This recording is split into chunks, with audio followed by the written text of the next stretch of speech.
Good morning, good morning. I'll give you a few seconds to take your seats, please. Some of you are already sitting, good. So, good morning everybody.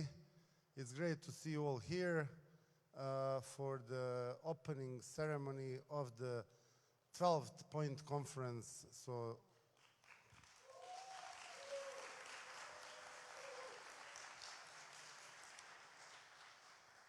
it's been quite a journey, but we like to make it special every year. So, there's a couple of special things this year. First of all, this is the first year that we open the Point Conference on a Monday morning. It's never before happened like this.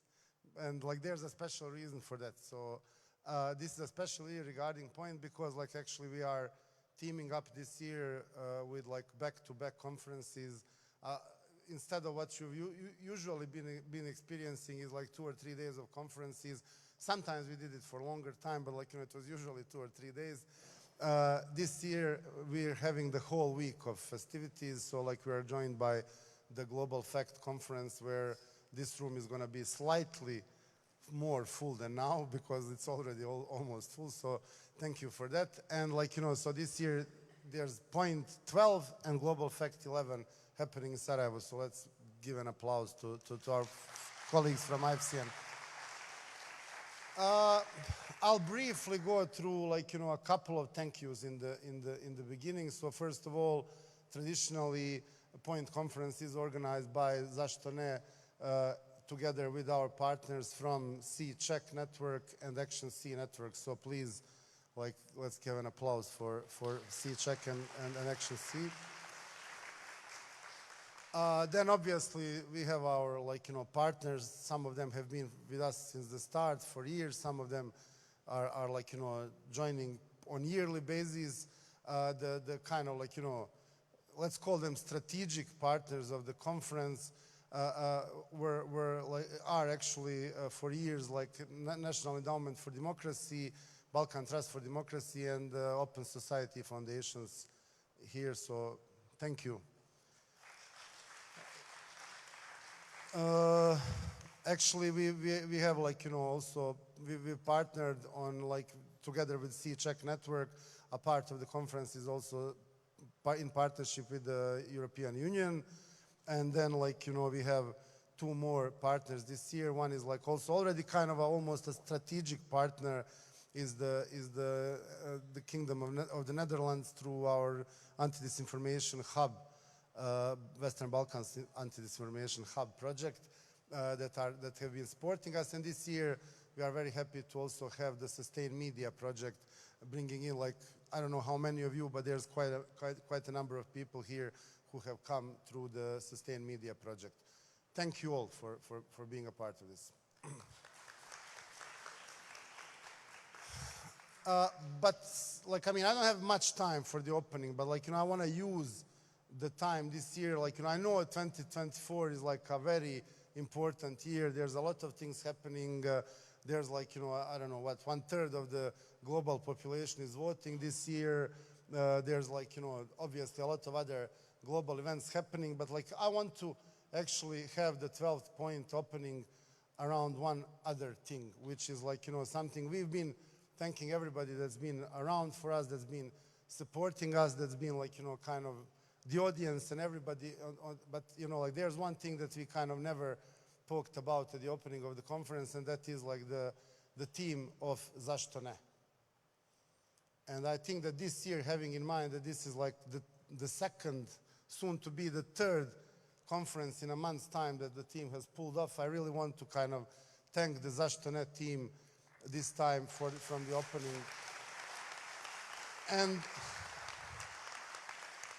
I know that they're going to hate me for this, for sure, but I want them out. I want them here because, this is actually, to be honest with you, this is kind of one of the, well, it's been happening for a while, but this year, I literally, were referring all your questions. Many of you know that I've been referring all of your questions to other people, not because I was too busy, but because I didn't know the answers to those questions, because the team was doing like majority of the things, and I was like, just kind of, directing people to them because I didn't know, but in most cases what was happening. So like that's why I really want us to appreciate. I know I'm the one coming out and opening the point, but like I want to appreciate the team this time, so I'm gonna call them out, here. First of all, I want to call out a couple of people that are crucial for the conference and without which the conference wouldn't be happening. First of all, Sofia, our producer, everything that's been happening here and that's going to be happening over the next 2 days is due to her. I wouldn't be able to do the job that she does, so definitely thank you, Sofia. Then I'll call the two of them together, Amina and Namra.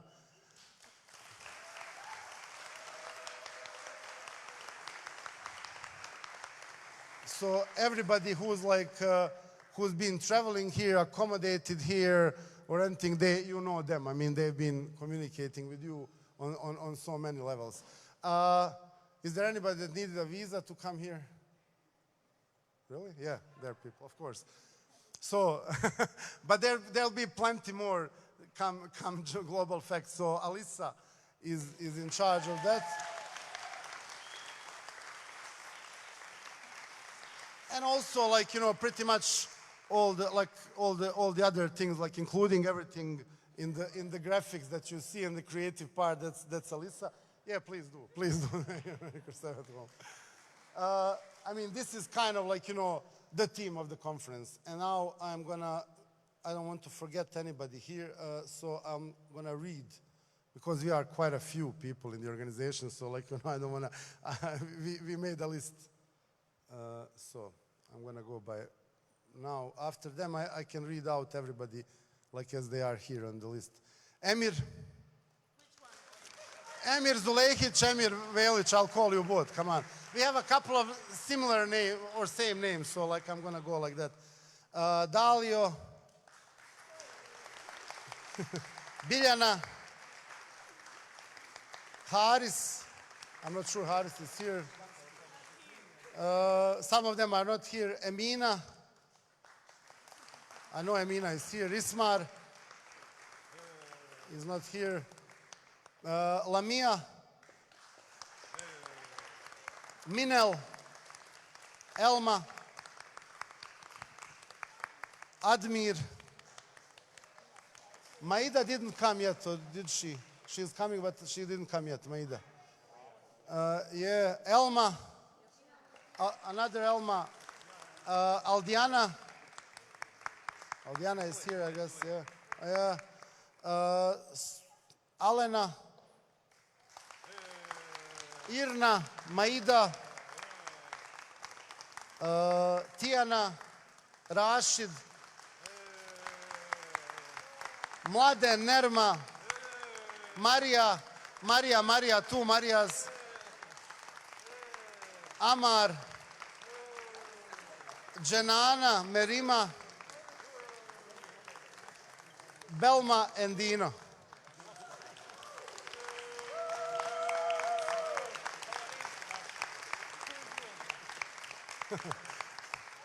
Yeah, so this is the team that's been diligently working on the conference, and I really wanted to use this year to thank them for everything, especially for taking the heat off of me. That's my personal thing, but also for making this happen to all of you. So thank you again. And with this, I find the point 12 or point 2024 open. Thank you.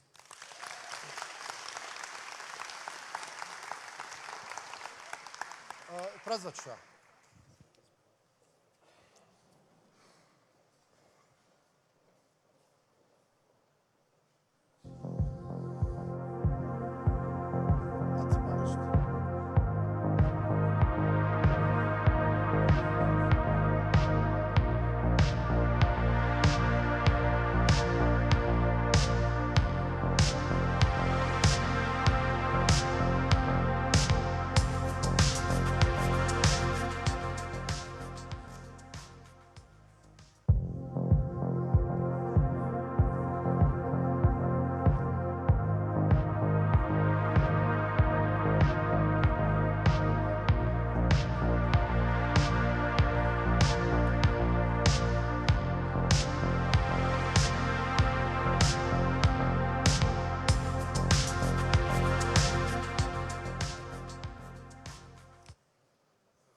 Me again. But like, you know, you won't be seeing much of me after this. Like, you know, I promise you only this and then I'm off the stage. So I'll be moderating the first panel of the conference. We kind of decided that, like, you know, since we are teaming up with like Global Fact, that we open up with like the State of Fact Checking panel. So the first panel is going to be on the global state of fact checking, and please let me introduce my panelists. Like, first of all, Angie Drobnik-Holan, who is the director of IFCN. Can you please join me on stage? Thank you.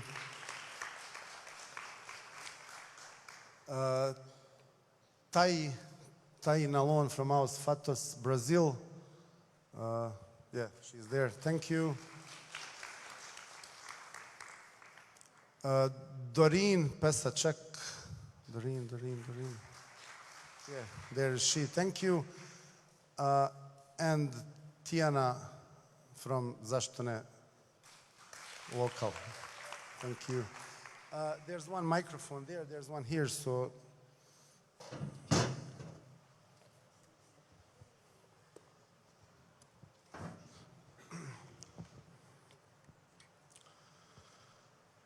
So yeah, I mean, like we're gonna spend the next like 45 minutes that still haven't started counting, but it's good we have more time that way. We're gonna spend the next 45 minutes trying to kind of get a gist of where the fact-checking movement is at the moment, where it has been in the like recent years, and where are we going with it in the next period. Like, you know, I mean.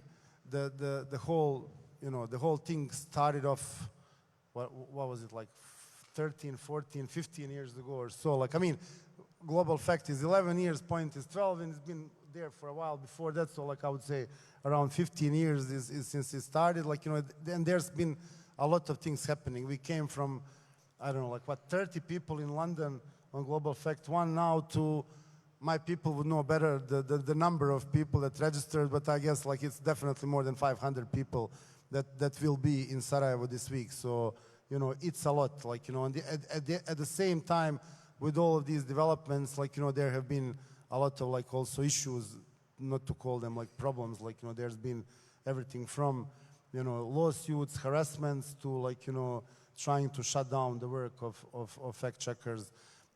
Globally. So like I'll basically start with like, you know, the question at this moment, if you look at where we are at like 15 years into it, like, you know, and this is the question for everybody, what do you think is the biggest opportunity and the biggest threat to the fact-checking movement at the moment globally? I'll start with Angie. Hi, everybody. Thanks so much for having us and for partnering with the International Fact-Checking Network for Global Fact. We're so excited to be here in Sarajevo. Many of us have been to previous Point conferences, and I always find it just so stimulating and interesting to talk about the important issues here. The state of fact-checking, to me, is very complex and diverse right now. There's a lot of different cross-currents going on. There's all sorts of opportunities and many different types of threats. So it's almost hard to put your finger on just one or two, but in the interest of discussion, I have done that. I mean, I think our biggest opportunity right now is that misinformation is so widely acknowledged as a problem for society, for economics, for health. When we started fact-checking as journalists around the world in around 2007, it was born out of this idea that we weren't really getting to the core of what was true and what was false. We were letting political leaders and political movements have their say on their messaging without saying, as independent journalists, that's correct or that's not correct. And some people at that time weren't sure that it was necessary, that, you know, maybe the old ways were just fine. But I think over the years we've proved our case. And as the internet has developed and gotten much more complicated, I think people widely recognize there's a real problem with trust and integrity in the information ecosystem. And I think that is an opportunity that we don't have to prove the case to the same extent that we did in the early days. Now, we still have critics who say that, well, fact-checking, maybe you're not doing it right, or it doesn't solve all the problems magically. But I think most people widely recognize that fact-checking is an important part. As far as our biggest threat, I mean, I look at it, I identified two threats. One is the sustainability of the media ecosystem. I think for a lot of fact checkers, our revenues are not diverse enough. Some of us are very reliant on like a tech platform program. Others haven't cultivated a relationship with the audience to get public support. Some of us are very good at seeking grants, others are not. I think the lack of revenue diversity is a threat. And then the other thing that I would identify as a threat, and I definitely see this in the United States, but I do think it may be something going on internationally, is this cultural loss of critical thinking. I think with the internet and with so much video, people are becoming more passive consumers of information. There's a great book, it's pretty old now, but it's called Amusing Ourselves to Death by Neil Postman. And he talked about when you start to lose a reading culture, people start to lose their critical thinking skills. And I worry about that. I worry about that a lot. So I'll stop there. That's my opportunity and my two threats. Hi, good morning, everyone. Thanks for the invitation. It's an honor to be here. It's my first time in Bosnia, so thank you, first of all. I made some annotations to organize my thoughts because it's a pretty complex question, actually, because you have to understand all the nuances fact-checking has in different countries and different cultures. I come from Brazil, for instance, in which fact-checking has been having a hard time, not only because of the political system. I don't know if many of you know, but we basically survived for 4 years of a very authoritarian democratic system, which is kind of dysfunctional, but during those years we were under harassment, legal threat, and basically censorship risk. So they were things that didn't happen from before 2018, even though fact-checking was already targeted and was already somehow criticized for not solving many of our society's problems. And now it's become more evident that society needs fact-checking. It's become some sort of a common ground for public policies regarding combating disinformation. But still, it has a long way to go and to be acknowledged as something as legit as, for instance, investigative journalism. It's not something seen as too glamorous or too sophisticated, but I think it is. I think it is. People take it for granted. So I see as an opportunity fact-checking right now because it has a well-structured format.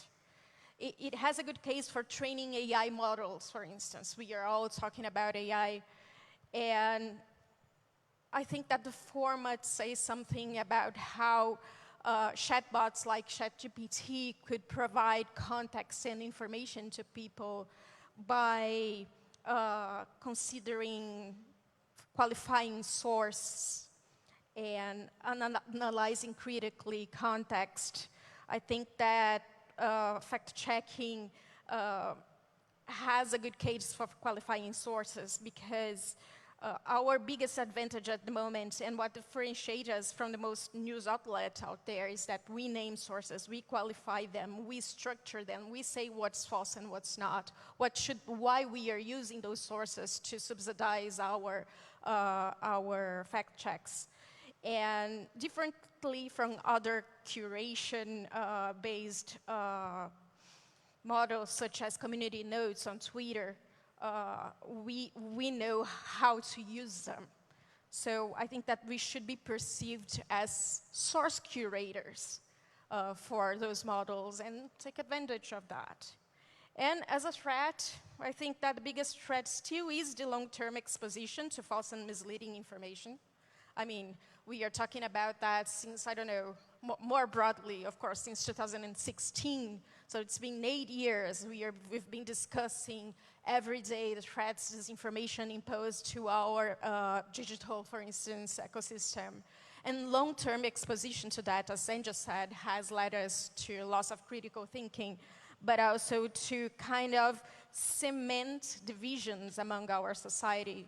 Disinformation is not only about anymore deceiving people, but maintaining their states of separation. So I think that it is still a threat, and we haven't found solutions. I don't know if fact-checking is a solution. Probably not, not enough, but I think that it's a threat still. Great, thank you. Doreen?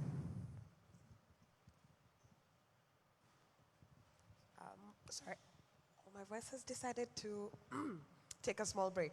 Morning, everyone. So I think I'll start with what are the threats that we're seeing.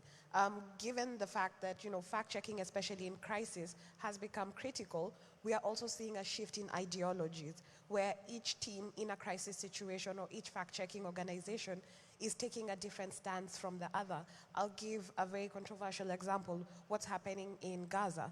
You will find that, fact checkers from one side of the world will have a very different opinion on what facts and truth are from fact checkers on the other side of the world. And we are seeing a lot of this happening, this changing ideologies, especially during crisis situations, which is where, fact checkers are critical and crucial, because there's so much information being thrown at, audiences, readers, users, but just being able to discern what is fact, what is fiction, without putting in new ideologies, new mindsets to the readers, I think that is going to be one of the bigger challenges we're going to face, because crisis is expanding.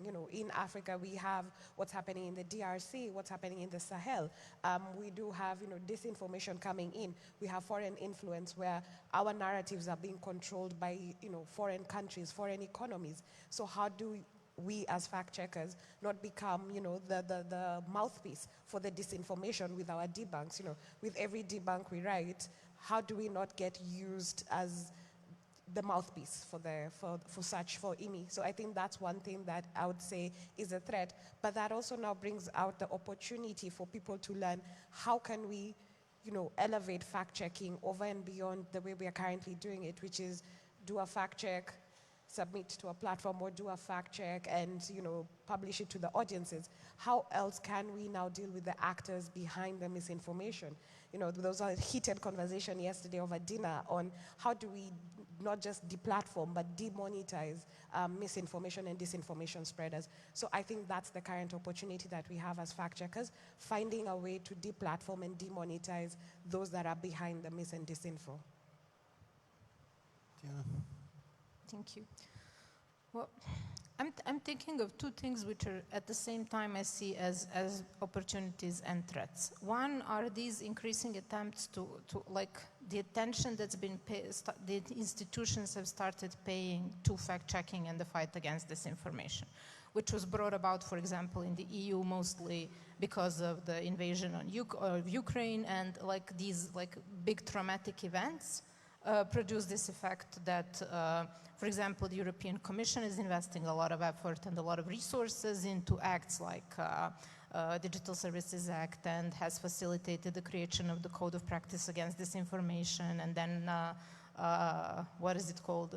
New and improved Code of Practice, etc. So these acts that attempt to kind of remedy the harms that have been done and are still being done almost exclusively online on social networks and because of algorithms, etc., are a positive thing.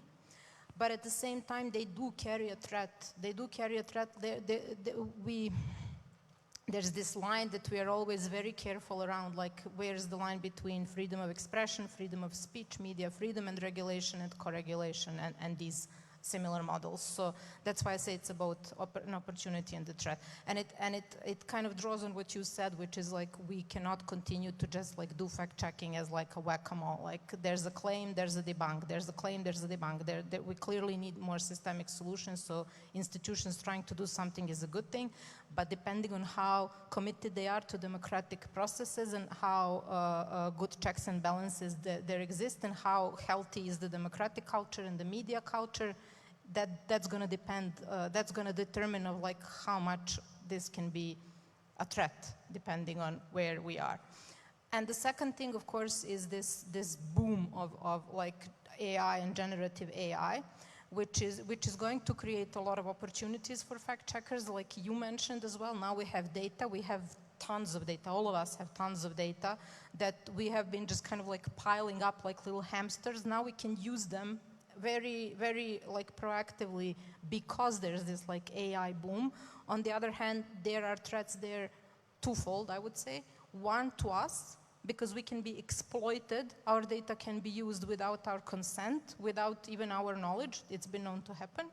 So that's one thing that also kind of threatens the sustainability of the, well, you can call it industrial or community. I think we're somewhere like in between those two.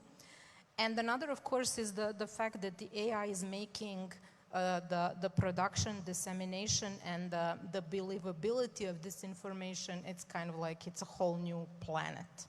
So that's a threat that we've been already all seeing, I think, in the work that we do on everyday basis, like the stuff that you can create with it. And it falls on the ground where we had like the pandemic, where we had very elaborate disinformation campaign, where we've had the spread of conspiracy theories, people being radicalized, sucked in these worldviews, and they are already kind of like primed to believe a lot of nonsense. And then you come with something as convincing as deepfakes and AI, it's going to get increasingly hard to debunk that, not just on the level of individual claims, but also on the level of like convincing people that, you know, this whole narrative is based on falsehoods. So that's why I say like both of these at the same time, and especially together, is something that is already kind of driving a lot of processes and is going to continue to drive a lot of processes in the world of fact checking, and is going to have a pluses and minuses at the same time. Thank you. I mean, we've heard a lot about the situation already.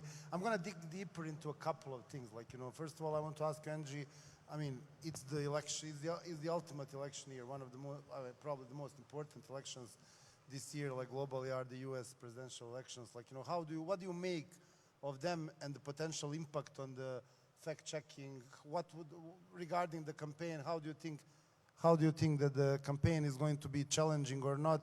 And in general, like, you know, the potential aftermath of the elections, depending on the scenarios, how it is going to impact the fact-checking in the US and globally in general, because obviously it is also globally important. Thank you. Yeah, I think Donald Trump has been very challenging to the perceptions of fact-checkers as nonpartisan. And I think when I think about the Biden-Trump contest coming up in November, these repeated attempts by Trump and his supporters to sideline fact-checkers as political players has been a huge challenge. And it's not just fact-checkers, it's really the independent press, and fact-checking is a subset of that.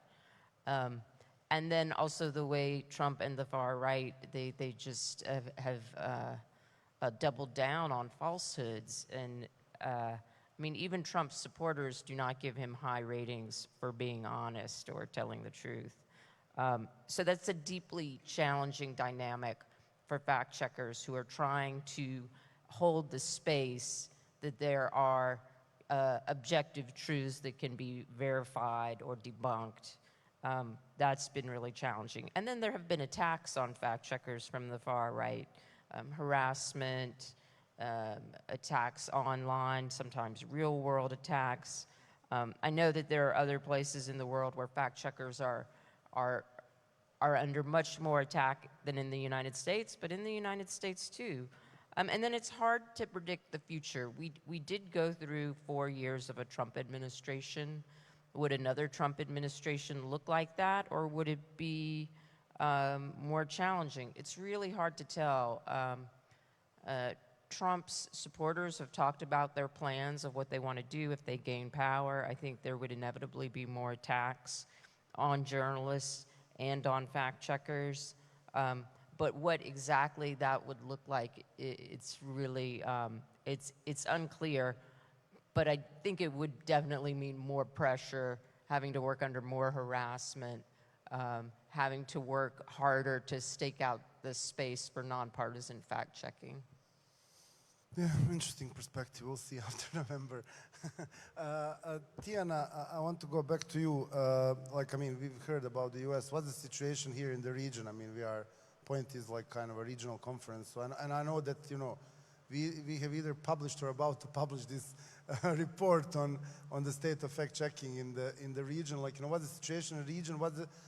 On top of that, what's the general situation in the EU regarding, the situation with fact-checking? We've had the EU elections just finished recently. We'll have a panel on that later, but just kind of your perspective on the situation here in the region and the EU.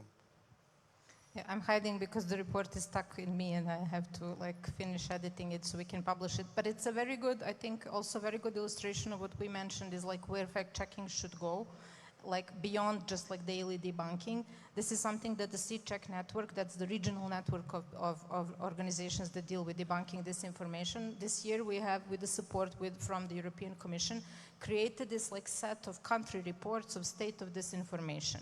And we go into all of the phenomena that we keep seeing, and we're trying to kind of extrapolate daily occurrences and see what the trends are, what the phenomena are, what the actors are. So all of these reports will tell you, okay, so these are the narratives that we are seeing. These are the actors that are spreading them. These are the tactics that they're using. These are the techniques that they're using. And then we also want to track the anti-disinformation efforts. So what are we doing? What's the research? What are the conferences? What's the knowledge sharing? All of these things. And we're going to have this regional report that's going to be more than just a sum of its parts. And we want to kind of set it up as a baseline and to have something that we can continue to keep tracking. So this is a very important part, I think, in the development of fact-checking is building knowledge. Knowledge base and research is something that we have invested in for a while. And I think since the first research that we did with our material in 2019 that kind of mapped out this huge disinformation hub of the media that have been coordinated in spreading, Serb nationalism, pro-Russia disinformation, and 6 years later, 4 or 5 years later, we see these reports confirming the exactly same things that we've seen there. So, and it tells you a lot about the importance of continuity of research on top of fact-checking. So I think that the region has been not to tout our own horn, but I think that we have been really productive and really at the forefront, especially given how small our markets are and how very peripheral we are in global events. We have been quite innovative and quite leaderish in terms of how to advance fact-checking. And when it comes to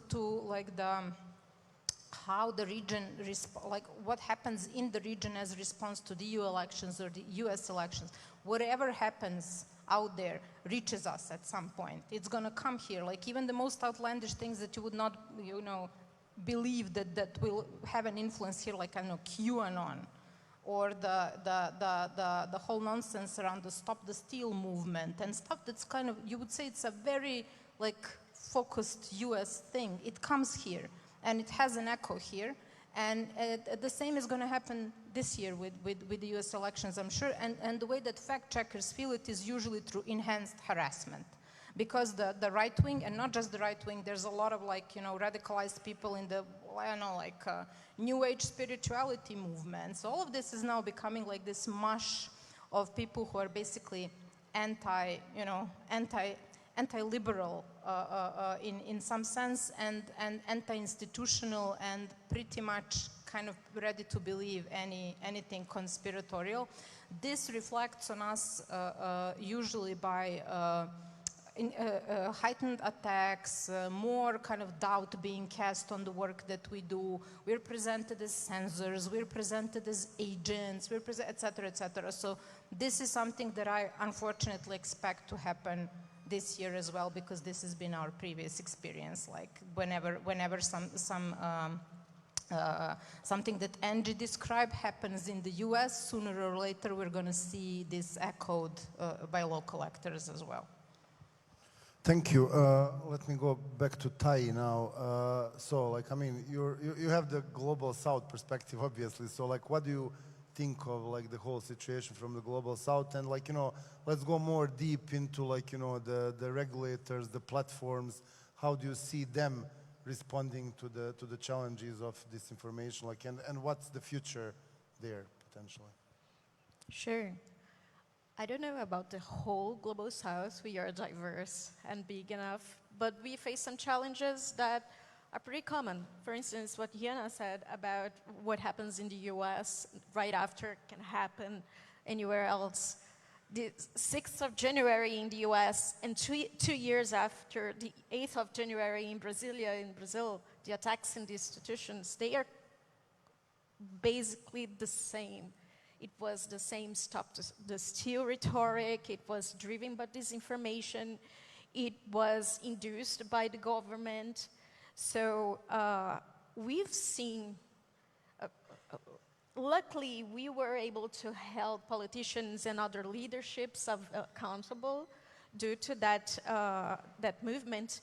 But we don't know if the next thing, the next movement, the next consequences of those movements will be as resilient as we used to be because of that long-term exposition to disinformation, because of all the groups Diana also said that are involved with misinformation that are not politically linked to those movements, but somehow they engage in the same topics, such as anti-vaccination campaigns. So I think that we are facing, even though we are in the global South and we face different challenges, the challenges are global. But I'd like to point out some things regarding platforms. I think AI's capacity of appropriation in countries such as Latin American ones, African ones, even here, in countries that don't have the capacity to regulate such a market. We intend to regulate, but we are not there yet. I also think that AI will bring optimization to our work, of course, and those who do not speak major languages, for instance, they might have a difficult time. We might be subject of appropriation, as Tiana said, having less leverage in negotiations. It's a new kind of colonization, I guess. Someone or something, a company with a bigger power comes and takes whatever they want for the price they want, if not for free. So our technology dependency might increase, I guess, and the gap between countries in the global South and the global North might increase. Finding efficient AI models for such languages, for secondary languages such as Portuguese in Brazil and other languages is way difficult. Implementing large-scale models are crazy expensive because we sometimes have currencies that are undervalued. You can surely find a way to innovate. Aos fatos in Brazil is, but it is way easier when you have access to funding and to the actual decision makers inside those companies. And about regulation, I only have to say that because sometimes we are lost in a discussion about, a bad regulation can do much harm than good because governments can take advantage of those laws to weaponize them against critical thinking, free thinking. And I think that if we live in dysfunctional democracies and we have authoritarian governments, they will use whatever law is available to be weaponized against journalists. So I don't think it's about, of course, bad laws are bad enough, but I think that we should wait and think for a second about what regulation might prevent us from getting at a very worse position than we are now, in which laws don't matter anymore, critical thinking doesn't matter anymore. The only thing that matters is what the powerful people says. And regulation might prevent us from that. I don't think we are there yet in most countries, but hopefully we'll get there eventually. Thank you. Doreen, I have a question for you. I mean, there's been an abundance of regional, continental networks of fact checkers starting. I think almost every continent has one, and there are a couple of regional ones, like the C check here in the region or the Arab fact-checking network. What do you make of those? Are they helping the cause? How? Are there any problems with it? Sorry, I think that's a very difficult question to answer because, one, regional networks are important because, especially for grassroots fact-checking organizations that are maybe not a member of the IFCN, who do they turn to when they need guidance, funding, direction? They turn to the other bigger fact-checking networks within the region because, one, the other fact-checking networks within the region understand the needs, they understand the gaps, they understand the languages and the operating environment. So they do represent that, underrepresented voice of the fact-checkers. However, at the same time, what happens is, if with each region forming and not agreeing to speak with one voice, you do have that challenge of fragmentation of the networks. So if one network wants to go in one direction, another one is pulling in another direction, what happens is the platforms thrive. Because at this point, if there's no agreement within the different networks, then there's that gap, there's that space for the platforms to come in and negotiate differently with the different networks and have different outcome. But I think regional networks are critical, they're crucial, especially for small emerging fact-checking organizations, for newsrooms that require that assistance, for newsrooms that need to be shown how to fact check, because we get to sit as fact checkers and say, we've done this for years, but you're finding that it's only now that major newsrooms across the world are actually getting on board with fact checking as a part of journalism, not as a part of the copy edit process. So you find the biggest media houses in Africa are now starting to ask, can we set up a fact checking desk? And this is, with the year of elections, everyone wants to fact check.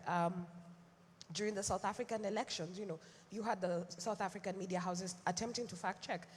In Senegal, we had a whole crisis with TikTok being shut down temporarily because of the riots, and that led, to an increase in fact checking. In Uganda, they shut down Facebook altogether in 2020 because of, and they've never brought it back, but they shut it down because they said, they're being deplatformed for spreading misinformation on Facebook, so the government decided their solution is, to shut down the network.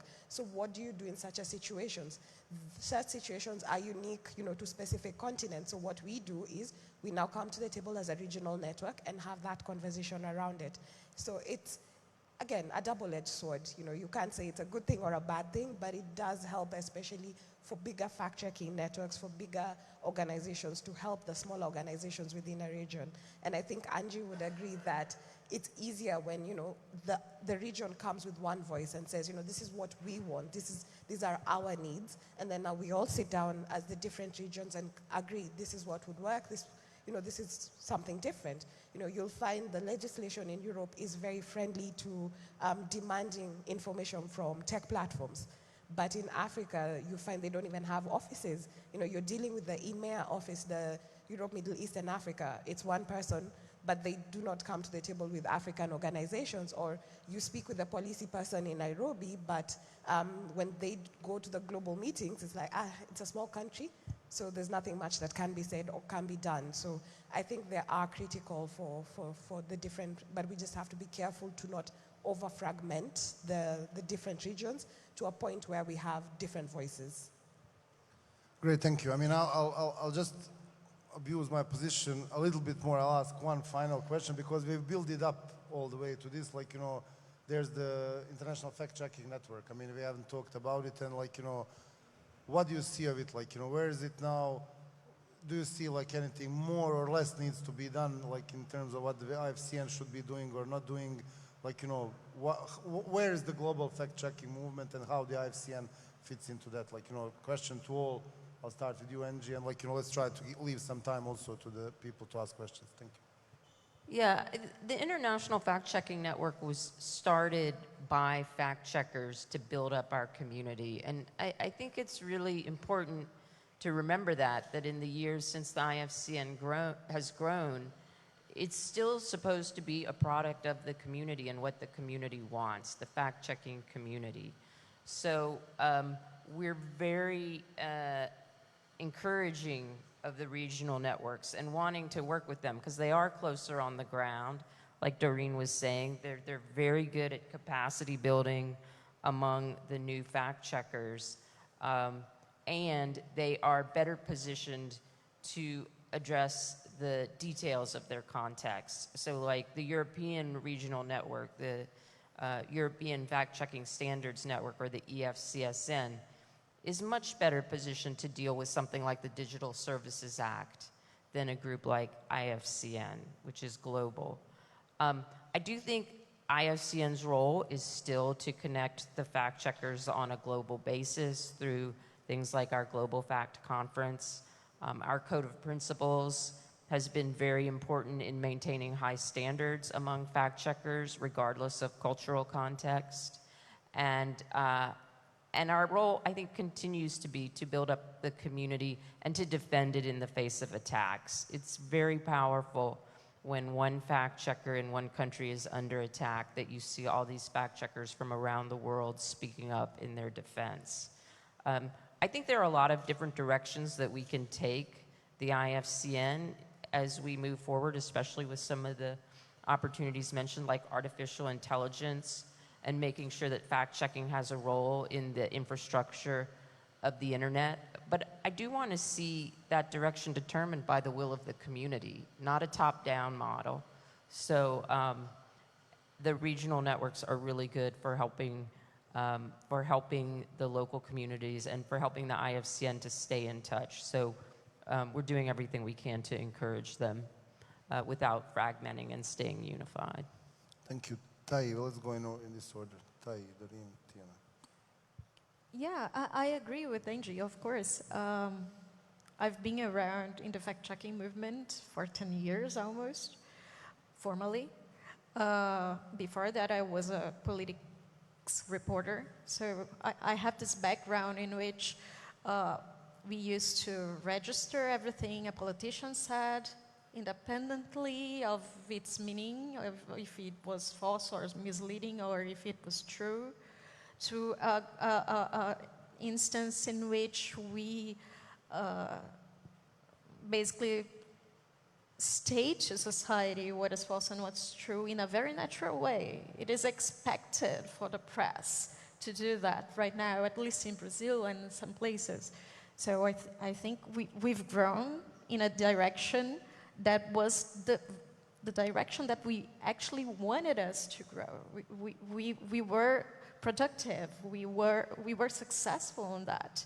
And I think there's space to grow. I think AI is the next frontier. I think that we have to talk to those same companies that we are trying to hold accountable to structure their language models in a way that the Code of Principles, the standards of fact-checking operations they rely on are the same standards that those language models can provide truthful, trustworthy information to their users. So we have an instance here that's really valuable, and I think that we should engage more with those companies for them to acknowledge that. Thank you, Doreen. I think there's opportunity for IFCN to work with the regional networks to bring, some of the more nuanced needs of the different organizations to the table. Like what Tai is saying, we do have, if you're in Europe or you're in the US, it's mostly English or very specific language sets.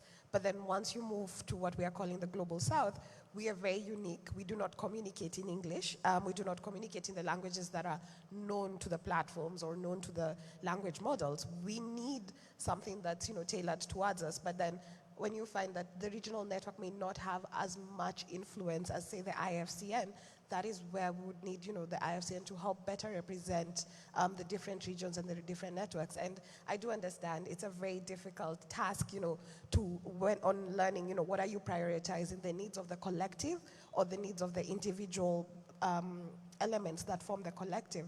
But it's just striking that balance and finding where does the IFCN, where does the international in IFCN come in to represent particularly the global south, which is grossly underrepresented and grossly under-skilled, understaffed, to come up to the same level as we would see in Europe or in America, help us, even with the standards, getting us all the way up to the same quality of standard for everything. So that is something I'd say, is an opportunity that can be taken. Thank you. And Tiana? Just like a note, if I remember correctly, I think the same issues were mentioned in Oslo, which was the last global fact that I was in, like how the languages that are not English or big languages really need a boost from like IFCN among others, so yeah. And I also love that we're all kind of like talking about different things. The thing that I had in mind, like where IFCN can and should go, and this is something that we've discussed, is communications, like developing a communication strategy that will really kind of build the brand of IFCN and showcase the wonderful work that people are doing and talk about the code that we have, which is much stronger than many of the journalistic codes, like either regional or country or national, whatever level. And all of this is very much unknown outside of our own community. And that's I think, an ongoing missed opportunity for us. And it's a shame that a lot of people now, because of these campaigns like censorship, industrial complex, stuff like that, are learning about IFC. And this is the first they're hearing this acronym in a negative context. Being presented as someone that's doing censorship, as someone that's part of some conspiracy, et cetera, which is of course nonsense. And this is something where I think we should become way more proactive in, building. This has been like what, 10 years of intense, community building that I think it's time is much more recognized on a global media journalism scene than it already is. I'm not saying that it's not, I'm saying that it can be, that it deserves to be way more than it is now. And this is what I see as like a worthy effort of IFCN to have like a communication strategy group and to kind of start, building up our profile collectively and as a network. Thank you. This has been great. I mean, we've touched upon so many things. I'll open now the floor for questions from the audience. There's like one there. Are there more, just to know? Okay, let's start with one there and then we'll see. Microphones.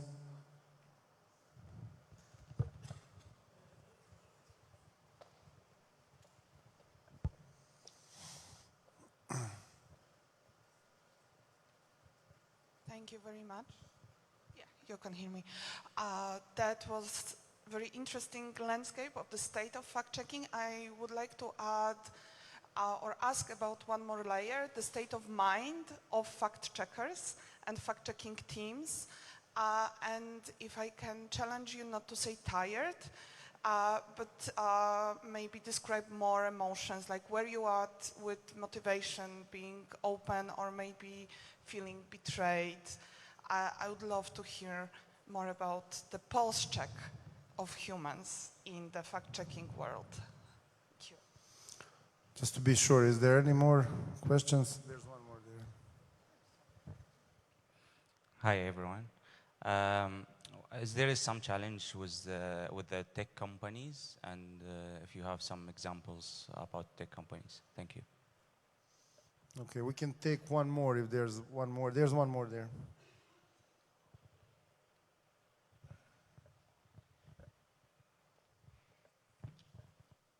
Thank you. Just to build up on the previous questions, do you feel like there's waning engagement from tech platforms regarding fact-checking? Because what I feel like I'm getting is some big tech platforms including Facebook, seem to be moving away from political information generally, and would be more comfortable having only cat pictures and videos. And I wanted to know if you also feel that in your work in terms of funding, support, such things. Thank you. Thank you. So I'll let you like go in a line answer. Like I think all these questions fit to everybody. So like pick and choose. No, I think they're gonna just start talking. Hi. Let me talk about the tech platforms first. I think we are seeing the tech platforms pull back from journalism in general, but they seem to be sticking with fact-checking. TikTok, Meta, YouTube, Google are all sponsoring the Global Fact Conference this week and will be here. And they do seem engaged with our community, which is very positive. Now, having said that, one of the challenges that we see with the platforms is when they change their minds and they want to go in a different direction, they do that. And it's very difficult for journalists generally or fact checkers to have influence on them when they really decide they want to do something different. And I think this is where the European context is so relevant and so interesting, because with that Digital Services Act, you're seeing a government, I would say for the first time, really try to exert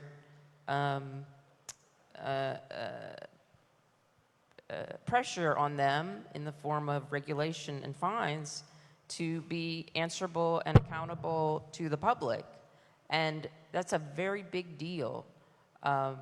So I do think our relationships with the platforms as a fact-checking community continue to be complex. But we are not, so far they're continuing to engage with the fact-checking community. And I do find that to be positive, because I think the idea of walking away from engagement with the platforms isn't realistic for our society today. And so I think that's what I would say. Hi. Still about the platforms, I think that the fact-checking movement has been really successful in building public policies for us to remain somehow sustainable. Of course, there are challenges. We are politically targeted because we also because we partner with those same digital platforms to try to at least generate a more diverse and a more trustworthy information ecosystem. We are calling out censors unfairly. We are being targeted by trolls for many years. And, but even so, I think that fact-checking has become a way for those platforms be held accountable in a very democratic, structured, well-resourced way, because we are able to communicate more than many other formulas to combat misinformation, disinformation inside those environments. Regarding mental health issues on the newsroom, it's hard, right? Because we are being targeted, we are being harassed, and there's a general feeling that it's not working as it should. But it's not fact-checking, but the news in general, journalism in general, right? But sometimes I keep thinking, and I said to my team that we are not in the marketing, advertising business. We are providing information. We are not trying to persuade and to convince people of doing things. That's not our role. Our role is to inform. I know that it doesn't seem quite sufficient currently to change people's minds, but I don't know if journalism has been Of course, it is a political player. It is politically used. It's always been like that. But I don't know if we have to make sure of what instance we are representing. We are basically informing people, making them get the facts for them figure out what they want to do. And we are not able, and we shouldn't be able to tell them what they can actually do. So I think that if you figure out that, you will find it more fulfilling, or at least less anxious about the purpose of your work.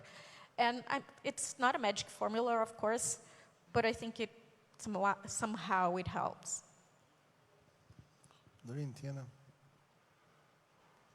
Yeah, and I think just to add on what Ty has said about mental health, is that fact-checking is journalism in itself. So whatever measures you would take to support your reporters, copy editors in a newsroom, whether an investigative journalist or a war reporter, are the same things that you put in place for your fact-checkers. So whether it's having a fund underwritten for extra therapy, whether it's ensuring that there's an office therapist that people can call or reach out to, having mental well-being days, because at the end of the day, it's a job and it's has the same weight on you, like doing your regular reporting. There are good days, there are bad days, and there's, sometimes, especially during crisis situations, there's content that you will come across that will definitely shake you to your core. And just making sure that your team is aware that, if you need help, you need to get help. Creating a community where people can talk to each other, can interact, having sessions and going to conferences where people come in and offer that additional, support for fact-checkers, for journalists who are in crisis. I think that's part of how you deal with it. But again, you have to stay motivated and know that the work you're doing at some point does have a positive to it. The threats will come in. We do get plenty of threats, whether from governments or individuals, whether they're threats on your life or just trolling. It's just basically how you would deal with social media. Trolling is the same way you deal with it as a fact-checker. If it's a threat on your life, the same way you'd escalate it as a journalist is the same way you escalate it as a fact-checker. So just making sure you have systems in place to support that. And I think Angie really summed up the relationship with tech platforms very well. It's complicated. They're still supporting the movement. They're still supporting fact-checking. Is it long-term? Probably not. And that's where I think now the challenge of diversifying your income streams as a fact-checking organization becomes critical. You cannot purely rely on platforms. You have to have other avenues of continuing to do your work, whether or not the platforms are on board, because they shouldn't have control on whether or not we fact-check. That should be something intrinsic within any media organization. Thank you. Tiana? I'll be very short, and I'll merge two answers. That's one about our state and the cooperation with platforms.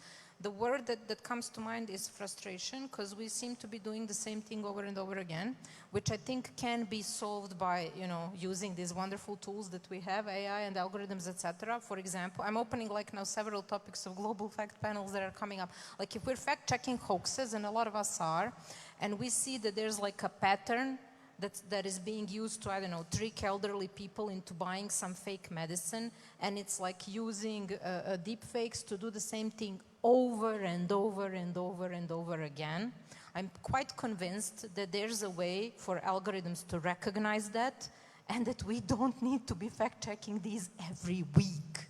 And this is something that builds up this frustration and makes you feel fine, yeah, we're putting information out there, but I want this to stop, because I know that this is something that is actually putting people in danger, and we have fact-checked it enough times that we have created enough signals for the platforms, for the algorithms to see that this is a hoax that can be prevented. So this is something that I think at least that's my perspective, contributes to this, to the negative feelings that you get from doing this work, aside, next to the harassment, next to the threats, all of the things that, as you say, come up in journalism of any kind. This is very technical, this is very repetitive, and I think it can be solved systematically without us going in the trenches over and over again. And it's not a political issue, it's not a freedom of speech issue, it's very simple, it's very easy, but it's still just us doing it out there. So these types of things, I think if our cooperation with the platforms was more meaningful, and contributed to kind of helping at least with these automated things, these like coordinated things to stop rather than to persist and we continue to fact check them, it would make our like mental health way better, because we see a lot of nonsense and it kind of takes a toll. You know, when you read conspiracy theories every day, when you should see our Slack, you know, it sometimes sounds like a complete madhouse, you know, the words that you read out there. So if this could be kind of like limited in a more systemic way, I think would help people feel that their work is more meaningful and just kind of like get their minds to rest from some of the nonsense, at least, that we are seeing. Thank you. It's been a lot. And like, you know, this is just the gist of what we are gonna go through in the next 5 days here, like over a lot of panels and everything. So we just wanted to do that in the start of the conference. With this, I thank you for the first initial panel of the POINT conference. And like, let me announce the next panel. After this, we're gonna be talking about this thing that has become like worrisome for the civil society in general, globally, the foreign agents, so-called laws, and other, like, you know, restrictive laws that are happening globally now. Our great colleague Denis Džidić is going to be moderating from BIRN, from the Balkan Investigative Reporters Network, so I'll call them on the stage. Thank you. Thank you again.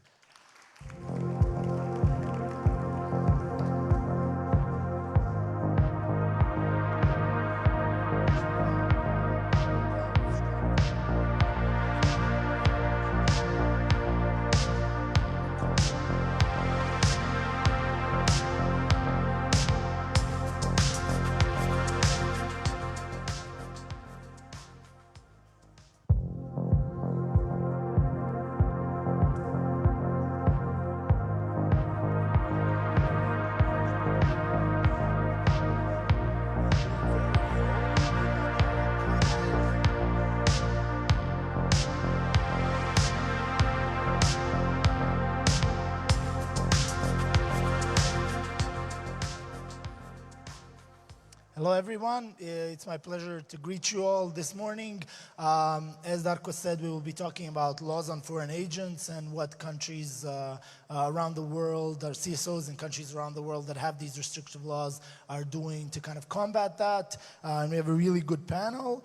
So from Belarus, Hanna Lyubakova, from Georgia, Tamar Kinsurashvili, from Egypt, Ahmad Atala, and Bosnia's very own, Ivana Korajlić.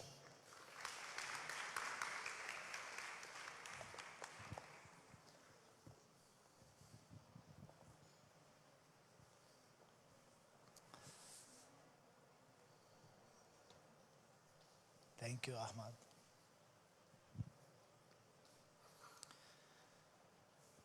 Okay, so we will try not to waste a lot of time in this panel by explaining what are the specific restrictions that are placed upon the work of media NGOs and CSOs that are trying to ensure basic human rights around the world to citizens and to act as watchdogs, because I think here you guys probably understand all of that. So what we'll be trying to focus on in this panel is basically looking at ways that this group right here and that people around the world are trying to operate in such hostile environments. What we can learn from places around the world where this has already happened, how that can be used perhaps in Republika Srpska, where we are seeing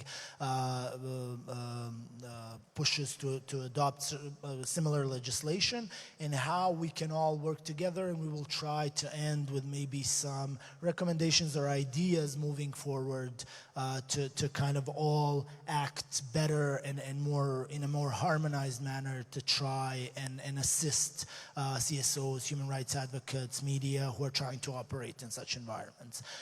Please feel free to ask questions at any time. You don't have to wait until the end. This is very informal, so just raise your hand and I'll stop anybody who's talking, I promise. We'll be starting with Tamar. So you guys are the most recent example of adoption of a law on foreign agents. Can you tell us a little bit about the state of play in Georgia currently, how it is manifesting itself on the work of CSOs, NGOs, and human rights advocates and media like yourself, and what are some of the steps that you personally have taken to try and remain active, if that's even possible, in such an environment?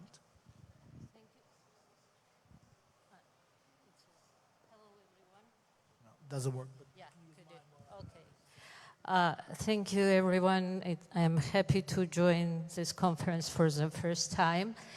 It's an unusual experience for me personally, even it was predictable several years ago, because since the invasion in Ukraine, our government changed its foreign policy internally, and they were using this double messaging different for foreign partners to ensure that Georgia is on EU Atlantic path, and different messages internally.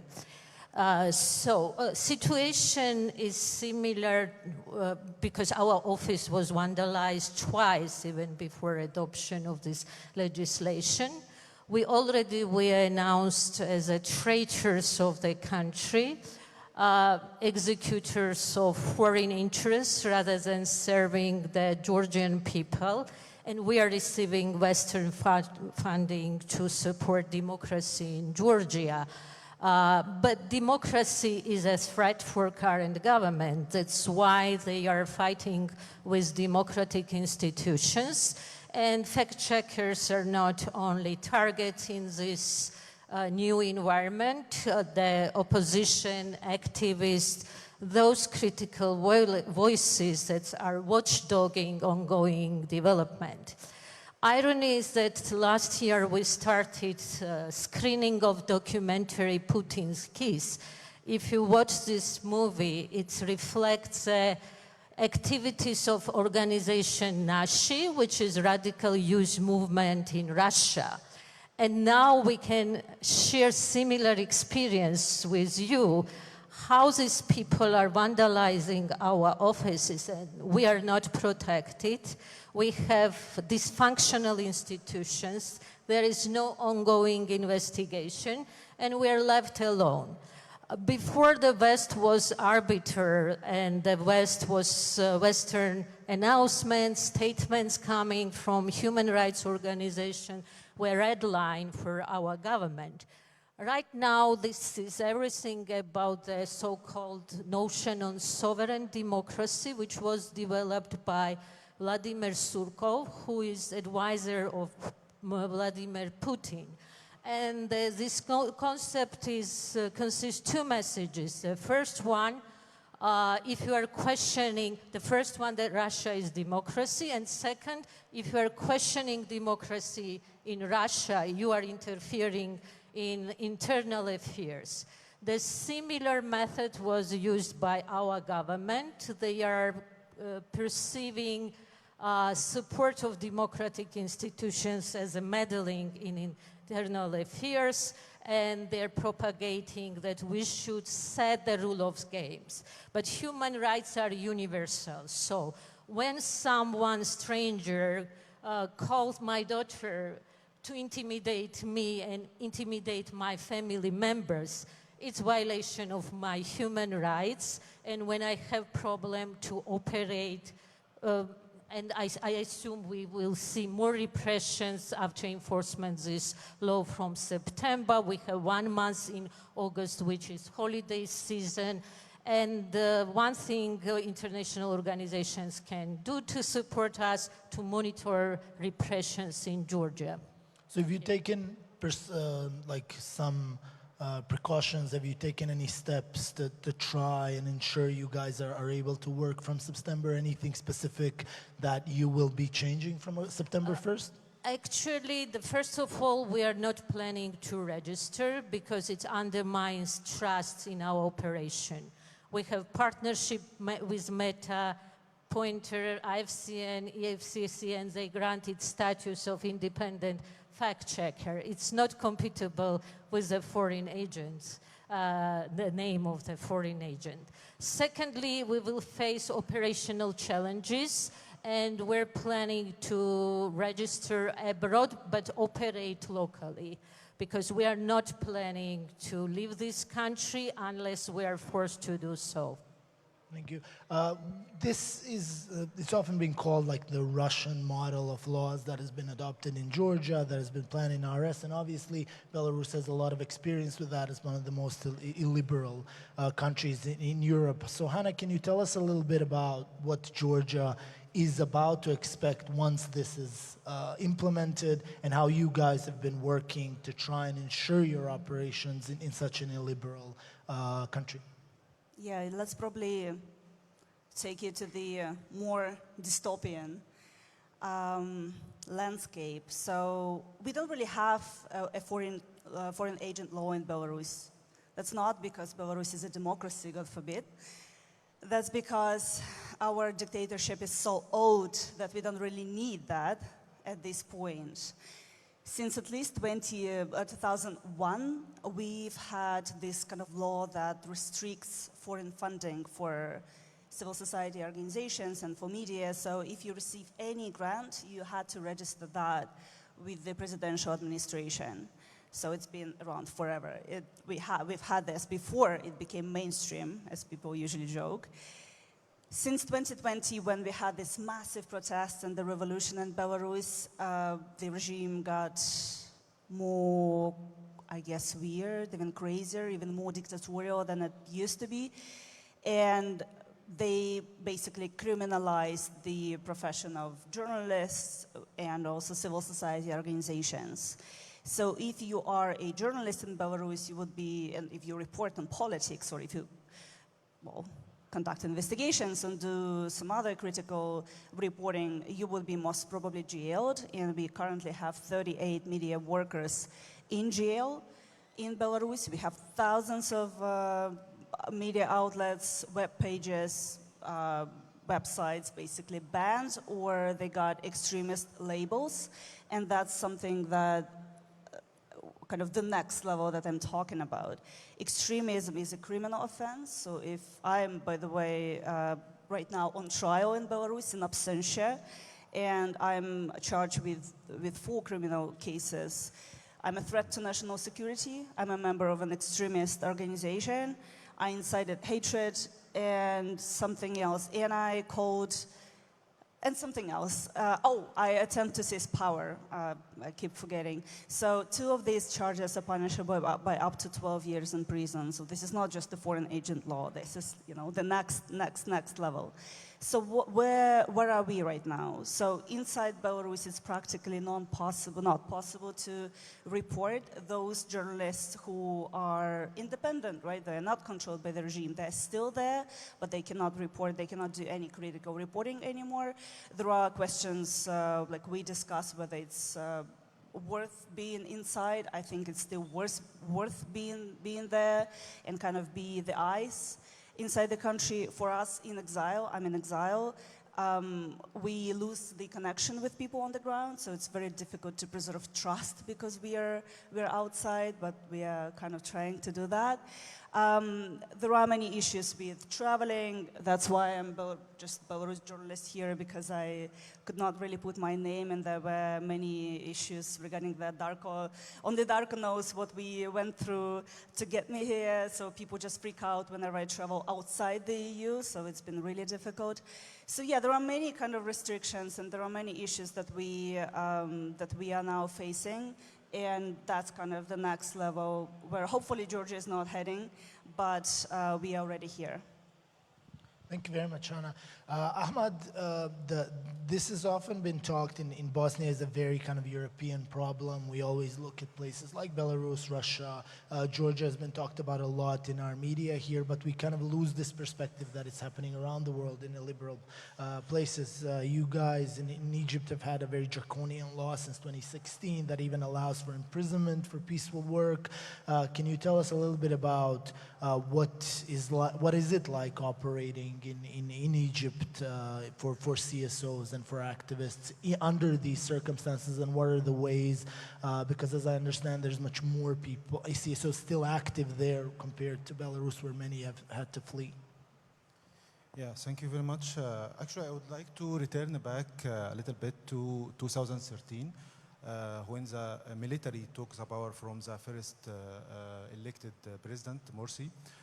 Which is followed with a widespread crackdown and repression against many civil society components and political parties or groups, including Islamist liberals and secularists and youth movements, and also severe restrictions against the civil society and civil society organization.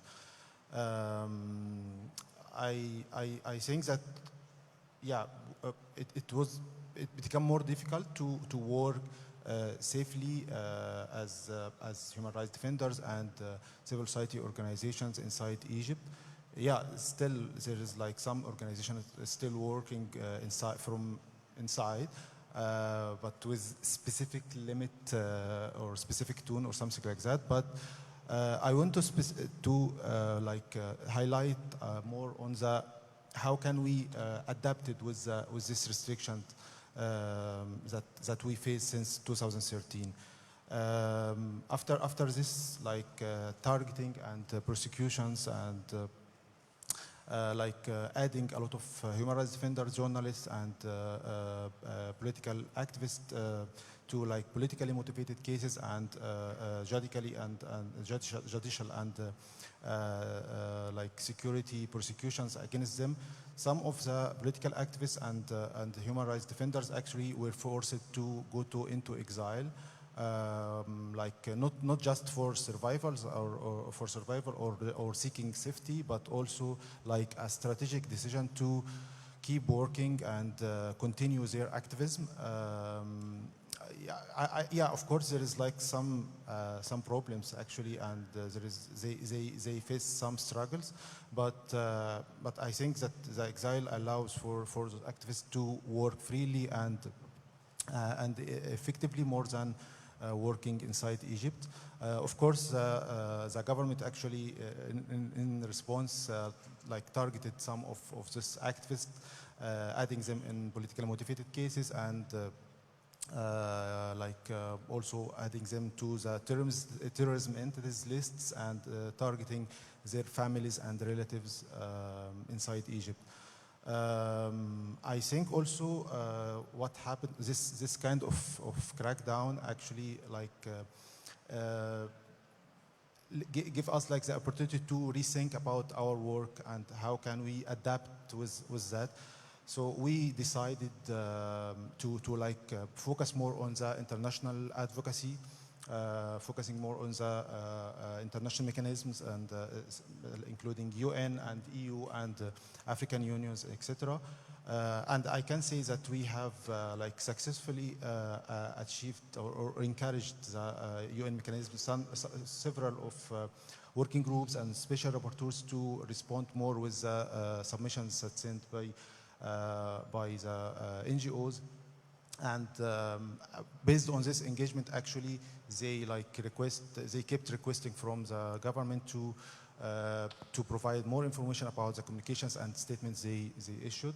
Actually, also we increased in working more with EU officials to encourage them to add some human rights benchmarks in their cooperation with Egypt. I don't know if you might hear about the EU strategic partnership that was launched at the end of the last year. responding on this launching, we held like multiple meetings with EU officials in Brussels, like briefing them and convincing them to add some human rights, measurable human rights progress to like as conditions for such deal. So yeah, there is a lot of tactics that we did to fight and keep working in such context. Thank you. Thank you very much, Ahmad. Ivana, on to you. So you and I, we've been in many meetings together trying to explain to representatives in the international community, media representatives, everybody, what are the issues that will arise from criminalization of defamation in Republika Srpska, the proposed still law on foreign agents, but as we know, Milorad Dodik, that is only shelved for a particular period of time. This law is coming and it will be adopted in Republika Srpska, that is quite clear. So can you tell us a little bit about how you guys, because your headquarters is in Banja Luka, which is very rare for CSOs in Bosnia and Herzegovina, how you guys are preparing, what are some of the things you're most worried about? Thank you. Yes, it's not only about the Foreign Agents Act, which is now kind of put aside, surprisingly, probably because of different kinds of pressures and that were made to the authorities in Republika Srpska, but the whole specter of steps taken by the authorities there to limit the freedom of speech, limit the work of independent media, stifle any kind of criticism, and generally send a message that fighting for human rights and justice is futile. That those who do it are enemies of Republika Srpska, of the values that the authorities in the RS are trying to protect. So we, apart from amendments to the criminal code related to defamation and other criminal offenses that were introduced, now have announcements of a new media law, but also very specific actions related to anti-gender narrative. With the most recent amendments to the criminal code related to removing any gender notions from the criminal code. So this is basically the attempt to strengthen a very particular set of values within the country, to show that human rights are not what we are thinking that human rights are, but it's something else. And also, the thing, I liked what the colleague mentioned, you know, you don't need a Foreign Agents Act when you have such a strong authoritarian government. There are so many other steps that are being taken for the organizations to be labeled as foreign agents anyway, and for their work to be discredited within the citizens. And I think this is the biggest challenge, because a lot of the CSOs are actually providing services to citizens that the institutions are supposed to be doing, and that they will lose the credibility and trust by the citizens in that aspect. Not to mention other challenges related to, you know, having people supporting your work, volunteers, getting people to employ people within these organizations. It is very difficult because everyone is afraid of the consequences that they might face, not maybe legal consequences, but the consequences within the society. And also another thing that we have this Foreign Agents Act hanging above our heads for a very long time. There were 2 other attempts before this to introduce it, and it was always withdrawn from the procedure at the very last moment. And this will keep on happening, especially with the trends in the region and across the world, where, you know, these different models of suppression of civil society are just being replicated from one country to another, and the developments in other countries being used for disinformation purposes here. We had a serious and a very orchestrated disinformation campaign related to Georgian law And this was used as a, let's say, justification for the foreign agents law in the RS. So I do believe that fighting disinformation is one of the most important measures for all of us everywhere, because this reflects on how the citizens see our work, whether we are able to do our work in general. And another following up on that, I think it's also important to invest a lot of more efforts into strengthening the position of civil society organizations within the society and the citizens, and showing what we're doing, why it's important, and not just wait for things to happen by themselves. Of course, you know, there is legal protection that is needed, administrative assistance that is needed for the organizations to be able to fight these challenges. But in a country where the legal system doesn't work, legal assistance is sometimes also meaningless. So I think in long term, what we need to do and learn from other countries is getting the citizens on our side and getting the protection from the citizens that we are supposed to be helping. Thank you very much for that. That is something that we, my team from the Balkan Investigative Reporting Network in Bosnia and Herzegovina just came back from Georgia, and we were there to monitor the protests to try and see what are some of the tools that have been used to kind of mobilize such a mass protest, because we really haven't seen that kind of reaction in our country, and it's very difficult, as Ivana says, to kind of mobilize people because they have been living under this kind of regime with these kind of narratives that we are foreign, that the media, investigative CSOs are, you know, inserted from the West, so it's very, very difficult to mobilize them. The one other thing that I wanted to ask you, Tamar, is in this kind of, during our trip we talked to the EU representatives there. They were more, I would say, outright critical about this law than we have seen in Bosnia. Here, they have been clear in a degree that it's not in line with European standards, but I would say lacking the bite that we have maybe wanted them to take. At least in the statements that I've seen from Georgia, that has been much more clearly communicated to the Georgian government. Can you tell me a little bit about how you see the role of the EU, it being a key actor in Georgia on the accession path, and what do you hope to see as of September 1st? You talked about monitoring, but is there maybe something else that you are hoping will happen that will maybe ensure that you're not in a situation like our colleagues, that, you know, it's pretty much the end of the road for working locally and you have to go to exile?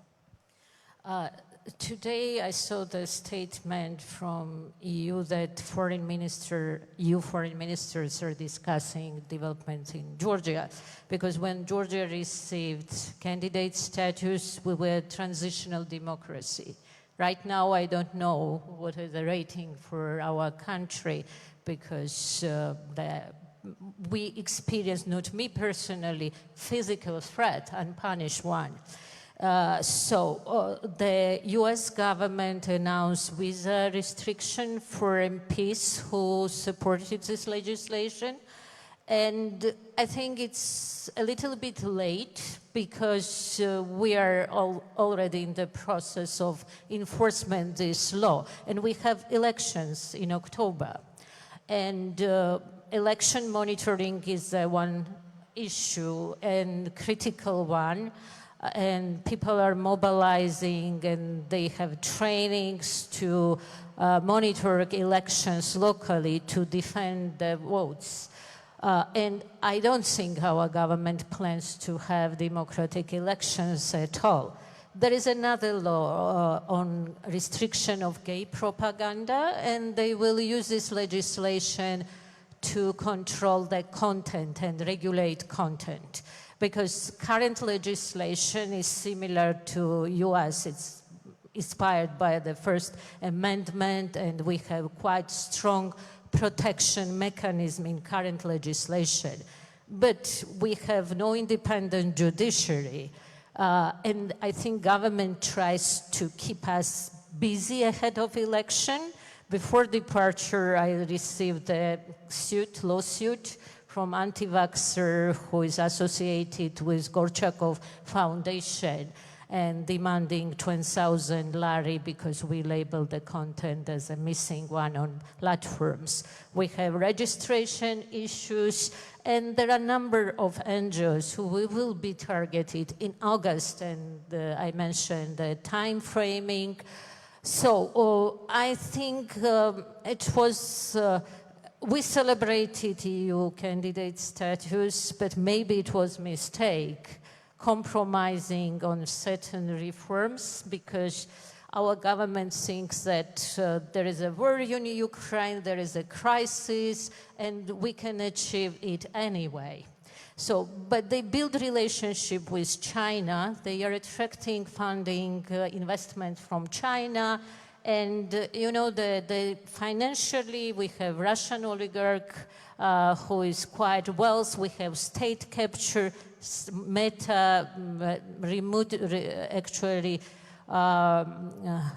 Meta detected the fake accounts associated with government stratcoms, and we have civil servants who should serve public, but they are serving the ruling party, and they are engaged in this propaganda you mentioned. We should ensure the public that we are delivering public good. But when we work on human rights and they are weaponizing these identity-related topics that pervert West fight with Orthodox Russia, it's emotional and it's difficult to deliver counter messages when government has such big resources when the topic is very emotional. Thank you, Tamar. Now, you mentioned the response of the international community has been late. Ivana, here in Bosnia, we've seen that you said we've had a couple of these proposals. They've been kind of shelved in the last minute, but unfortunately, it seems to me that there's too much kind of tapping on the back in the international community. This is a great success that the law has been shelved, despite the fact that we pretty much know it's coming back, and that, as you say, it doesn't even have to come back because we have examples where the authoritarian climate is there to such a degree where you might not even need it in the end, but the message is already sent. What do you think, what would you like to see from the EU here locally? We, again, we are in a similar situation that we have now finally started or are about to start negotiations, maybe, if we can manage through the screening process. That's a big ask, but let's see. What would you like to see from the EU? They're a big player here. We have others, unlike Georgia, like the Office of the High Representative, our own very similar to a king. So is there a possibility to kind of move in a more positive direction if we see a different stance from the internationals? Yeah, I mean, the whole relationship of the international community with the authorities here is kind of non-consistent depending on what issues we are talking about. And we could see this, and a lot of these threats for human rights, against civil society, etc., are not sometimes taken seriously by the EU authorities or international community in general, thinking always that, yeah, this is just an empty threat and this is a way of achieving something else, some other goals. This is a means of putting pressure, leveraging other players to achieve, you know, wins on some other battlefields, etc. But then, you know, once it gets serious, it's too late to react. And we saw this with this example as well. We had very careful statements, very mild statements. We had letters written to the authorities in the RS, which is, of course, not enough. Other mechanisms were not also sufficiently used. We have the growth plan and the whole package of reforms that was supposed to be delivered as a condition for receiving funds from the EU. And even in this case, we don't see that this issue was put as a precondition for the first installment of the money. With this, we see that there are other issues, apparently, that are more important to the EU and international community in general.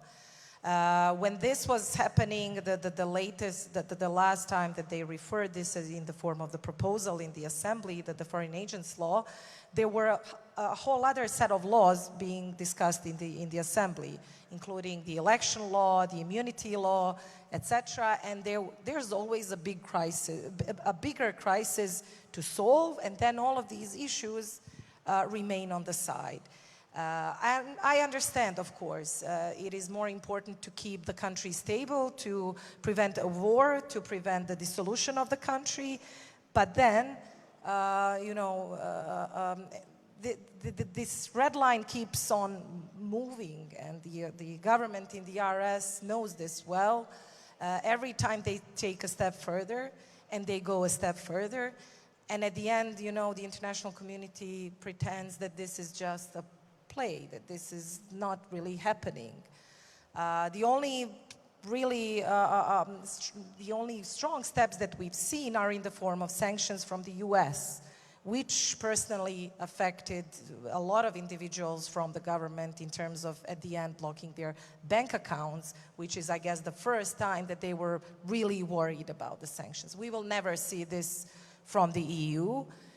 When it comes to the High Representative, I wouldn't want to see anything coming from him in that sense, because this can create another crisis and another crisis, and will probably get us nowhere. But we do need a more harmonized approach by the international community here, considering their still, let's say, strong role here, and clarity in what their expectations from the authorities here are.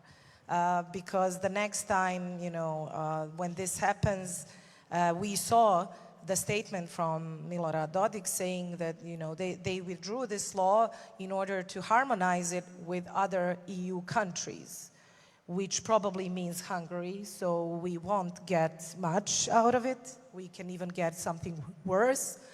And considering that the EU doesn't know what to do with Orban and Hungary in general, this will probably pass. Or will be there for a while as a threat, and then at the convenient moment being put there. But we are now already seeing messages from Serbia, from Montenegro, discussions about the similar law and the necessity of it being introduced. So I do really think that we have to look at these issues beyond, one government in one country. Even when we talk about Bosnia and Herzegovina, it is not only a problem of Republika Srpska, it is a problem of the whole country, because it might be replicated and it might also endanger the work of organizations who are not from Republika Srpska. Yeah. Yes, I agree that there seems to be such a fragmented approach. As this is one country at a time, one specific issue at a time, when it's not being viewed as this whole kind of illiberal shift.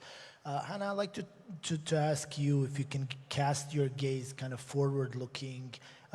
Perhaps out of all of us, you have seen the worst kind of consequences with all of the issues that you've talked about. You are also in exile. The complicity of just you arriving here kind of speaks to that. Can you tell me a little bit of what you see, or do you see anything potentially as ways to counteract that on the ground in Belarus? What are you trying to achieve? What's your focuses in the next couple of years compared to the perhaps people who are still there, who are trying to be a resistance, to the media, to the international community, to the citizens of the country? What are really the focuses, if there's any kind of positives to try and work on or learn from your experience? Well, there are actually many positive things. Belarus, it's a dictatorship, right? It's a very authoritarian state which is kind of heading into totalitarianism. So it's a really bad example here. However, our media, our society, our civil society organizations have been very resilient. Hundreds had to flee, hundreds of journalists, hundreds of civil society activists. More than 1,400 civil society organizations had to dissolve, right? So it seems like there is nothing happening on the ground, which is not true. We see the results of sociology, right, surveys that are showing that the absolute majority of the Belarusian population is against Belarus being involved in the war, even though the regime of Belarus became a co-aggressor by helping Putin invade Ukraine. But these numbers show that there is, the regime and there is people. So people are against any of this, and they do not support Lukashenko to a large extent. So this awareness should exist, should be present. And from this awareness, many political choices have to be made. When we speak about economic pressure, sanctions, legal pressure, this should be addressed. The regime should be put sort of under sanctions. State, governmental institutions or state-owned enterprises should be sanctioned, not Belarusian people. This is really important. And this is so obvious to perhaps many of us, but this doesn't always happen as we see. When it comes to sort of collaboration with the regime, there cannot be business as usual, because what politicians tend to do in governments in the West, right, democratic governments, they keep forgetting. They keep coming back to the previous sort of round of, negotiations or contacts with the regime. And this is what Lukashenko is counting on. He's been around for 30 years already, and he has seen so many changes of governments and, parliaments, whatever, right? Because, you guys have elections, we do not. So, and he kind of counts on this change, that politicians would forget. So this cannot happen. There are other things that I'd like to highlight. So one of the reasons why it was kind of dangerous for me, at least some consider it dangerous for me to come here, is Interpol and transnational repression. This is where some negative trends have been happening. In 2021, I was actually arrested in one of the CIS countries because I'm on the wanted list in Belarus, Russia, and all CIS. And this is something that we are also trying to raise awareness of. There is a film director and journalist, Andrei Gniot, who is now in Serbia. He has been arrested on Interpol wanted, by basically Interpol search, right? Wanted list, and the Serbian court decided to extradite him to Belarus, so we keep fighting against that. This hasn't been done yet, so hopefully this will not happen, but such things are important. And lastly, perhaps another recommendations, because I kind of want to add to this.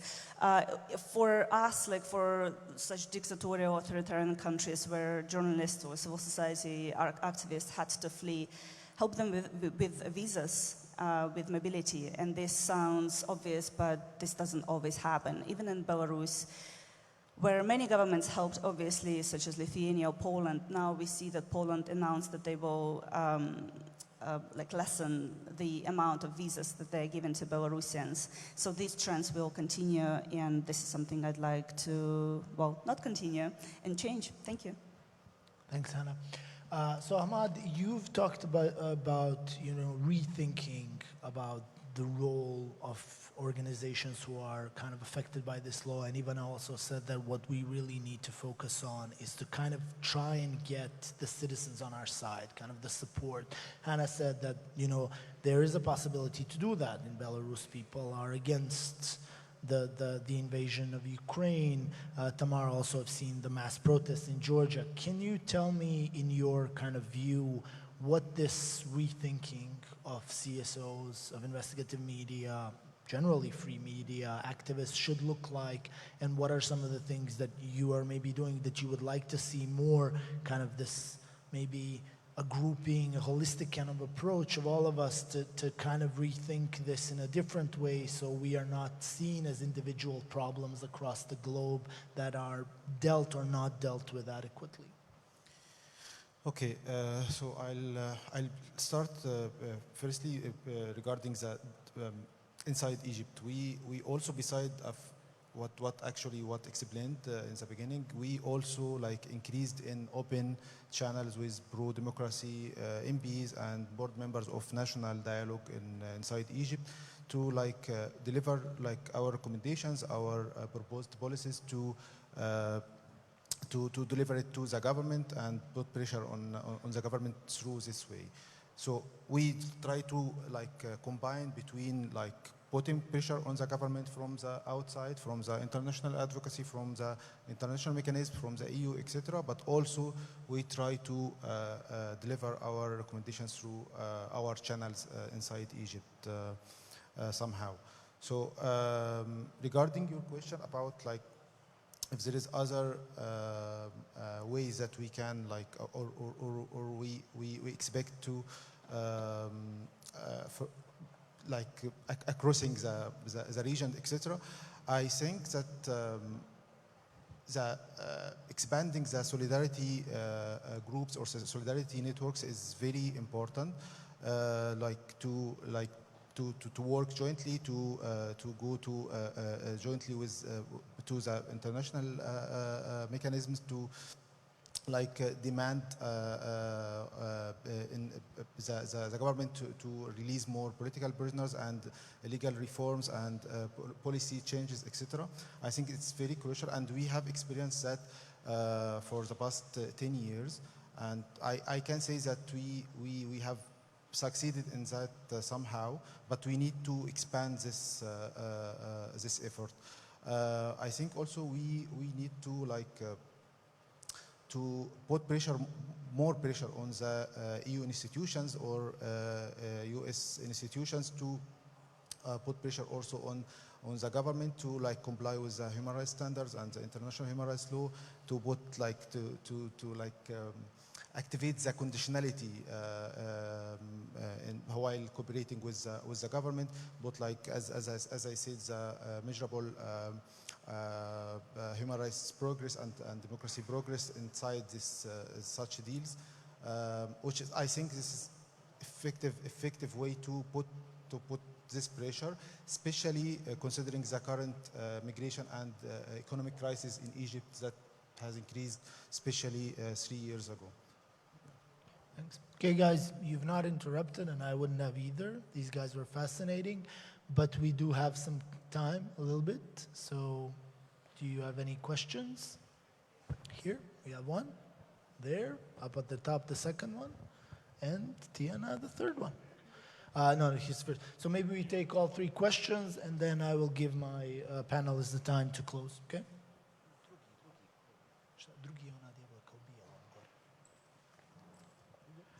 Hi, I'm Filip Stajowski from Metamorphosis Foundation, North Macedonia.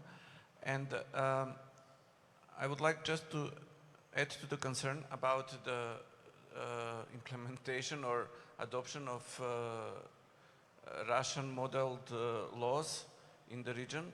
We had also people from Georgia warning that this is a trend that can spread to the Balkans, not only in Bosnia but elsewhere. And we have local politicians in Serbia and some trolls in North Macedonia actively advocating for replication of this model. But I would just like to draw your attention that there is no need to just replicate this, but we have a tendency in authoritarian political parties to use any type of other laws or to enact new kinds of laws. We just had elections in North Macedonia, and one pro-Russian political party that got with 6 seats in the parliament had in their election program a criminalization of fact-checking. So they want to turn us into outright criminal felons directly. So it is really a concerning development, especially because we see a widespread tendency towards censorship, including and censorship in a way to shape the language, to create a new speak within the societies, such as censoring the word gender equality. In North Macedonia, it was, so now fact-checking is something that should be censored, and so on. So we have this, how would you respond? I mean, we usually say we should unite all the people who are for the Enlightenment, who are against feudalism and mafia-run states. should unite, but it seems that they are, those who are for such negative trends are kind of copying each other and cooperating. Why don't we see that at political level by liberal and pro-democracy politicians, and also how to make our whole society fight for what we think is normal, and because we think liberal democracy, modern democracy is normal, everybody is thinking it's default, so very few people are actively engaged in promoting it or educating about it.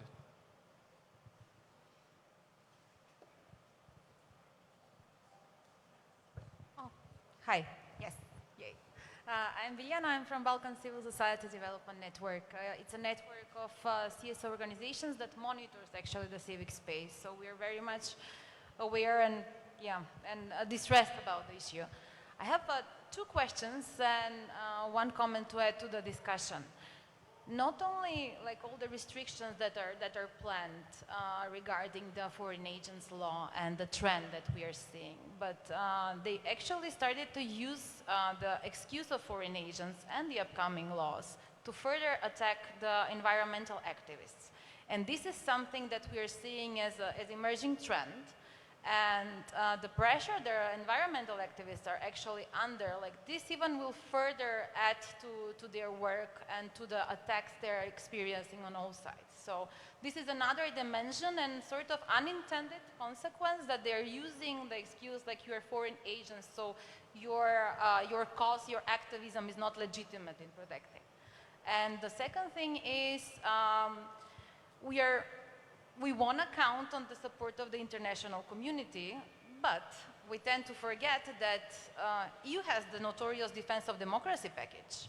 And they're actually, like every time we want to use it as EU as a leverage, they are bringing their own foreign agents law triggered by the Qatar lobbying scandal and everything. And there are very conservative forces within the EU that I'm not sure whether we can rely on them anymore, especially if we add to that the interest for the resources. Yes, sorry. So the question, for Tamar, what went wrong and what could have been done differently? So you managed in Georgia to mobilize huge support previously and prevent the law for the time being. And for Ivana, maybe what now? Like what can be done? What are you relying on at the moment? Thank you. Sorry for the long. It's going to be a little bit similar to the previous one. The prototype, the Russian foreign agents law, was actually advertised as the American law. And that's the same rhetoric that was used in Republika Srpska, and I'm pretty sure it's the same rhetoric that was used in Georgia as well. And the so-called American law that was mentioned was actually the FARA, the Foreign Agents Registration Act, which is a completely different animal from this one. But that's being presented as it's like a counterpart, an equivalent. So my question, not to you, because I know like around here what's the situation, but to everyone else, was this used in your countries, and have you seen support from anyone from the US for this rhetoric? These would be the right-wing groups, the like authoritarian tendencies, the anti-liberal crusaders, etc., that I have occasionally seen support this rhetoric and saying, yeah, we're doing the same thing, like why wouldn't Russia do it? Why wouldn't Georgia do it? Why wouldn't Dodik do it, etc., etc. So it's like a very brief yes or no, and have you seen it and who does this? Thank you. Okay, guys, look at that clock over there. You guys need to be really, really fast with your responses. So I'm going to give you a minute max each, please. I will start with Tatjana's last question. Yes, we have seen these tendencies because we have far-right affiliated with Russia, and government tries to find support among Western conservative forces, and Tucker Carlson is most popular on anti-liberal discourse. Mistakes, actually, the Western donors were supporting sometimes activities that were used against us. They were supporting the Georgian government fight against Russian hybrid warfare, while our government was using these resources against NGOs. And so this was a mistake not to admit certain challenges and compromise because of global crisis and because of war in Ukraine. Thank you. What now? Well, I tried to give previously some of the points of direction in terms of what the civil society should do, how to prepare for the next step in terms of getting the support and from the citizens, not by just, showing how important the work of civil society is and what concretely it does for the society, but also in this sense of fighting disinformation, because all of these spins really get attention from the citizens, like the spin that this is an American law, that we are only fighting for our money and not for anything else. A different kind of disinformation related to what it means and what it implies. So I do believe that we need to prepare a long-term, stronger narrative against this, but also try to somehow lessen the influence of the spins that come from the government by showing concrete facts, by showing concrete consequences, widening the front, not just within the country, but across the region. I do believe that we need support from other countries as well. And when it comes to, I have to just refer to, what with the pro-democracy politicians and where they are. I'm afraid that they are a silent voice across the region, not influential. And I'm also afraid that they would prefer to have this law as well, because everyone wants to control civil society and media. Thank you, Ivana. Really quick answer regarding the rhetoric, and it might not be the direct response to your question, but it's connected, at least in my head. So one huge issue that we are facing is, and kind of how big tech is helping the regime in Belarus, is first, I mentioned these bans, right, and this censorship that the government imposes. So whenever you Google a website which is banned, and it doesn't appear, right, it's kind of blocked and everything, it pessimizes the search. So basically, this is how our independent media have been punished by big tech, because, you cannot really Google them. This is first issue. Of course, they are being thrown out from Yandex, this Russian search tool, because they have these extremist labels. So this is kind of one thing. And the second thing is the language issue. So many independent media report in Belarusian, which is not recognized mostly by big tech as a separate language. And that's how there is, another issue. So if you want to advertise your content in Belarusian, Google or YouTube will say, well, this language doesn't exist. So that's another issue. And usually how people distinguish between propaganda and independent media is when you have content in Belarusian, that's most probably will be the content of independent media. So this is really important. Two things, how big tech is helping the regime. Okay, last word. I think that international pressure still works. We have seen that a lot, including releasing more political prisoners, launching national dialogue. We have seen that 2022 when President El-Sisi actually launched the national dialogue, included like the political parties, etc., to talk and give like recommendations, etc., which is based on international pressures and also based on the economic crisis that took place in the country 3 years ago. So we still rely more on the international advocacy and also rely on your collaboration and your solidarity in like reaching your voices and solidary with our work, with our demands in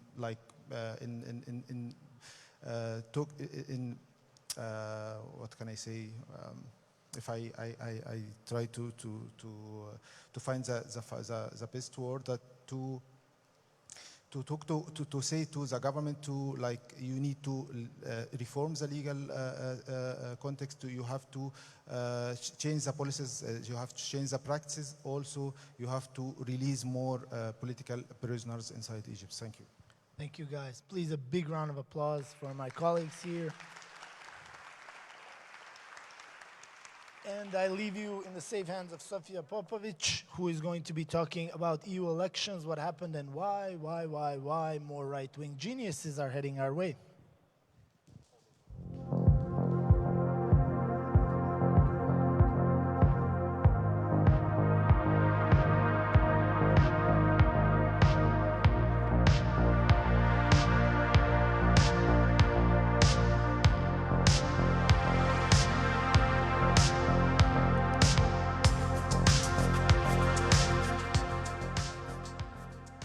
So, dear friends, welcome on a panel.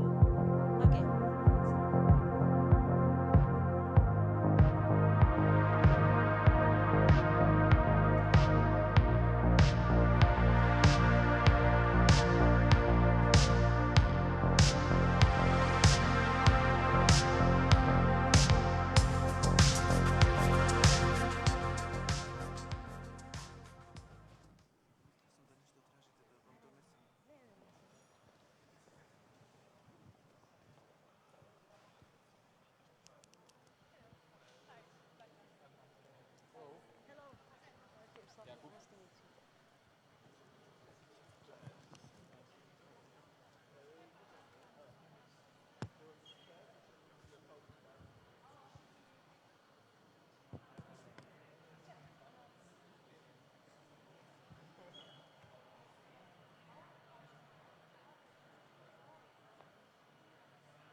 We can start or...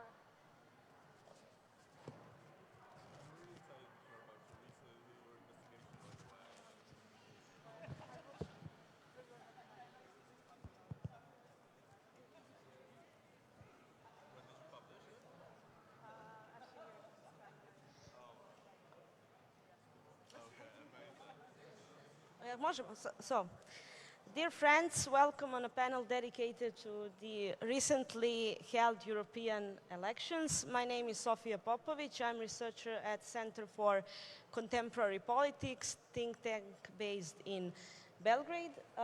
Let me introduce our great panelists. So, Blanka Zoldi, editor-in-chief of Lakmus from Hungary.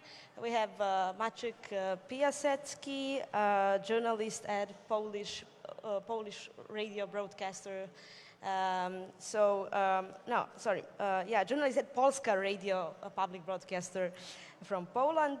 Jakub Szlisz, founder and president of Pravda, a fact-checking organization from Poland, and Alexandra Totova, executive director at Strategic Analysis from Slovakia. So as you can see from the title of our panel, over the next 15 minutes, we will talk about what happened during the European elections and why. As you may know, the process of forming new European institutions is underway, but we are still trying to understand basically what happened and why.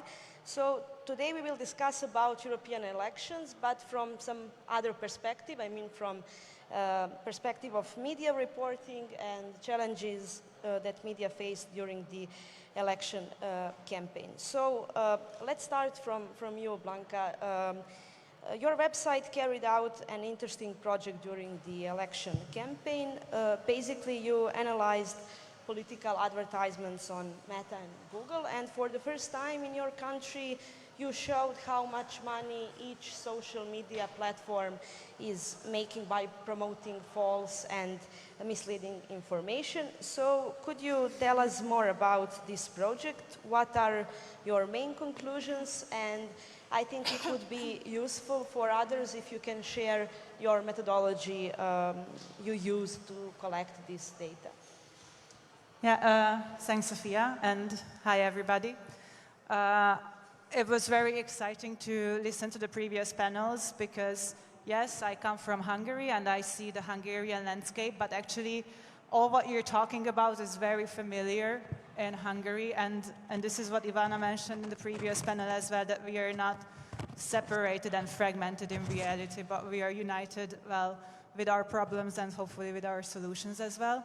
So, well, as you know, we have had Orbán's government since forever, 2010, very good friends with Dodik, Vucic, Fico, etc. So actually these guys are learning from each other. So when we are looking at these like Hungarian specialties, what we are seeing in our country, I feel that basically Hungary can be seen as a toxic laboratory in Europe, and much of the tactics will be or likely to be employed in other countries of the region as well. So this is why I thought that I would talk about this specific project that we carried out with Lakmus fact-checking website in Hungary and two research centers, Political Capital and Mérték, that actually looked at political advertisement before the European elections in Hungary. What we talk a lot about during these events is the need to demonetize disinformation. And when we talk about it, it's the demonetization, meaning that those who spread the disinformation shouldn't profit from spreading the disinformation. But if we look at the other way around, when political actors spread disinformation in political advertisements on Facebook, on Instagram, on Google, on YouTube, actually what we have to see is that the big tech platforms are straight away profiting from spreading disinformation. So it's not about not stopping the spread of disinformation, but profiting from it. So we have seen this as a huge problem in Hungary. And we wanted to put like actually a number at the end of our project, how much big tech platforms are profiting from spreading disinformation. And how could we do this? Actually, we have talked about the lucky situation in the European Union with the Digital Services Act, with the Code of Practice on Disinformation, which actually makes it necessary for big platforms to open up their ad libraries. So this is all publicly available. What political advertisements were actually published within a time frame. And we looked at this. The researchers that we worked together with actually downloaded these data on a weekly basis, and we could follow who spent how much money on the platforms. And then we, as fact-checkers, looked at these advertisements, and we tried to see the pieces of disinformation, the claims that are misleading or even false. And in the end, we added together all the money that was spent on those advertisements that were present in these ads. So there are a couple of things that we have learned, and this is just a bit of methodology, when we talk about disinformation in advertisement. Well, can you say that, for example, when we are called the dollar media, suggesting that we are foreign agents and receiving like foreign funds, is that disinformation? Well, we can correct it as no, we are mostly receiving euros because we are financed by the European Union, but that's not really a fact check, right? Or, for example, when a new coming opposition candidate comes up and linguistically they would call him like Psycho Peter, suggesting that he is a psychopath. Well, we cannot really fact check these claims. So actually the researchers came up with this phrase to use, which is hostile narratives, meaning that they contain a seed of disinformation, but actually the main thing is that there are like pieces of information that might be true or partly true, but they are put together in a way to create a false narrative. And this aims at creating division in the society and actually creating enemies out of political opponents. So what we have seen is that most of these hostile narratives are propagated by pro-government actors. and actually, the disparity is huge because at the end of the day, we were able to put together the number that actually the government and its proxy entities spend 4 times more money on Facebook and Google than are 15 opposition parties combined, 4 times more money. That's a lot of money. And at the end of the day, we created fact checks of the claims that we found in these advertisements. We created 46 fact checks of false claims. They were found in over 500 advertisements, and there were 400,000 euros spent combined on these advertisements. So these are the end numbers, but I'm very happy to elaborate more on this later, but I don't want to steal the stage. Thank you very much. Jakub, your organization also conducted a project during the election campaign. It is Election 24 Check project. Basically, you created a database that gathers and categorizes fact-check information for citizens and European countries.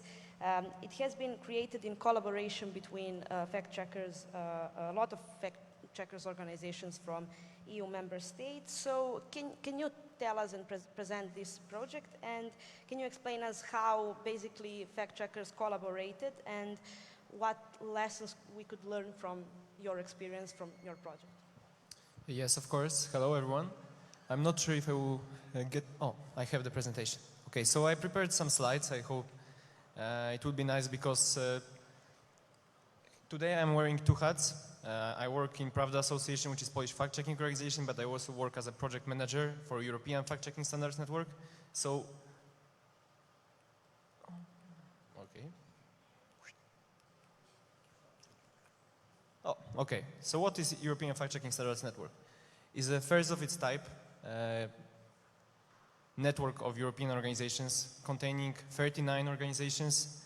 We are very proud of it. We have a good code of standards. And we decided that because of the European elections, we need to do something. We need to collaborate. So the child of this collaboration is a website called Elections24 Check website, which I was managing. It is a project that can only live because various organizations voluntarily decided within the project boundaries to share their articles in a standardized way, harmonized way within the whole community. So what was the main goal of the Elections24 Check website? And still is.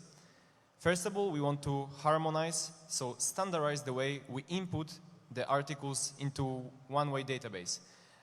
It is a complex task because even if although we are signatories of IFCN, EFCSN, if you look at the organizations, different organizations have different ratings. They have different way that they share the claims that they are verifying, different ways that they are defining the claim appearances that are existing. Even they differ, for example, archiving methodologies, etc., etc. So the first task was how can we collect large number of articles to serve as a reference point for fact-checkers who are working on and fighting disinformation on a daily basis. So what we did collect? Sorry for the bright screen, but this is how it looks. So this is a screenshot from the platform itself.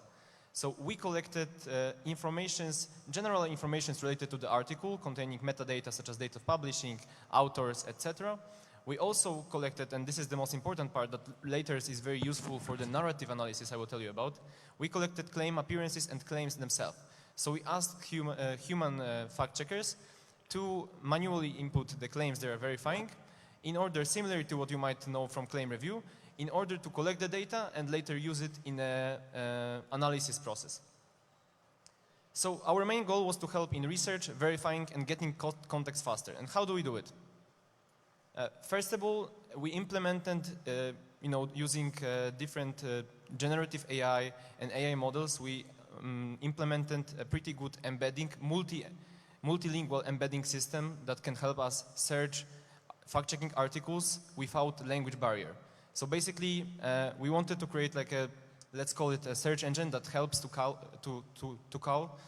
to detect something which I personally called boomerang fake news. So boomerang fake news are the fake news that travel from one country to another, and usually it happens within days or it can happen within months, yes? I mean, all of fact checkers can probably agree that they will often find different fact checks from other countries, the same fake news. So what we try to do is, first of all, give journalists a quick tool that they can use in order to find this kind of repeating fact checks. So this tool helps you by doing this because you can enter your search query in one language and you will get fact checks from every country. So second part, and this is where the generative AI part comes in. So we leveraged, based on the corpus of the data that we collected, we leveraged the GPT models, the latest ones, in order to analyze and create a narrative analysis tool. So basically, the tool on daily basis analyzes all of the fact checks coming from over 40 fact-checking organizations and creates a detailed report containing narratives based on a search query. So basically, what's the use case? Use case is, first of all, it's easier for monitoring to detect narratives. And second, when journalist is writing an article, they can easily search for the keywords that they're interested in order to gain context. Also, as I'm saying, we want to save time. So by giving journalists access to the tool, we are helping them in finding similar fact checks, so they can portray a more broader disinformation narrative landscape. Okay. So again, how many participants? We have, as today, 46 members, 34 languages, and 36 countries. And again, from this stage, I know that some organizations that are participating in the project are here, so I want to say a big thank you because, as I'm saying, it's a collaborative project which would not be possible without the hard work of the different organizations which are here. And in terms of, a little bit broader, in terms of elections, I think that maybe like a message that I could share with other regions that are planning to do similar things, I believe that there is a real usefulness in developing this kind of databases because going a little bit to the statistics, we collected throughout the project is still going for 1 month, but we collected around 2,500 articles which are detailedly described. So we're not talking only about the articles, but we are talking about articles with the metadata, with the claims appearances. So this is something that will stay, this is something that researchers will be able to use. So also, again, maybe trying to convince you to work on similar projects. In the survey I created, 88% of fact checkers said that they are using the platform daily basis in their editorial processes, which for me was the most important thing because we tried to build a platform that could help journalists in their activities day to day. Another thing, which in my opinion is the most interesting part that yet not been really used by the researchers because research takes some time, but we are inviting researchers to use the standardized database that we created. So what is great about that is that they are having very easy access to one of the, as I'm saying, most detailed this type of databases on disinformation and fact checks. Not only on fake news, but also on the verified content. And just to list out what you are seeing on the slide, but there is so many applications, and to be honest, daily basis we receive more and more research applications. I also encourage you, I will share a website. If you are a researcher or are a fact-checking organization from outside Europe and you would like to see how you can use the data, I highly recommend it because what we are doing is really interesting. We are analyzing and researchers are analyzing the coordinated inauthentic behavior. They are analyzing whether the platforms are making something about the disinformation that is on their platform based on the fact checks. So again, what's the outcome? I think collaboration is key, and if we standardize the databases and we standardize our work and we start discussing, only by basically collecting articles, which is something in my opinion most of the organizations can do, we can create something valuable for the community. So that's short. Yeah, thank you. I mean, you collected really a lot of articles. I mean, it's a huge and incredible job. So, yeah, Maciek, we had, I mean, you had in Poland very interesting situation during the election campaign. Basically, 10 days before EU elections, Polish press agency was under cyber attack. Government in that time, I mean, immediately blamed Russia for that attack. So how media reacted and what happened in that time? Because I mean it's a real thing and it could happen in every country. I mean Can you share experience of Yeah, it was a very big thing in the Polish media, and I'm really happy that cybersecurity has had quite a big spot in the pre-election time.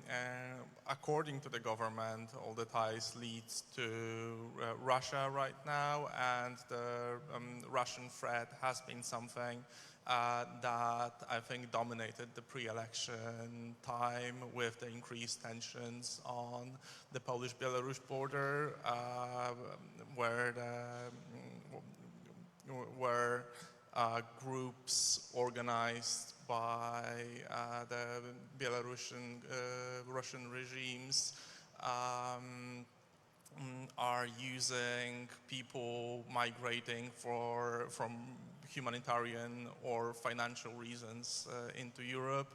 And one of the most tragic events has been the death of a Polish soldier who was stabbed with a knife by one of the people on the other side of the border fence. So the narrative of being tough on migration has been something that the new liberal government has taken up in the very same way that the former government, the Law and Justice, nationalistic, more authoritarian regime has introduced. So ethically, it's a very complicated situation, but yeah, Donald Tusk's government has been taking this very tough stance with the cyber attack on the Polish press agency. So the official public news agency. An article was disseminated through the agency dispatch that there is going to be a draft of Polish citizens, and those citizens will be sent to fight in Ukraine. That was quickly, there was a quick dismissal of this, but the Polish press agency has quite a strong authority, so a lot of news outlets just copy-pasting the dispatches, and the news have appeared in the Polish outlets. And this kind of narrative that Polish people will be involved in defending Ukraine is something that the pro-Russian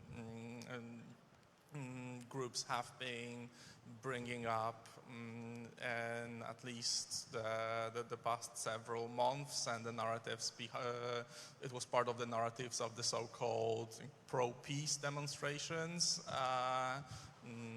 because open pro-Russian narrative in Poland is very unpopular, and only extremely fringe groups are using that. What you will find is kind of fighting for the Polish national interest, and it's this kind of this is not our war narrative, and that was present before the election. And as you, I think the fact that this kind of dispatch was used with this cyber attack, which of course was a one-off thing they could have pulled off, can show us like what kind of narrative will be spread in Poland by groups most probably acting in the Russian interest, with the aim of destabilizing the public opinion, and possibly influencing the election results. I'm very happy to say that since a month ago, I'm employed by the Polish public broadcaster, which played a really vital role for the past 8 years in the election. Most of the reports that you can see on the Polish elections up to last October would say that the elections in Poland were free, but not fair. And usually the public media's role that was often described as the propaganda office of the Law and Justice government were mostly responsible for that not fair part. Just a few days ago, I received the data from my current editor-in-chief at Polskie Radio, the public broadcaster, that said that in the October election, when the Law and Justice lost for the first time in 8 years, 70% of airtime was devoted to presenting the ruling party narrative. Right now, with this election, it was only 30%, and this was roughly the same as the Law and Justice, the main opposition party. Right now, got off the airtime. Well, so I really hope that the current government will not decide to employ the similar strategy when it comes to public media, as in creating basically a propaganda office. And yeah, I'm really hopeful with that. And well, the results have been really bad for both the number of audiences of the public media in Poland, which right now have diminished very significantly, but also the research has shown that many voters of the Law and Justice actually, they thought that the public media were not trustworthy, which I think it's very sad for the state of public discourse. Yeah, thank you. You're lucky because you resolved problem with the public broadcaster. In Serbia, we are not close to that, but yeah. We cannot talk about the European elections without mentioning situation in Slovakia due to assassination attempt on Prime Minister Fico. So, Sandra, what were the consequences of this attack? Because we know that opposition and independent media were immediately blamed by Fico's ruling party for this attack. So, can you explain us also how that event affect results and overall EU election campaign in your country? Thank you very much. I'm happy to be here. Slovakia is currently one of the most Eurosceptic countries in the EU. We are extremely polarized, which is kind of the result of the current political elites, so to say. This is fourth time Fico is taking the position of the Prime Minister. And we had, before the EU elections, we had two elections that were much at higher stakes, namely the September parliamentary elections, when Fico parties basically won the election and was able to form the government. Then the presidential election, which was a really important position for making sure the right person is there and the state capture is basically complete. And then we had the EU elections, which is usually the lowest attended by voters. We had like 35% of voters turnout, which is the fifth lowest in the EU. Usually the voters who come to the polling station are pro-EU, liberal, and so on. There was an issue with the assassination attempt that it might impact the elections in a way that it will completely hijack the results towards the far-right parties. This did not happen, although the assassination attempt was used heavily in the campaign. The opposition was blamed, still is kind of blamed. Fico just had a video claiming that his life is basically that we need to fight against the media and this kind of opposition, and it's really important to create a strong and sovereign state for the sake of safety of all. We will definitely see more of these narratives because Fico's party and also Peter Pellegrini's party, Peter Pellegrini is right now our president, has advisors from Fidesz, from the Hungarian ruling party. So as you mentioned that Hungary is becoming the toxic laboratory of Europe, we are already implementing many, or the ruling political elites are already implementing many narratives that are sort of successive in Hungary. So this pro-peace narrative, this Brussels wants to send soldiers to Ukraine kind of narrative is living in the society, and many more is coming. I mean, of course, understanding EU is not that easy. It's a huge organization, very bureaucratic, very slow to kind of react on things. So, but if we are talking about having very bad PR for the EU in the Western Balkans, it's not just the Western Balkans, but it's coming to Central Europe as well. So the EU needs to be more present and actually focus the campaigns there, because it will lose more countries, and with this tandem, Hungary and Slovakia, it can destabilize the whole bloc, basically. Yeah, and I have a question for you, Blanca, because during the election campaign, I mean, in Hungary you have very active and vibrant government-organized, non-governmental organizations. So what was their role in the election campaign, and what narratives did they spread during the elections? Yeah, absolutely. As Sandra mentioned, this, you know, the question of the election is whether you vote for Fidesz or not, whether you vote for war or peace, life or death. This was basically the question.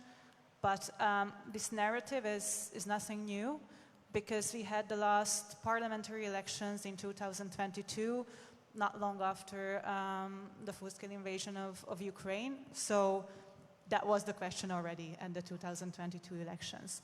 And what you have to see in Hungary is that ever since 2010, there has been an ever-tightening grip on independent media in the country.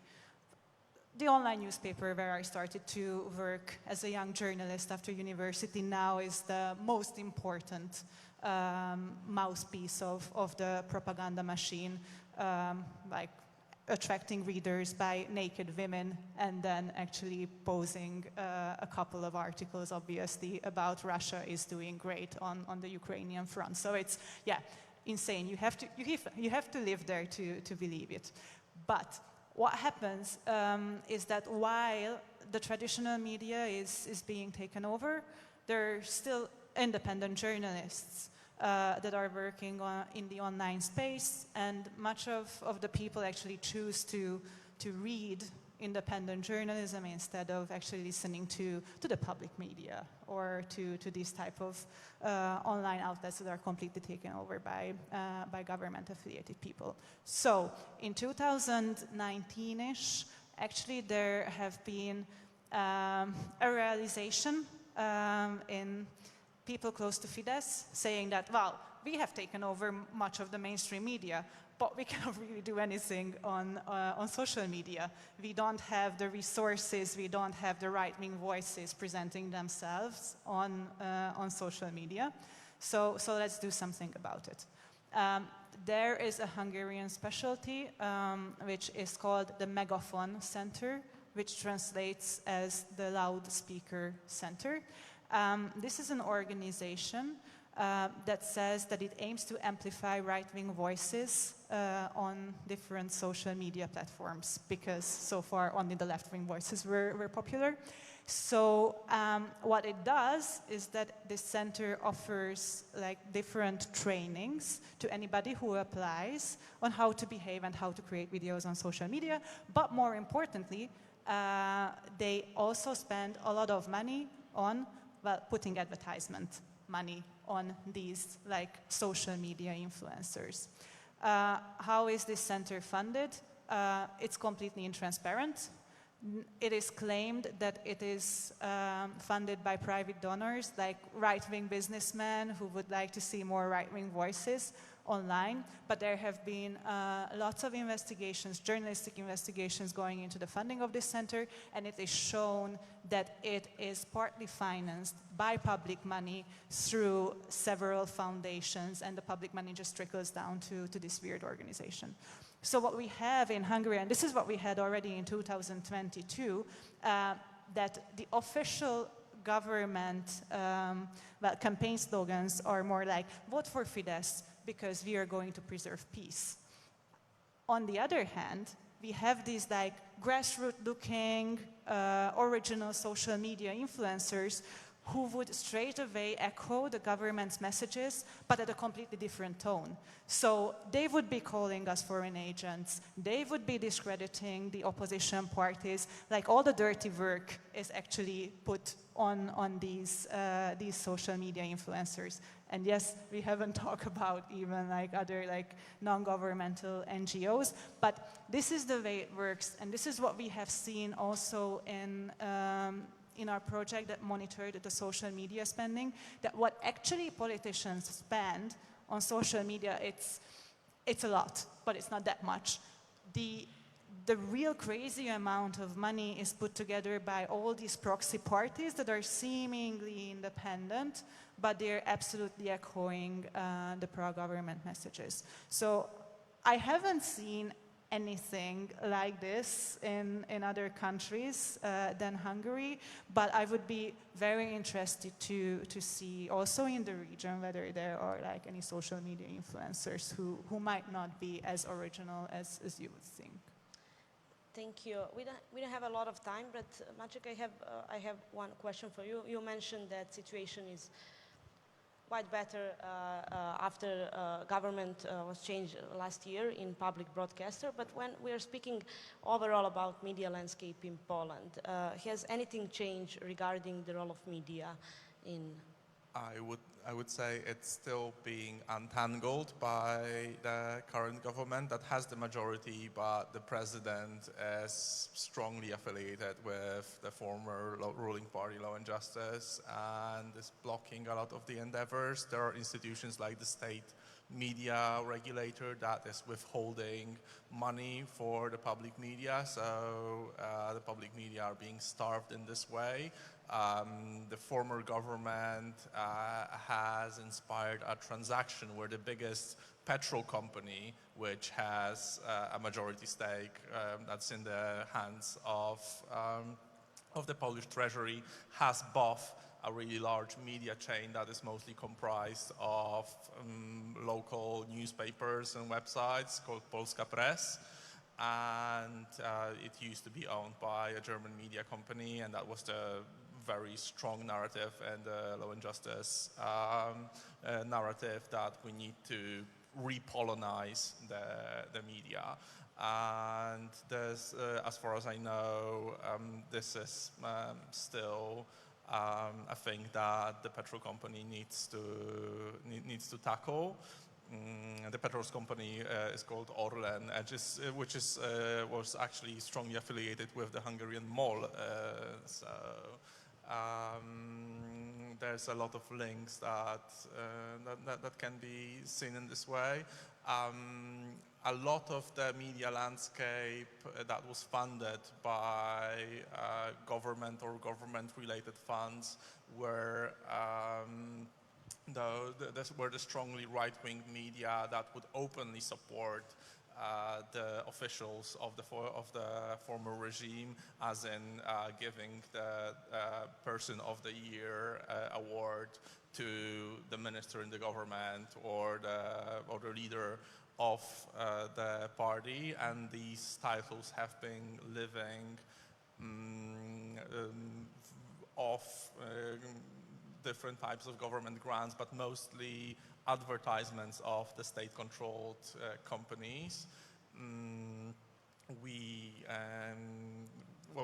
We'll closely monitoring what's happening to that. Like, hopefully, this is not going to go the other way around, like especially with the new European regulation.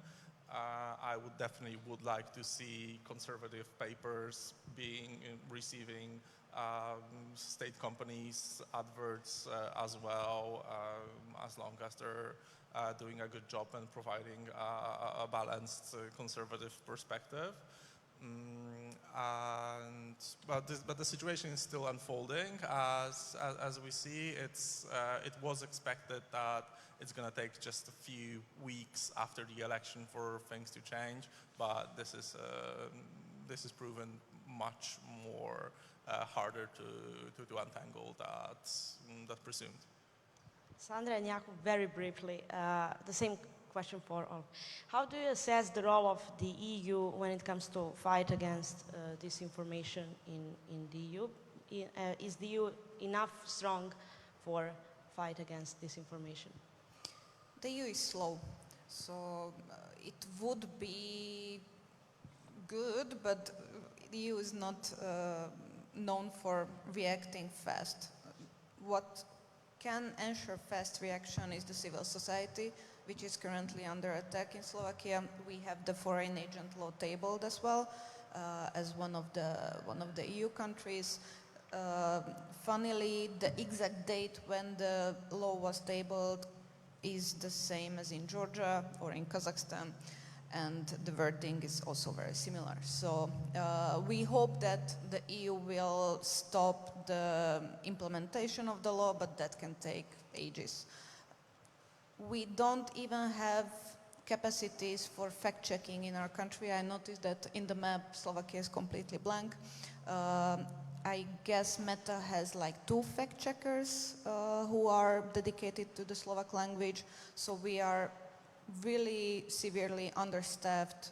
Disinformation is spreading like crazy. There is monetization of the information, and also in the parliamentary elections last year in October, it was visible that some parties chose to do the political advertisement in disinformation outlets, not the traditional media, because the traditional media is pushing for transparency, for rule of law, for anti-corruption, and so on and so on. And this might not be ideal for some parties. So they chose to blurry the lines between truth and claim to be truth. They are basically pushing for these narratives, and there is more to come.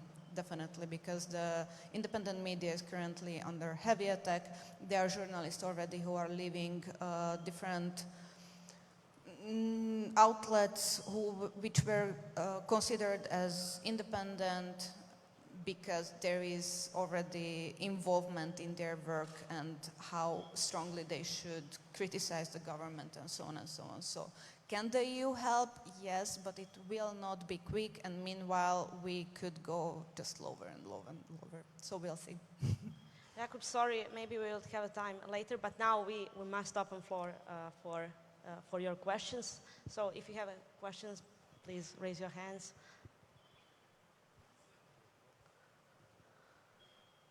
Okay, Jakub, you can continue.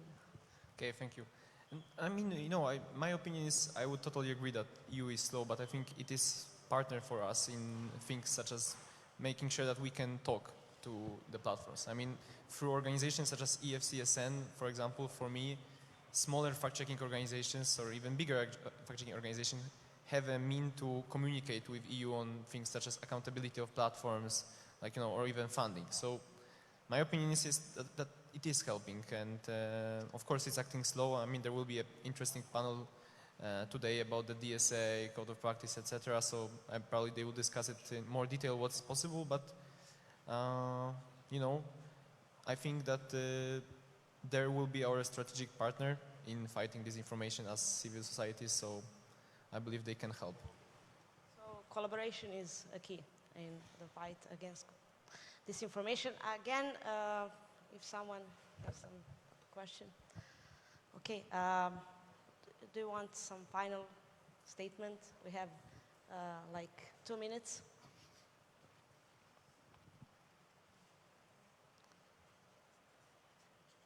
Just to find, then I will find the name of the next panel.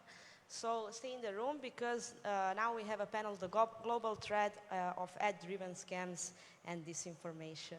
Thank you.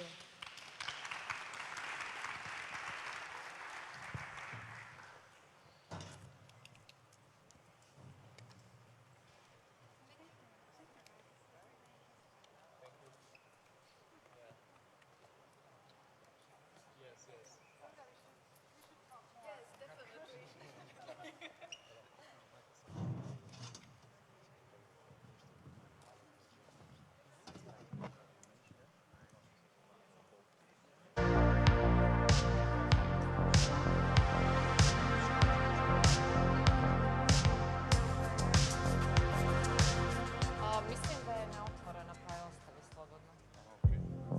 Mislim, nemam pojma.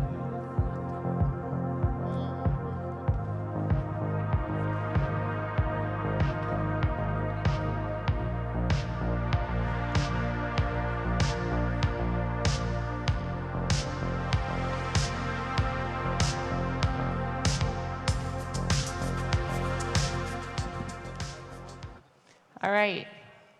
So, thank you, Sophia, for a great discussion. Hi, everyone. As Sophia said, my name is Maria. I'm a member of Zašto ne? I'm one of your hosts here. So, we're following up on many interesting discussions, but I'm sure this segment of our program is going to be equally interesting and kind of thought-provoking. So, thank you all for sticking up and staying here with us. It's going to be a bit of a hybrid concept here. We've dedicated a slot to the issue of monetization of disinformation. We're going to have 2 15-minute presentations, and then we're going to follow it up with a 45-minute panel. So I'm joined here for the first presentation with Craig Silverman. He's a journalist from ProPublica, and I'm sure a familiar name to many of you here since he is one of the leading experts on the issues of online disinformation. You've been to POINT before. It's always so interesting to have you here. And the topic we're going to be discussing here, you're going to be presenting the findings on the issues of the global threat of aid-driven scams and disinformation. So I'm going to give the floor to you, start off with the presentation, and then we're going to take it from there. Thank you. Hi, everybody. I've been to POINT before. Pardon me, but it was virtually, so this is actually my first time. Thank you very much. So I have some slides, and I think I'm going to stand up if that's okay. I'll just wait for the slides to come up. I want to tell you a little bit about a story I worked on last year with some partners in Sweden, Germany, and with OCCRP, where we looked at, in particular, an ad network and some of the publishers it was working with. And, you know, the bottom line is to look at the connection that exists around monetization when it comes to disinformation and scams. And I think we've already heard these things come up a little bit today, but through my presentation, the next presentation, and then the panel, we can dig into it a little bit more. So let's just see if I'm able to change the slides. Oh, let me turn this on. Is that going to work? Doesn't see, oh, there we go. All right, so our story started with an ad network called AdStyle. And so this is, oops, sorry. There we go. So you can see it's a company, they place ads on websites, so they work with publishers like any other ad network. The ads that they place, you're probably familiar with. It's the same type that Outbrain and Taboola do. They look like related articles, so there's a headline, there's a thumbnail, that kind of thing. And you can see some of the companies that they said that they have worked with, you know, big brands. These are 2 of their employees that are listed on LinkedIn. And here are some of the publishers that they work with. So they work with a network of pro-Trump websites in English in the United States. They work with one of the leading kind of far-right sites in Sweden. They also work with some of the far-right sites in Germany. And these are sites that are frequently fact-checked by fact-checkers for spreading false or misleading information. And so that's one part of it, is AdStyle, we found, was working with, you know, hundreds and hundreds of sites around the world. And a decent amount of those sites were actually kind of right-wing and far-right sites that were often being fact-checked for misleading and false information. So they seemed to kind of have a specialty of signing up these sites. And then there were the ads themselves that they were actually placing. So the ones that I've highlighted here in red, pretty much every single one of these ads is either a scam or a scammy-like product. And so when we looked at their clients, they mostly worked with far-right and right-wing publishers that often, you know, spread false and misleading claims. And then the ads themselves also had false and misleading claims, deceptive products, or just out and outright scams. And so, you know, a lot of those ads, obviously, they had images of celebrities. They would lead you to a page that looked like a news report. This is probably familiar, right? You've seen these, whatever country you're in, you see these kinds of ads. And so, you know, they take a celebrity, they say You know, on the one on the left, it says we can reverse dementia with this product, which of course the product can't do. And on the right-hand side was a classic kind of cryptocurrency scam, which is just a global problem that we're all dealing with. So that was the reason we kind of looked at AdStyle, is one, they had a specialty in working with disinformation publishers and were kind of uniting the right wing around the world. And two, the ads that they were actually placing were not all of them, but a significant portion of those that we viewed at were scams, were disinformation in some ways themselves. And so we started looking at them and trying to figure out what was going on. And so obviously we have, you know, the false claims here for the ads. But beyond that, we also found that the company had a lot of issues. So number one, it never worked with any of those big brands. So they were relying on their own website of who they had been working with. Number two, almost, as far as we could tell, almost all of the employees that they listed on LinkedIn used AI-generated profiles. And when we searched for corporate records, a lot of these employees said that they were based in the United States, where we're able to pull a lot of like personal data from databases and records. We couldn't find that any of them actually existed. So not only were they running, you know, fake celebrity scam ads, not only were they running those ads on sites that would often have false claims, but the company itself was making false claims about who it worked with and who actually worked there. So who was actually behind AdStyle? We found this couple. We had Russian-speaking people. Anna had lived in Latvia, Leonid as well. When we found them, they were actually living in Italy. Very nice region of Italy. They'd visited some nice places, so they seemed to be doing some, you know, some decent business. And so it was, you know, we found them through domain records and other things like that, although Anna was a little more public. But they had a lot of fake employees, and they were the real ones. And then the examples here that I've highlighted, what we realized when we would click on some of these ads, particularly some of the ones for like dubious skincare products or dubious other kinds of products, when we looked in the URL of the ad itself that we went to, we could see that there was an ID there, Leonid 331. And so in some cases, Leonid was actually the one earning a kind of share, a commission, if somebody would buy some of these products. And so not only were they running the ad network, they were also placing some of the ads and earning a commission from it. And so this was a whole ecosystem that combined, you know, ads, scams, deception, disinformation, far-right disinformation, all of that kind of in one place. And while AdStyle, I think, was kind of unique in some ways, what we're seeing of this intersection between disinformation and scams is really something that's happening at a global level, and something that, you know, is worth digging into, which is why it's great to have these presentations and the time to talk about it more. So obviously, I did a story, Espressen in Sweden did a story, and we kind of dug into this all together. And so this intersection point here, I think, is really important to note. And this is not just, you know, the example I looked at. I mean, for example, recently on YouTube, there were like hundreds and hundreds of deep fake scam ads convincing people that they could get, you know, several $1,000s in a government subsidy. And they did things like they used AI to clone The Rock's voice. And so there was a video ad, and it was The Rock telling you, hey, the government's trying to keep this money from you, but you can go get it. And these were all over YouTube with, you know, with him and others. Ads are also used directly to scam people. This is often called, you know, malvertising. So the ads themselves are complete scams where you're falsely told that your computer is infected, or that you could win a gift card, or that there's a virus on your computer. And if you click on these, eventually, you know, you will call a phone number thinking you've got the Microsoft helpline, and they will tell you, no, you know, you owe several hundred or $1,000, and they basically put the person into a scam where they end up having to hand over money. And it may seem like something that it's easy to avoid, but the amount of money that's being stolen through this stuff is really astounding.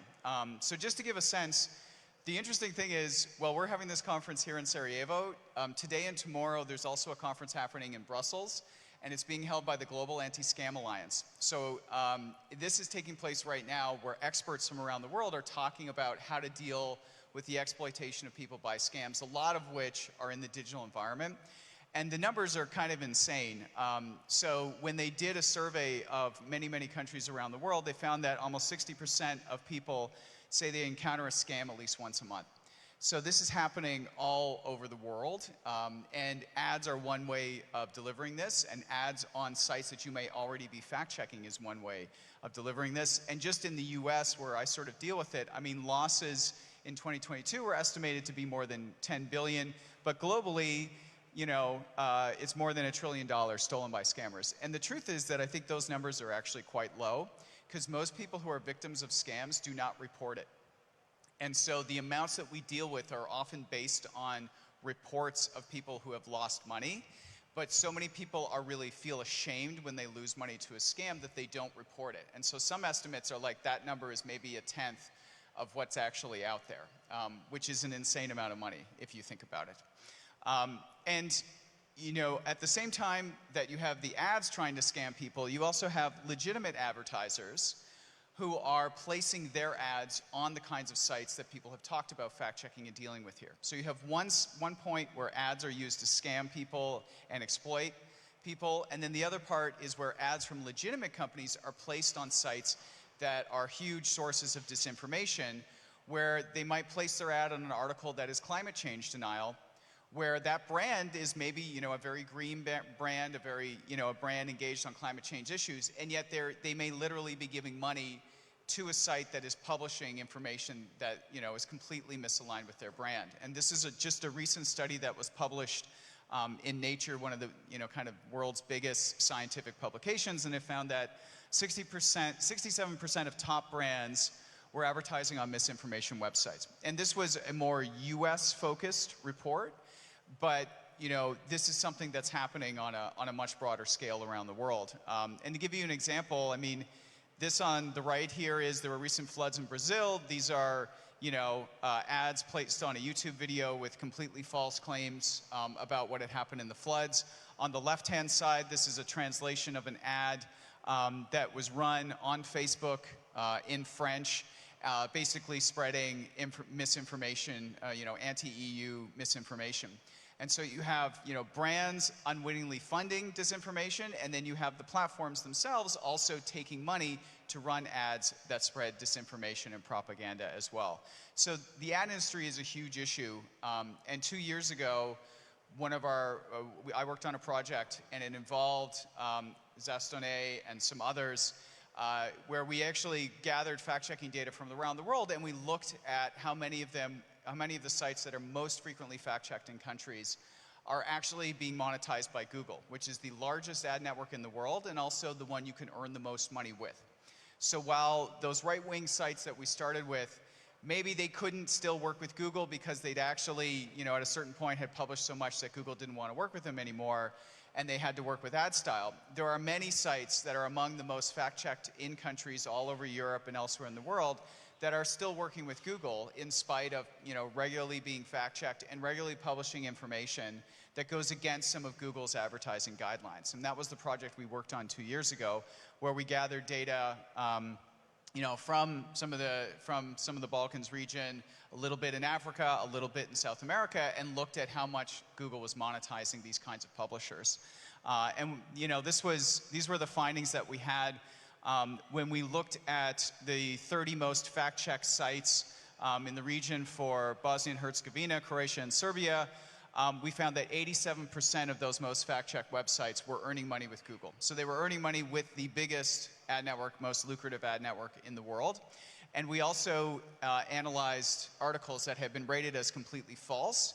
And we found that those articles, which likely violated Google's guidelines, about 60% of those articles had Google ads on them themselves. Because one of the things Google will tell you, and that they told us, is that, well, we may work with a publisher overall, but we will often remove ads from a specific article if the article's content violates our policies.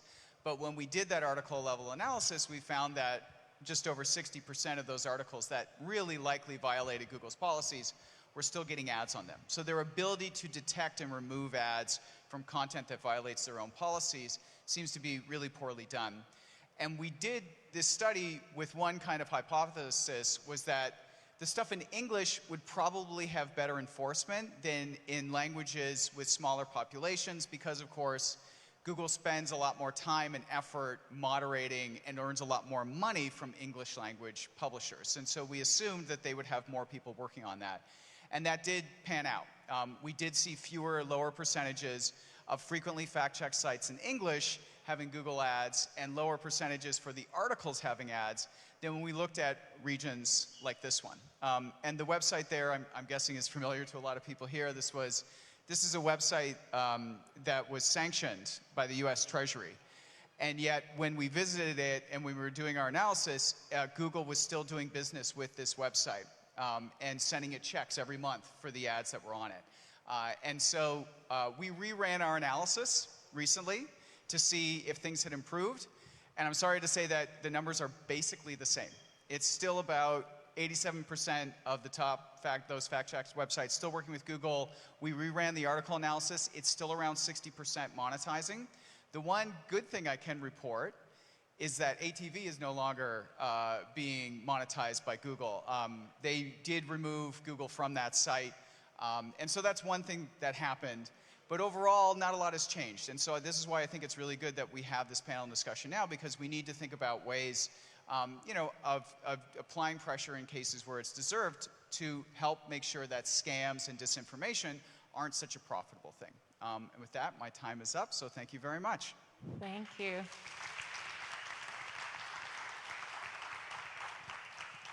I'm sure there are a lot of questions from the audience as well as from me, but we'll save them for the panel part.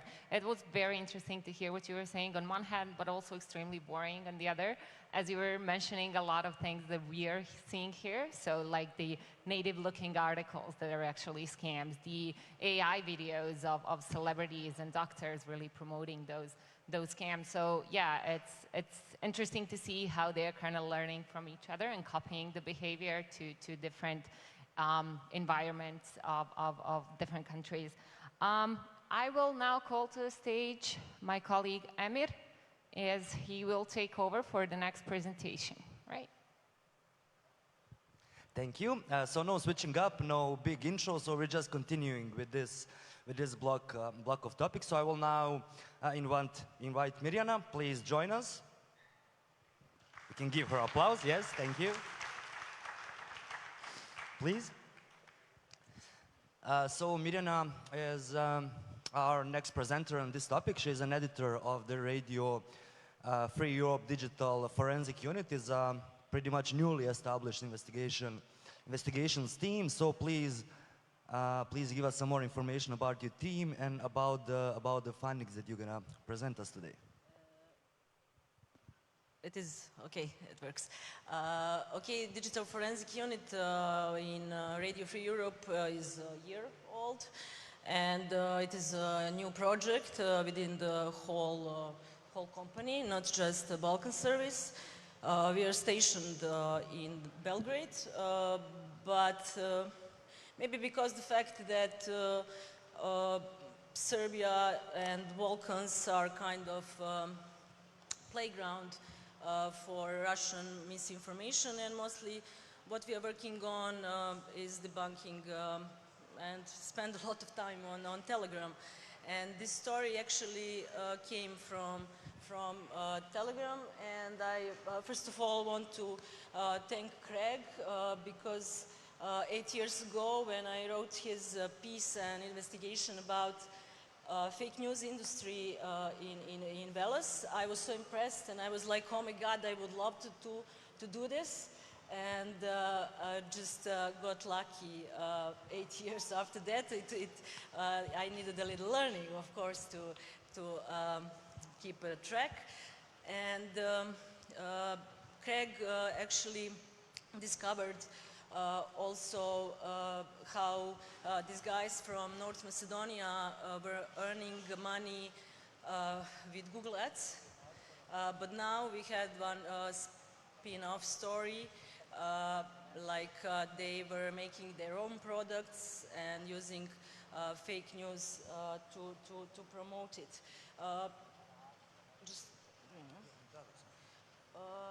First of all, I will introduce you to this guy. We are all talking about deep fakes, but no tone, huh?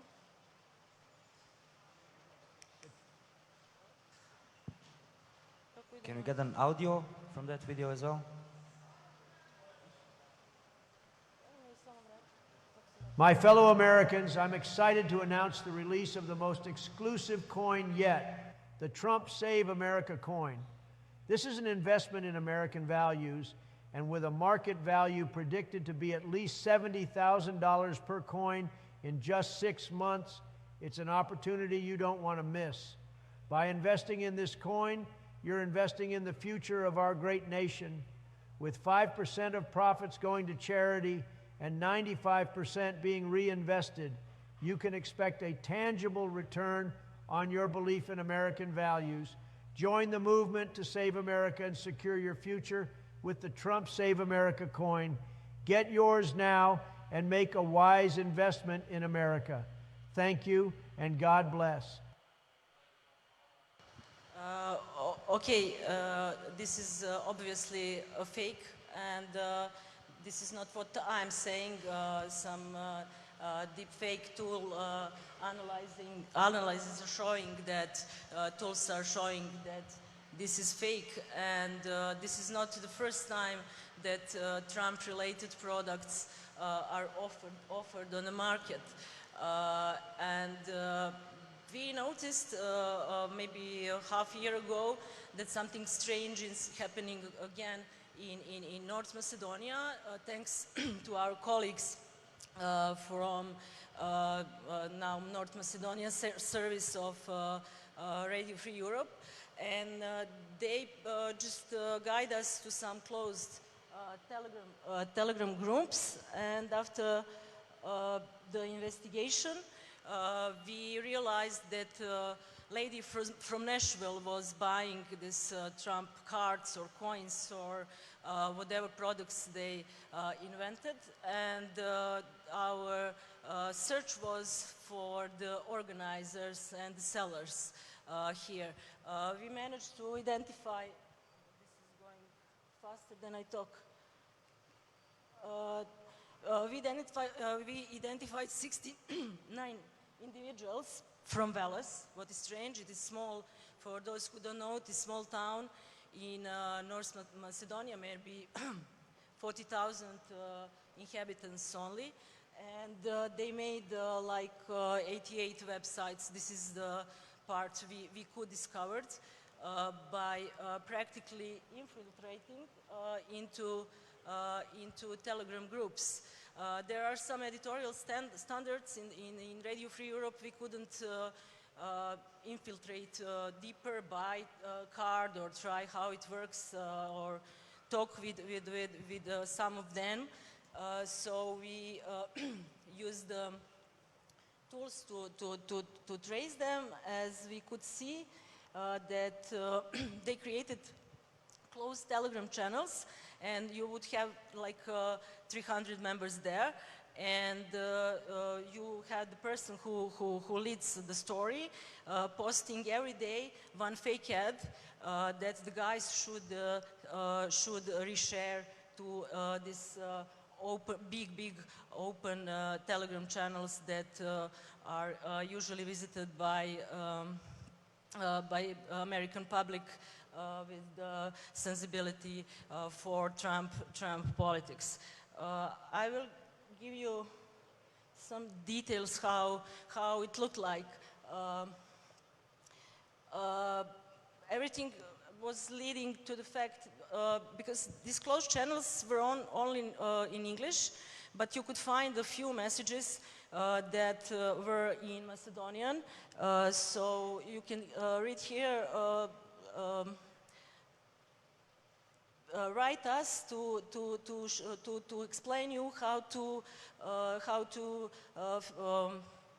scam the Americans.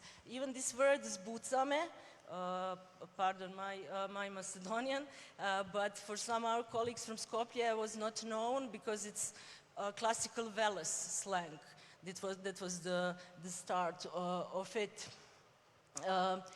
So in these channels, they were organized like affiliate marketers, And the link for the marketers they were sharing had this Vashiot, your username, at the end, again, Macedonian or any Balkan language, but that was the next lead.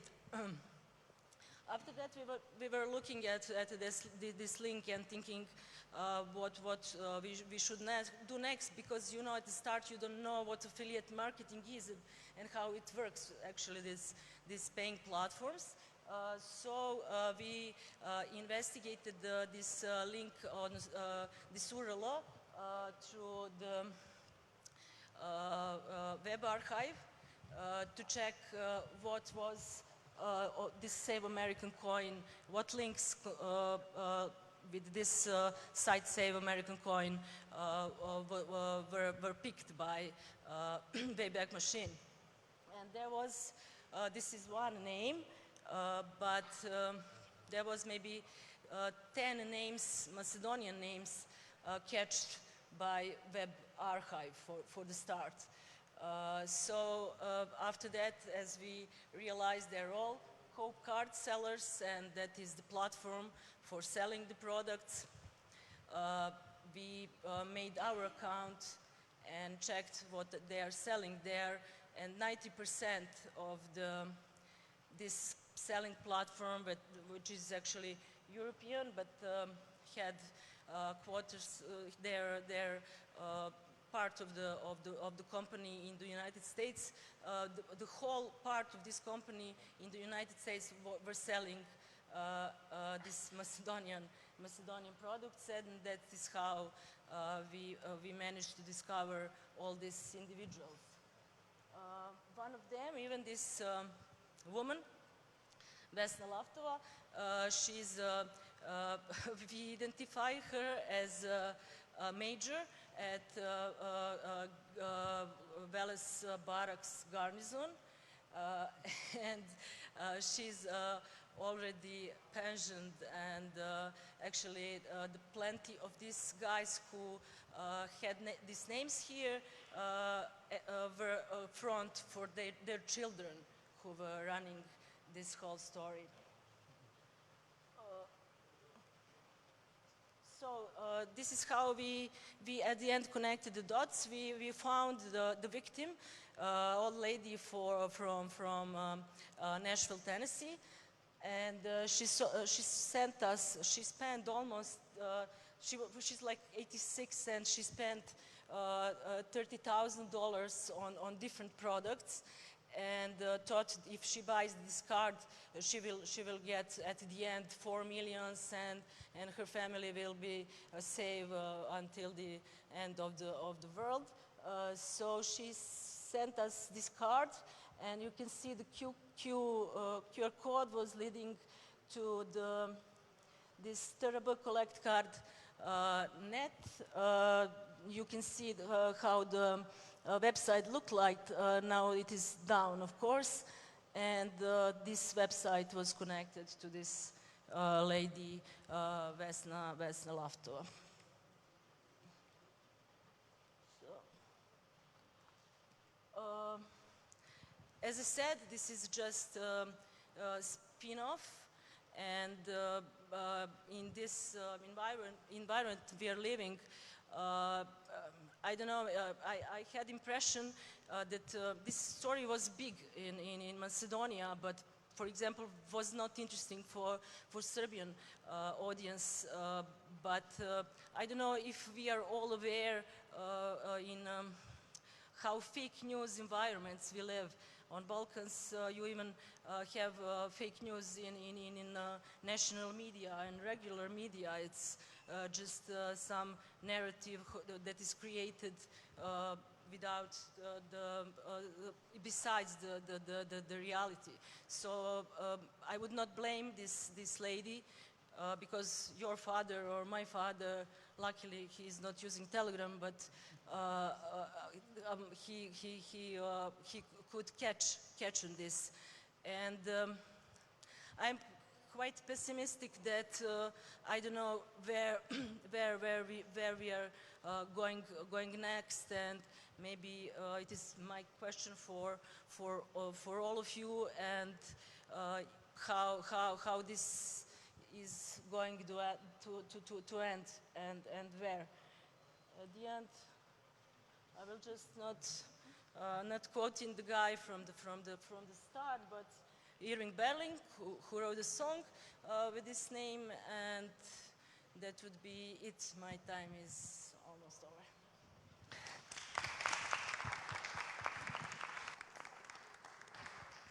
Yeah, thank you. What's next is also my question to all of you, but before we go on to that, I also wanted to ask you what happened after you published the story. You said that one of the websites was shut down. Was there any other reactions or whole operation was okay. shut down 2-3 days after that. I'm not sure, I didn't check, but maybe one guy was like, okay, I'm going to continue the work, but everything was shut down. Our colleague from North Macedonia had threats and problems, not so drastically, but yes, they were like, you are just jealous because we are earning money, and yes, that stopped, but I don't know if maybe you do this kind of stories, and sometimes I'm afraid we are giving some other people mechanism what to do, and discovering into the way that they can keep scamming guys. Yeah, I totally understand. That's a tricky part of our job. We have to expose, but when we expose, we're also teaching others how to do it. Yeah, before inviting our next panelists, I also wanted to briefly share our experience, similar experience on this topic, and just to announce a showcase panel discussion that will happen tomorrow afternoon, where our colleague Amar will talk about this similar scams as the one that Craig you presented to us. So we also investigated a company, local company here in Sarajevo, who we find out is running thousands and thousands of websites with fake interviews with doctors, with fake clones of the real news media websites. They are making up like the positive reviews from the people who are said to buy the products, but they also all of them are made up, and we investigated that they are scamming people also through Facebook. So they are going over, I would say, the rules of the Facebook, of the Google AdSense. So they are literally scamming Facebook and Google as well. And at the end, the people who are buying their products because they think it's a real cure for some kind of a disease. It's very similar to what you presented. And not to talk more about it, you should join the showcase track tomorrow, where our colleague will talk more in details about the story. And now I would like to invite Victoire. Please join us. Yeah, there she is.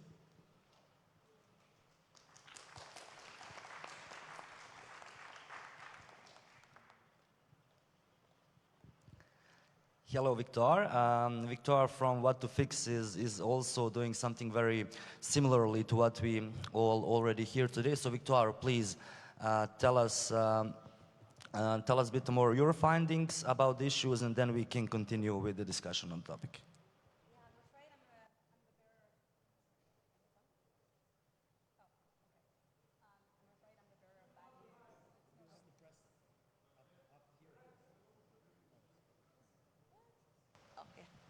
Sorry. Oh, wow. Yes, that's a huge difference. I was just saying, I'm afraid I'm a bit of a bearer of bad news here, in that I think what we're seeing is about to get a whole lot worse. And I think the village story in particular is incredibly interesting, but also very worrying, because it shows how you had individuals that were smart enough in 2016 to make money off of websites, of pro-Trump websites, that eventually graduated to doing more complicated and sophisticated scam activities. What worries me here is that the Welsh teenagers aren't by any means an anomaly. And what we're seeing is that now there's hundreds of thousands of people that are doing exactly the same thing. And most importantly, a lot of it is now not just happening on website and through Google advertising, but we're seeing a lot happen through social media as well. So we just worked on a report recently looking at ad revenue sharing on social media and sort of what was the situation there, trying to establish a baseline of how those models have actually grown within the social media ecosystem and what it actually means moving forward.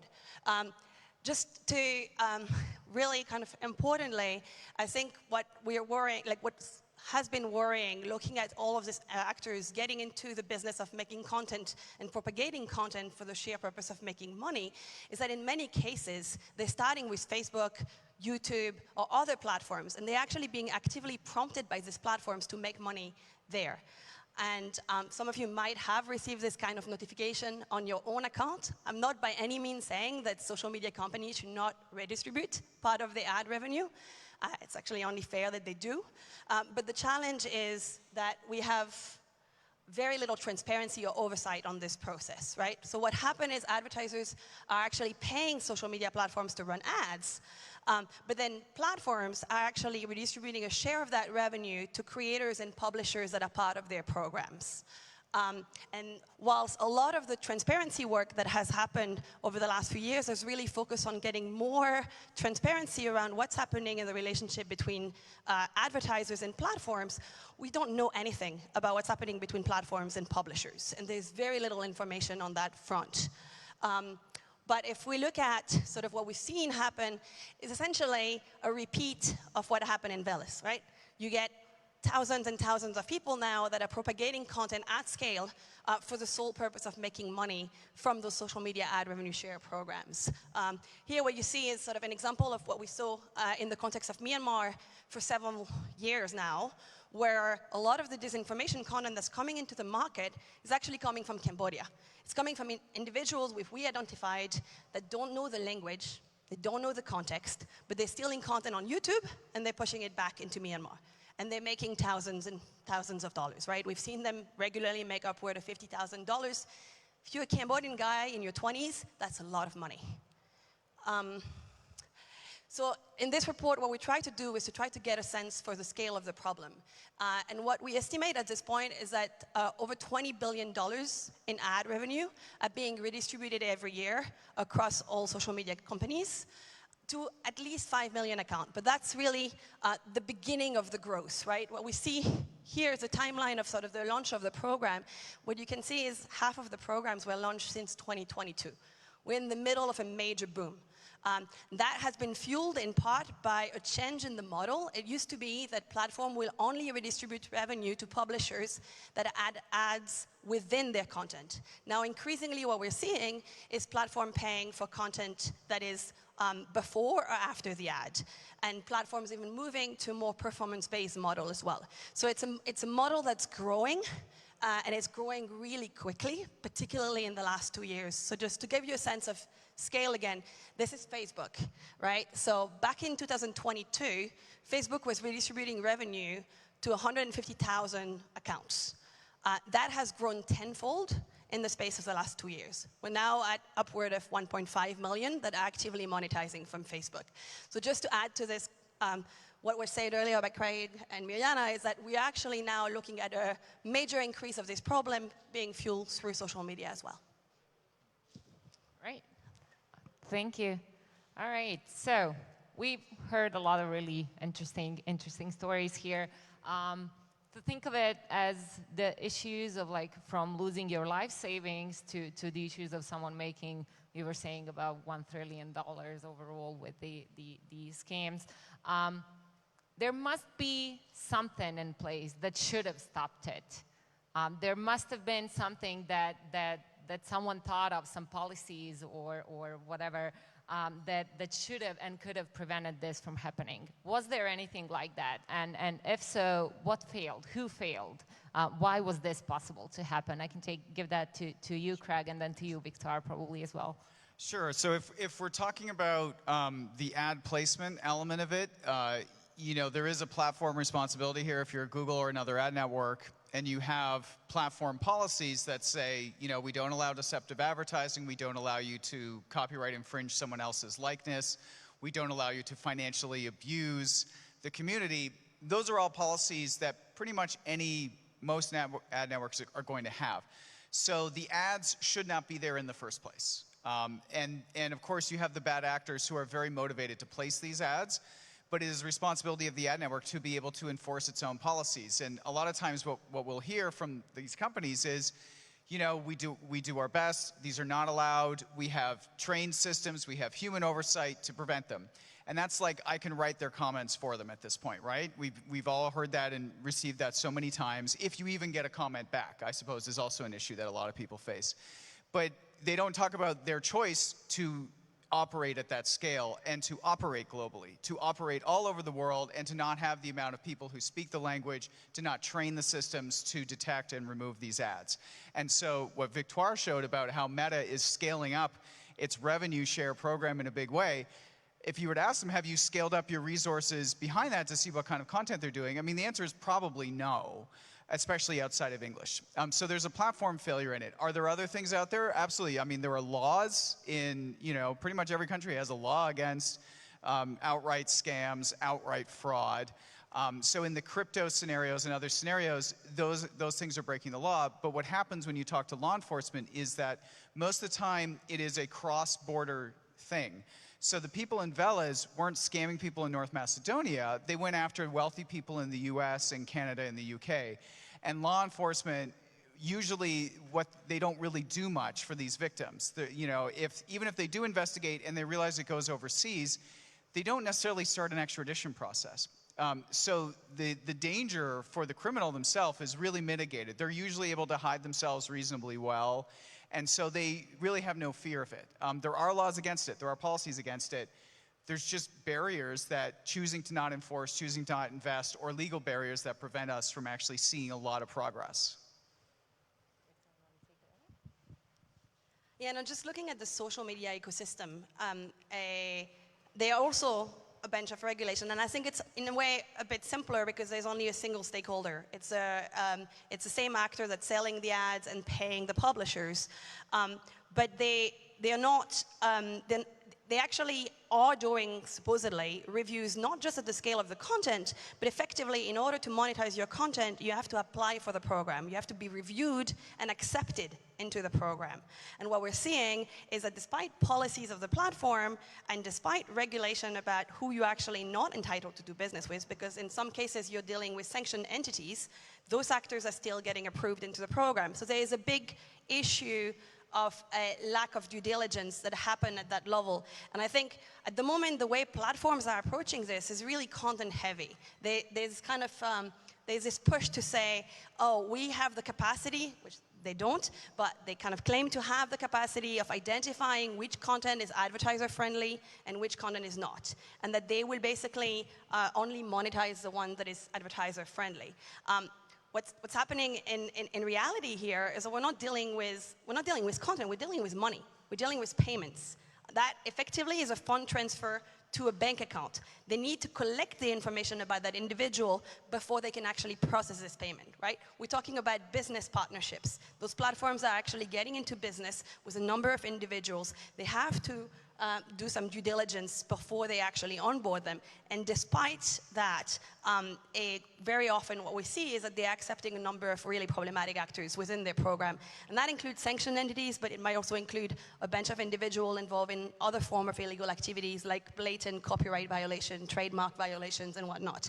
So that's sort of the key issue here is that even though there are regulations that apply around business compliance and business due diligence, there are regulations around fund transfers.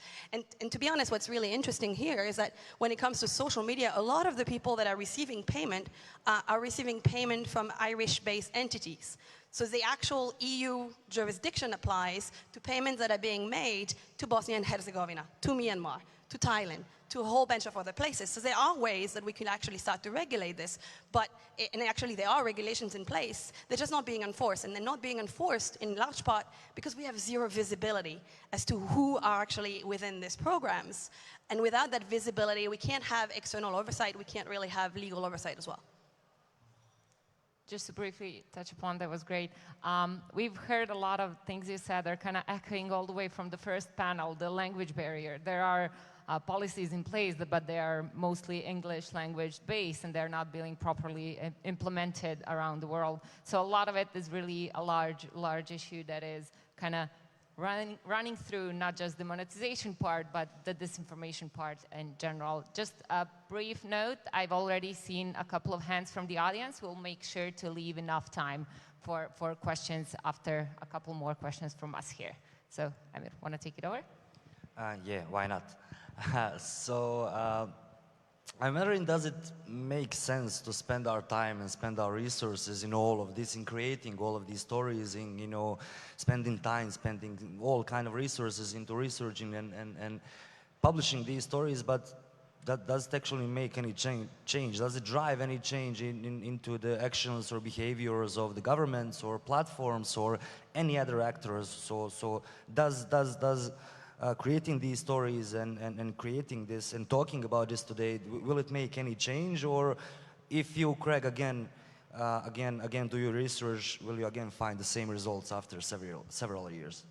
I mean, look, the numbers that we showed when we reran the sites and the articles is depressing. I mean, some things had changed, some articles no longer monetized or what have you, some like went offline, but it wasn't a drastic change. And I think one of the reasons why you don't see a drastic change if we're talking about the ad networks themselves is that this is their business. You know, they want to operate globally. They want to be able to say we're in, you know, more than 200 countries or whatever. And this is actually what a former, you know, relatively senior level enforcement person at Google told me, is like, okay, if I'm the country manager or I'm the regional manager for the Western Balkans, and for me to train a new classifier to identify ads to do this or to do that, or to hire a couple of language specialists is going to cost me X, and that's going to cut into my profit, do I spend money on that, or do I spend money trying to recruit more advertisers and more publishers so we have more ad inventory? And the incentive is they're going to spend their time growing the business in the Western Balkans, not cutting into their revenue. And so it is frustrating to do the stories and to not see like big change. And I think that's something we all need to talk about here, is like, what are the different approaches and different ways of doing it? You know, a smaller company like AdStyle, their business, I would imagine, was hurt by us showing what they were working with, and some of those sites don't work with them anymore, and you know, that had an effect on them. But the really big companies, they take these hits all the time, and they just sort of keep going. I do think it's maybe a little bit different in the EU, where there's a collective will and an existing framework in the DSA, where maybe looking at that and thinking about, you know, how that could be applied is potentially an opportunity. But yeah, it can be frustrating and feel futile at times, where you do it and they make a little bit of change here, but they just kind of keep chugging along. Yeah, and not just they, but also the governments, the platforms, not just the bad actors who are misusing all of the potentials, but also the actors who should actually stop it. I have more questions, but should we maybe open the floor to the audience? Here, one question here. Do we have a mic? Great. Over there. The gentleman there.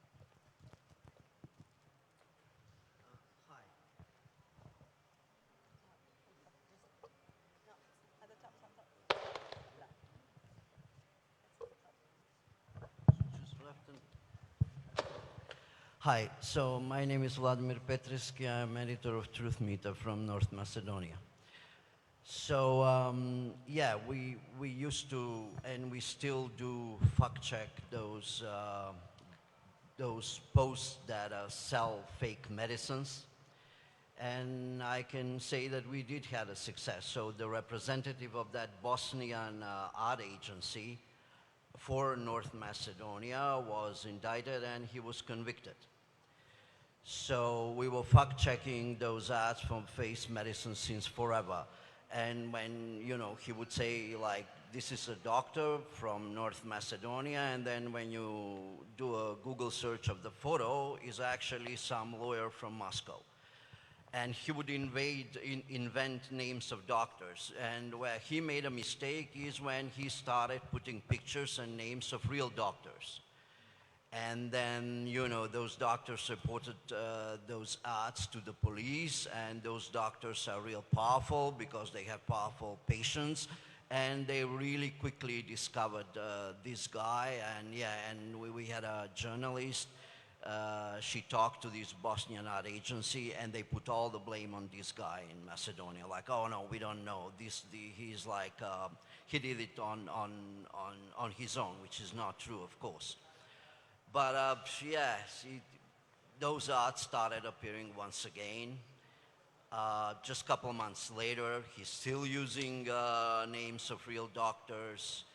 He takes you to some very strange website, but yeah, this happens. So, and you know, when the doctors find out, so first they need to find out that their name is used, then they will once again report this other guy, or is it the same guy? We still don't know, to the police, and they will catch him again. But there are some scams that are really hard to uncover, and not only in North Macedonia, in America too. I will give you an example. So we have a running Russian scam. Somebody is selling shares of a Russian company. I don't even know how is that possible, because, you know, Russia's under sanctions. You cannot even send money to that Russian company because SWIFT is not available to them. And it's really professionally done scam. Like, they have real life events all over the world. On their website, there are like pictures from 50 events with a lot of people. And we fact-checked that piece, and we got a response from the Security and Exchange Commission. The names of the financial advisors are fake. And when you're issuing shares, you have to have accredited financial advisors. And financial advisors with those names do not exist. But that scam is ongoing. I mean, the person even has a new page on the social media, and he promotes that stuff even more. But let me ask you, do you know who owns 11 out of 15 most popular Facebook pages for African Americans? Or who owns 11 out of the 15 most popular Facebook pages for Native Americans? Or who owns 4 out of 15 most popular Facebook pages for American Christian conservatives? It's a guy from Macedonia. Yeah. And this was published in that Meta whistleblower. Her name was Valerie Huygen, I think. Yeah, and so, and the guy was even lobbying the Congress. He was even in America. He entered the Congress. He was lobbying American congressmen that, you know, no action should be taken against him because that would endanger his freedom of speech. And that guy was even a lawyer of investigative journalists in North Macedonia until they discovered who the hell he is, and they had to fire him. So you see how far these things can go. Thank you. There seems to be a lot of those examples coming from North Macedonia, apparently. Yeah, so should we go with another round of our questions and then open the floor again? Okay. Yeah, so who should fix the problem, actually? So if the tech companies are not willing to do so, so they're making profit out of having as much as users as they can, so we cannot, I assume, rely on the solution from the side of tech companies. Or the government's solution? Is this case of evictment of owner of the company the only possible solution for this? Or advertisers are maybe to go actor to talk about and to hope so they will find some kind of solution to this? So to both of you, maybe whoever wants, or both of you. Sure. Well, look, what the last decade has taught us is we can't trust tech companies to self-regulate. So to entrust them with money and regulating that, I think it's a bit of a joke, really, at this point. And so we do need regulation. For me, what I'm looking at as a North Star at this point is the fact that the ad revenue sharing that are happening on social media companies, a ton of the programs are actually being run out of Ireland, which gives us an opportunity, right? It gives us an opportunity to look at how does Brussels come into play? How does EU jurisdiction come into play? And can we actually have an avenue to address the problem on a global scale through the DSA, through regulation in the EU related to fund transfer, related to business compliance, right?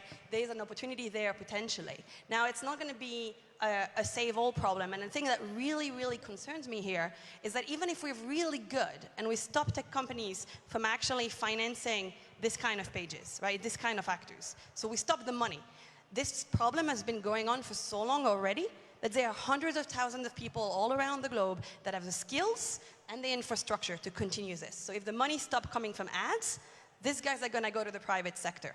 And we're about to see a massive increase in the disinformation for hire market. And I think we need to also start thinking about how do we plan for that phase as well. So we need to have regulation, we need to stop the bleeding in many ways, but we also need to think about what's going to come when they stop making money from ads, what are they going to do with their skill and their infrastructure, and how do we prepare for that as well?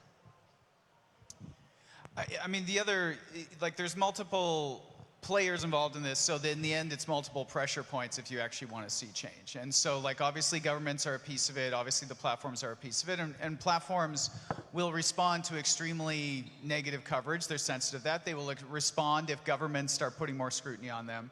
And then the other lever that's there are the advertisers themselves. So if we take out the people sort of placing the scam ads, because that's really, I think, about law enforcement and platforms. If you think about the scenario of monetization of, false misleading sites and that kind of thing, most advertisers, or at least the biggest spending advertisers, do not want to be associated with that. But the way that the advertising system works is that they don't do so many direct deals with publishers anymore. They're basically using Google and other ad auction systems to just place their ads over what, for a large advertiser could be millions and millions of websites and apps every year. And they're literally not looking at where their money is going. They are not looking at it. And the companies that are out there that are supposed to be enforcing their blacklists of like, here's the sites we don't want our stuff on, that are supposed to ensure their ads don't show up next to certain types of content, it's just not working at the level it should be. And so I do think there is an element of pressure to advertisers about why don't you actually pay attention where your money ends up? And like we're here now, last week was Cannes, which is the world, the biggest fanciest ad festival in the world. People weren't talking about this. I mean, they're sipping rosé and they're talking about their next ad buy and that kind of thing. And I do think that there are large advertisers who talk about this issue, but they're not going nearly as far enough as they could. Because if advertisers started to ask more from the ad networks and started to ask more from the technology companies that are supposed to be doing brand safe enforcement, then a lot of change could happen. And so I think that's another area where people in the world of policy and journalism should be looking at the advertisers as well that are helping support this, because in most cases they don't actually want to be. They're just not actually exercising due diligence over where their ads go and who they're paying. Yeah, thank you. I hope that they really don't want to be shown next to the disinformation, because I'm kind of afraid that they now when we talk about it theoretically, they're all for it, but when it comes to implementation and actually blacklisting website, will it actually be done, or they will say like, no, we still want our ads to be shown. Let's hope for the positive outcome of that. Yeah. Because we see a lot of those disinformation websites are the very well-read websites in our countries, so it kind of even lays with the profit part of the advertisers to be there. Mirin, I have one question for you, kind of similar on this note. You're in investigative journalism, but the things we are talking about here are kind of very large scale, very impactful in real life. Where does journalistic work stop? So is it your responsibility after you write about all of this to go and report it to authorities and all of those things? Or should it be their due diligence to kind of pick up on everything that the journalists are doing, really valuable work that the journalists, the researchers, the fact checkers, everyone is doing? Should they be the one looking at them and kind of gathering information there, picking up on it and kind of doing their job? Or is it on our part to do even that, to kind of go further and put it up to them?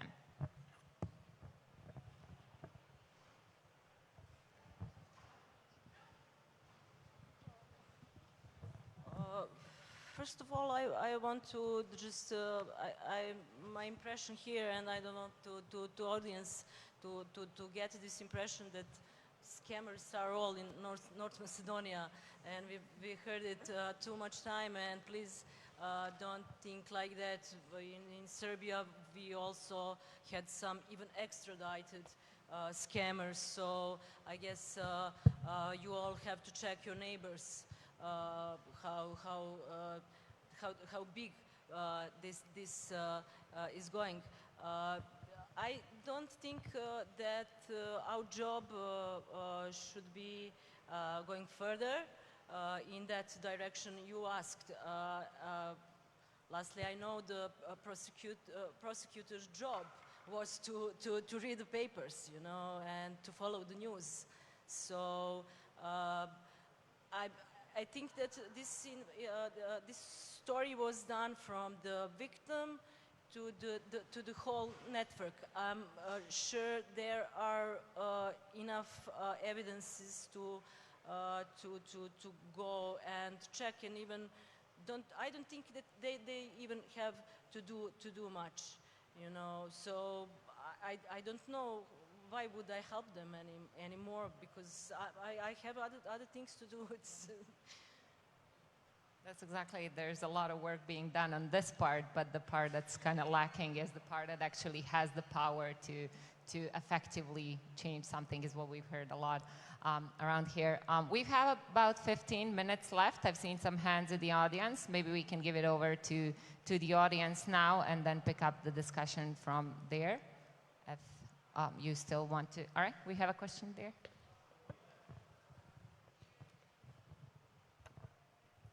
Thank you all for your presentations. I have a specific question for Victor. So I wanted to know, how do you think the economic incentive of like ads on social media can also like influence the slow or even lack of decision making regarding content moderation? And I'm asking you about this because I'm really thinking on the case of the Rohingyas in Myanmar and Facebook. So I wanted to know, like, your opinion. The case of the Rohingya in Myanmar, in particular. Gosh, I don't know if you're coming to Global Fact, but I do have a session there, and I want to talk about this as a case study because so I was living in Myanmar from 2015 to 2021, spearheading a lot of the civil society efforts in relations to big tech. And one thing that we saw happen there, which was really scary, and I think it's part of the reason why I'm starting to pay so much more attention to this new trend, is in 2016, Facebook actually introduced Instant Article, which was their first monetization program, their first ad revenue share program, where you could effectively have your articles open within the Facebook app, and the ads were often sold through the Facebook audience network, right? So the money was coming to Facebook, and then a part of it was going to the publisher that had produced it. When that came into play in Myanmar, it entirely flipped the information environment within the space of literally weeks, if not months. And I think that's something we haven't talked enough about, but that we started to look much more into. A few years ago, I started to collect the top content for each year in Burmese from 2010 to 2020, right? What were the top 400 posts that included a link, and what kind of link made it to the very top? And what we saw was that in 2015, we had about 85% of the links that made it to the top who were registered media. Whether it was independent media, state media, military media, it didn't matter, but like media that reported to the press console. In 2016, as soon as Instant Article was introduced, that number shifted, and what we started to see was thousands and thousands of anonymous clickbait websites emerging. By 2018, over 90% of the top links were anonymous clickbait, not a single media making it to the top, right? It really flipped the entire information environment. And I think we need to look at how does money come into play in influencing the type of content that actually gets pushed into the platform. Because we talk a lot about algorithm, ranking algorithm, getting the content up, right? We talk a lot about targeted advertising and how people can pay to get the content in front of you. We talk a lot about content moderation. But we need to talk a lot more about how money is actually influencing the content that gets put in the system in the first place, and how that all kind of plays into the ecosystem. I hope that answered your question. Thank you. We've had one question here as well. If you can get the mic, please. Thank you. Thank you, Philip Stanovsky from Metamorphosis Foundation. I have one question about the other part of the advertising world. Because here in the Balkans, usually, of course, the online advertising market from the platforms that you mentioned is taking over. But there is also, each of the countries has their own local market, which is usually dominated by several marketing agencies. And they work for the bigger advertisers, such as telecoms and car companies and maybe pharmaceuticals and other big spenders. And then when we tried to reach out to them, both as fact checkers and anti-disinfo activists, but also the press councils, the Association of Journalists in North Macedonia, for example, they formed a registry of professional media with minimum professional standards, such as having a masthead, impressum we call it, or just basic transparency of who is running the website, and to get the chambers of commerce to agree to tell their advertising agency to just take into consideration these media, not the anonymous ones like you mentioned. And it was not successful. Is there a way to also address this part of the market? Because we have, for example, telecom companies advertising on the website saying 5G is destroying you. So they are basically supporting propaganda that is destroying their business. It is also economically unsound to support the disinformation advertising industry, I think, on the long run especially. So the issue, and this is a global issue, is that at the end of the day, when you have an agency that is responsible for placing the ads on behalf of the big brands, which is how most large advertisers globally, but also, as you point out, regionally in a country do it. They usually have an ad partner that's buying these. And that ad partner has certain performance metrics that they have to meet for their client, the brand. And usually those performance metrics have absolutely nothing to do with the quality of the media they're supporting or the kinds of content that they go around. I mean, generally they have, you know, some brand safety rules, but what everybody wants is performance. And so the problem we have is that on a lot of these sort of more extreme sites, they have often a fairly engaged audience, right? Because they feel like, oh, I'm reading the truth here, whereas everybody else in the media is lying to me. And so they might click on the ads and they might actually give them really good performance. And so the challenge here is that the metrics for the agency look really good and ethics are not the top line concern. And so like, what is the answer to that? There isn't an easy answer, but I think you raise a really important point, which is that, you know, they're gonna put the money where it performs. And so, you know, the brand safety stuff often comes second because that agency, if they want to keep the business for that big brand, they need to show every quarter that, look, we got, you know, we exceeded all of the KPIs that you and us agreed on. And so I think one of the things that the brands and the agencies are very sensitive to is wasting money or money being stolen via fraud. They typically are very uncomfortable supporting things like outright scams and stuff like that. But I think it's a really important point that you raised, which is that disinformation isn't necessarily the thing that gets the brand and the agency to care the most. So I personally would think about what else is going on those publishers that a brand or an agency might care about related to marketing performance or key metrics like that. So is there deceptive elements where the ads are being placed that forces people to click, which means their money is being wasted? So that's sort of the way I might suggest thinking about that. If you're looking at how do you go to agencies and brands to make them care, unfortunately, the content itself is not the best message. It's often where are the ads being placed? Are there deceptive elements that are messing with the metrics? Is the audience for these sites manipulated or fake in any way? Because those are areas where agencies are usually then going to say, okay, I don't want to keep spending my money here. So I would think about that. The other thing I just want to mention is the other challenge is people have talked on earlier panels about capture of media. So you might have a media outlet that for a long time was one of the highest quality outlets in a country. But over time, you know, as an authoritarian party comes into power, they capture that outlet. you know, that outlet is still going to be at the top of the list for international ad buyers because they don't necessarily take into account media capture. And so I think this is another challenge around the monetization piece, where that is still an outlet that has been on inclusion lists for decades, and all of a sudden things change radically in 10 years. People turning off the money doesn't happen right away. So like that is another challenge in this area as well for people dealing with that in different countries that were mentioned earlier. We have another question here. Do we have any other questions? We can maybe collect them all and then answer them. We have about 6 minutes left. I will be very quick.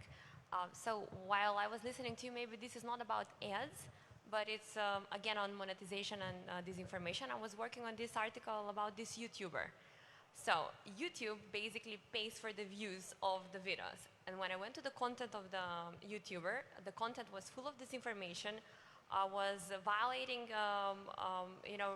like rights of people with disabilities, sexual sensitive content. It was everything there, animal abuse, all you can find. And then you have YouTube, oh, here's your silver button. Oh, here's your golden button. And what do we do with this? He was also contained, and he has a charge. And the YouTube channel, it's still on. The content is still there, and people just continue to watch this. So I don't know if this is... Thank you. We can briefly gather the other questions and then kind of run through them. Perfect. There's one here and one in the back as well. It's more of a comment on the what you mentioned, like the media capture. We have in the region a model that is a hybrid model between this like disinformation monetization and being a mouthpiece for the government. These are like the tabloids in Serbia basically who have perfected this hybrid model, and I mean, you know, some of them from the work that we did together. So this is like the worst of the worst, and they are definitely the most successful in monetizing attention, in keeping their following, and in, you know, monetizing support from the government. They're getting these like contracts and projects, etc., etc. So if there's any reputational risk, that's where it's the highest for anyone that's advertising. We're seeing none of their model being disrupted in any way. And what's also interesting is like when the third-party fact-checking program started in the region, which is currently the only thing, to the best of my knowledge, that impacts in any way monetization of this information, they've been the quickest to kind of adjust and to like immediately correct whatever it is that they published that was wrong. And they don't, I mean, I'm completely convinced that they don't care if the fact check was correct or not. There's like, oh, you said that it was wrong, we're correcting it, we're getting this reach back up. So these are like, this is the little that one of the platforms is doing. They're, of course, as they are business savvy, have been very quick to figure out like how to go around it, and that is it. There's nothing else. Like the impact of the article that ProPublica published with Google AdSense withdrawing some ads from some websites is wildly the biggest direct impact of any piece of published information about this whole thing. So that's why the eyes of like big companies, big advertiser, and English-speaking language, you know, world need to be way more on these topics when it comes to small languages like ours. Thank you. And the question in the back, we can get that as well, and then run through the answers. Hi, my name is Ezra. I'm from Canada, and I'm working with the Post-Conflict Research Center here in Sarajevo. And my question is about the future of scams. My grandmother, like I'm sure many of your older relatives, has lost some money online, whereas I'm decently confident in my ability to spot a scam. So my question is, with newer generations gaining more and more online literacy with a higher access to technology, is it possible that scams will start to become more obsolete, or do you think that they'll evolve to kind of match the population's current online literacy level? Thank you. Right, so we can start with the question on YouTube and then take it over to the others. I can take the YouTube question. Listen, in theory, YouTube has a check, like they have a review process, which you're supposed to apply before you join the YouTube Partner Program. So in theory, you apply for the program, you go through a full review process, which should prevent actors that are involved with disinformation, with copyrights violation, that are sanctioned entities and whatnot from actually getting onboarded into it. Now the reality is, that's not being enforced. Expanding from that to Facebook, where there's actually a little bit more visibility. Facebook and Instagram are the only companies for which we have some visibility. They are publishing some data. What we're able to see there is, to Tiana's point, is you have fact checkers fact-checking articles, Facebook demonetizing the page, and 2 days later, the page is back in. So they're basically just appealing the process, getting back in, getting kicked out again, getting back in, getting kicked out again, getting back in. And what you can see that sometimes 50 times in a row, right? So again, it's back to this question of incentive. Like, are they actually really trying to address a problem? Or are they trying to show that, like, our fact-checking partner fact-check, we say we don't monetize disinformation, so now we've removed them from the program, but then they come back. But YouTube is a whole different, and I think the other point I wanted to make with regards to YouTube is, so also part of the way that platforms are approaching this is to say, we're going to use AI to detect what is problematic content, right? And what we're seeing is an increasing reliance on this, in large part in response to advertisers saying, we do not want our content next on something bad because we have a reputational risk. Right? And so platforms are actually starting to roll out this classifier on a greater scale now. Now, we know with content moderation that AI classifiers are not that good, especially in languages that are not English, right? And so what's happening as a result is you now have a lot of independent media, a lot of legitimate creators that are getting demonetized unfairly and often repetitively. So that's also creating a backlash in a way in the information ecosystem, where we now have legitimate information producers that are not able to make payroll anymore because they've been demonetized for 6 weeks, right? So we also have to be careful about how we approach this topic, because we do not want companies to start to say, oh, we're just going to roll more AI and just demonetize that way, because that also might backlash onto things. So for me, there's a lot of responsibility that falls onto this review process at the start, but companies are just going to say, oh, it's a problem of scale. You know, we're dealing with so many stakeholders. Listen, Facebook 4 years ago had a few thousand publishing partners, like literally a few thousand. They were accepting like a dozen a day. Like, don't tell me you couldn't review them. Like, okay, now you have 1.5 million, but you've brought the problem of scale. And you made a shitload of money in the process. So that's not really our problem to deal with. Thank you. Yeah, I love how their business model is built on scale, but then when you talk about enforcement at scale, they're like, wow, it's just so big. It's really hard, you know? And it's like, that's your choice. That's part of how you live. All right, we're out of time, so I'll be really quick. On the scams point, it is a misperception that older people are more susceptible to scams. Where we see the dynamic is that older people lose more money. So that is why the amounts of money for losses add up, and we end up with a perception out there, and this is a widely held thing, that older people are more susceptible. The reality is that there are some scams that, yes, older people fall for more, but they tend to lose more money. There are other scams that young people are more susceptible for. And so we are not in a scenario where younger people around the world are actually more resilient to certain scams, because these are such motivated actors. They will figure out what works, and then they will run it at scale, texting people at scale, running ads at scale, doing phone calls at scale. And they will do that until they find the thing that works. And when they find the thing that works, they do it until, you know, they're millionaires from it. So I don't think there's a generational change that's going to happen, is the bad news. And just quickly to end on the point that Tiana raised, you know, it's funny because from my perspective, we did that series on Google Ads business, and I didn't feel like it created a huge amount of change. And then you say, well, actually, your story did the most change we've seen in our region. And the thing that sort of is the takeaway for me on that is that obviously you've been bumping up against the fact that oftentimes the platforms won't even respond to you when you report things or when you reach out. And the fact is they pay more attention to American media and to English language things. And I would think about it from a strategy of, can you come together and identify a problem that is widespread in a region, and then, you know, can you report on it and also publish in English? Or can you find an English language partner, right? You do that all the time. And, you know, because at a certain point, it's like getting the platform's attention is just one of the fundamental problems you have, is they don't pay attention to the region in terms of enforcement, and then they don't pay attention to the region in terms of the reporting.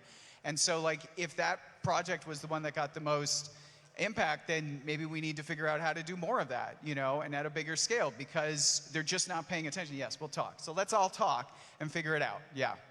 Thank you. And with that, we can wrap this up. We're out of time. Thank you all for this very fruitful discussion. It was really great. Thank you. But make sure to stick around. The next discussion is also very interesting. I will invite Tiana to the stage now, and she will talk with some speakers about what it means to be a journalist in Palestine right now. So make sure to stay and listen. Thank you.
One, two. Oh, our time is already counting. Okay. Okay. So what we're going to be talking about is what it means to be a journalist and what it means to do journalism in Palestine today.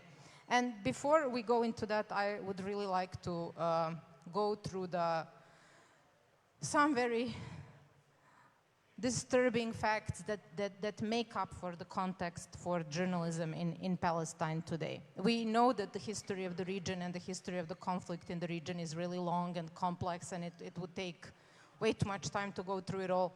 But we know that in 2023 there's been an escalation of violence in the occupied territories of Gaza and the West Bank, and then the event that happened on October the 7th, the Hamas attack into Israel territory that killed more than 1,000 people, wounded almost 5,000, captured 250 hostages, and started this bombing campaign and ground invasion and the retaliatory attack against Gaza that is still ongoing 8 months later, and that has been called everything from, you know, hell on earth to a death camp in the open in the past months. The reporting on something like that, reporting on events that are at that scale and that level of violence is in itself immensely hard. It's always been hard to do journalism in Palestine. It's probably never been harder than it is now. And the death toll of the attacks has risen up to 37,000 by now, 15,000, more than 15,000 of which are children. There are 86,000 wounded, 10,000 still missing in the rubble, 2 million people displaced, many of them several times, most of the infrastructure ruined or damaged. Bombs have been falling on hospitals and schools and refugee camps. Aid has been prevented from reaching Gaza, food, water, medicine. There has been, when we prepared for this panel, you said at some point that the events go at such pace that you need an army of people to report on what's been happening in there. So among the victims of these atrocities were journalists as well. More than 100 journalists have been killed so far, most of them Palestinian journalists. There has been multiple blockades and blackouts in Gaza of electricity, of telecommunications. There's no way in and out for a while. And getting information, getting accurate information has been an increasing challenge during the war as well. And this is the context. This is, and in the West Bank, where both of you are living, there's also been an escalation of violence with more than 500 people killed in the past 8 months. So this is the backdrop against which we're having this conversation. And I really think, I know that probably everyone knows this, but I really think it's important to say it before this conversation starts. So with that, we have with us today two journalists who have been doing journalism and fact-checking in the West Bank. Rihama Bouaita is a journalist and a fact-checker, and she is a director. Is it a director? I'm sorry. I'm a little bit, yeah. These are distressful to talk about. Of Kashif, which is a journalism and fact-checking outlet in the West Bank, and you're also a freedom of expression specialist and someone that is doing a lot in the area of media literacy. And Khaled Fakih, okay, maybe I butchered it, I don't know, is a social justice advocate who is especially focused on empowering marginalized groups, including women and youth, and you run the executive.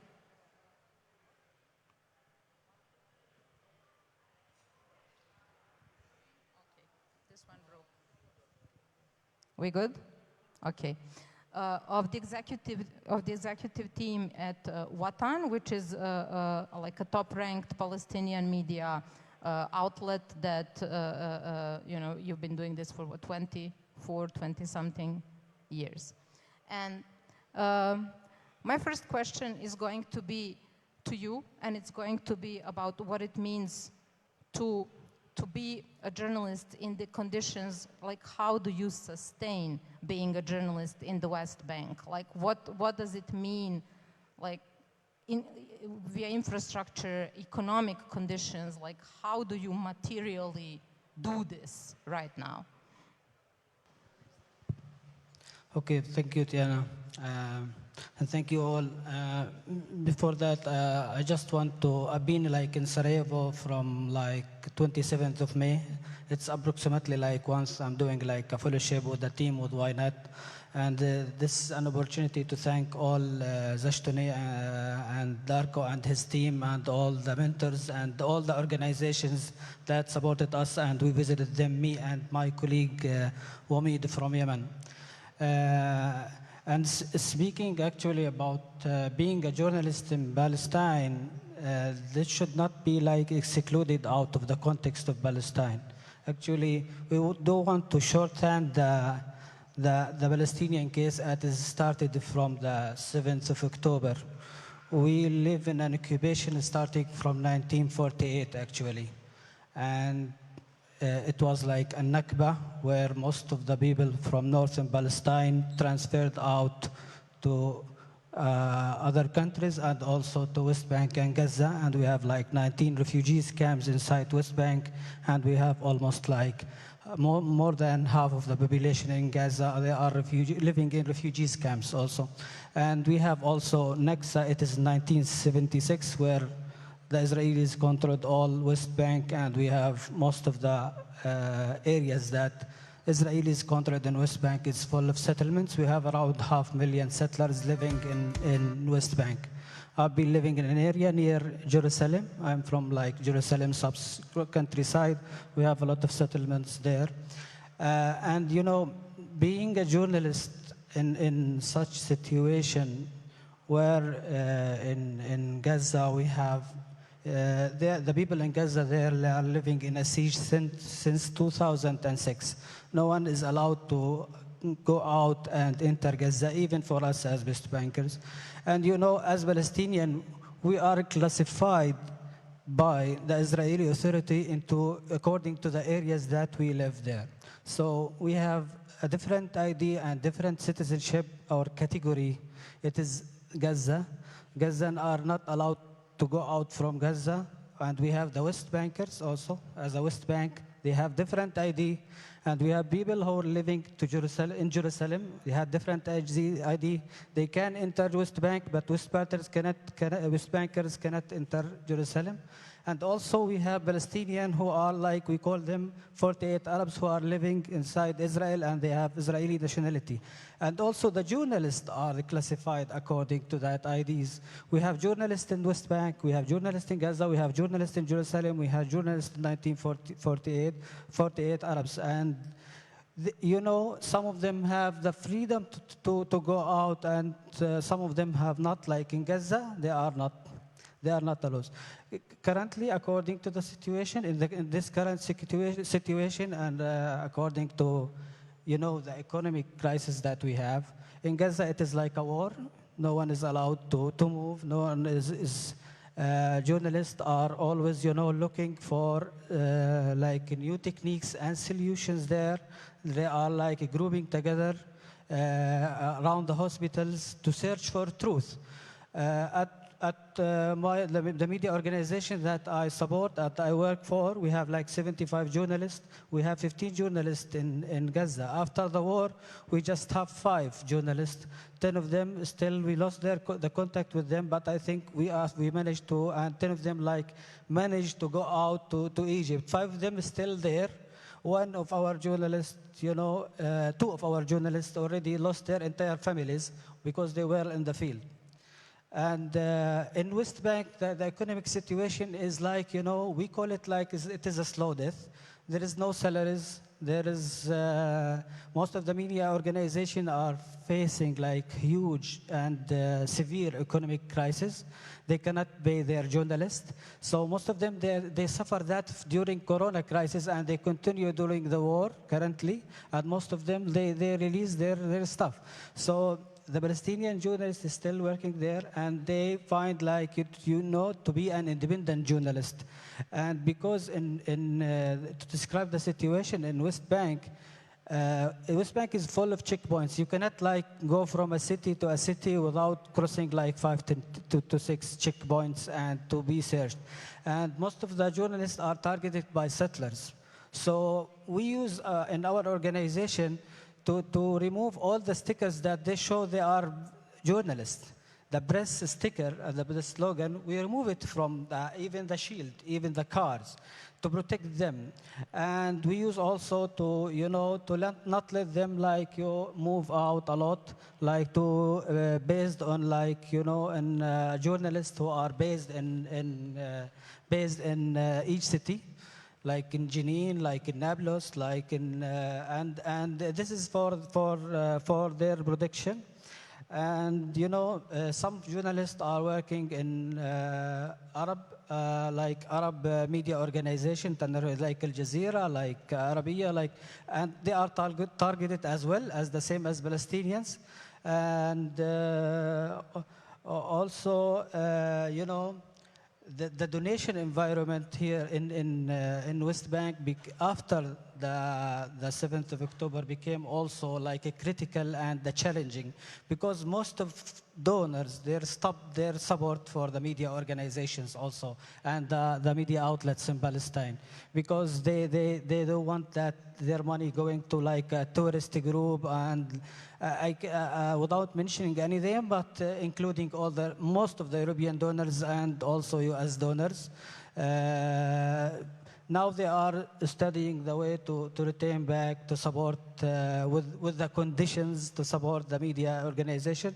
So journalists are facing, you know, a severe economic circumstances which not allowing them to do their duty.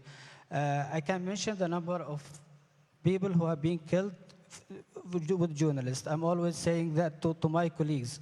Every war has a heroes, but I think in Palestine, the heroes of the war are journalists.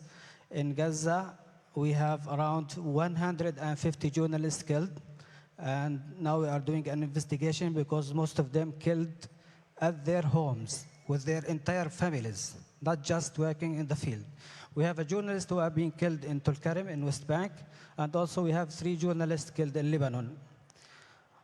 Thank you. I don't want to talk about thank you. I just wanted to, like, when you say that the climate has changed in terms of like where there was financial support and there were donation, and now they have stopped under the precaution, like saying that it may go to Hamas, etc. And this goes against the backdrop of journalism being the profession with highest rate of unemployment in West Bank.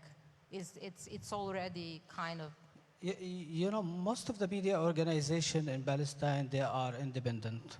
They are independent because in Palestine, we have the government, we have the Palestinian, we call it the Palestinian Broadcasting Association. It's a government affiliate.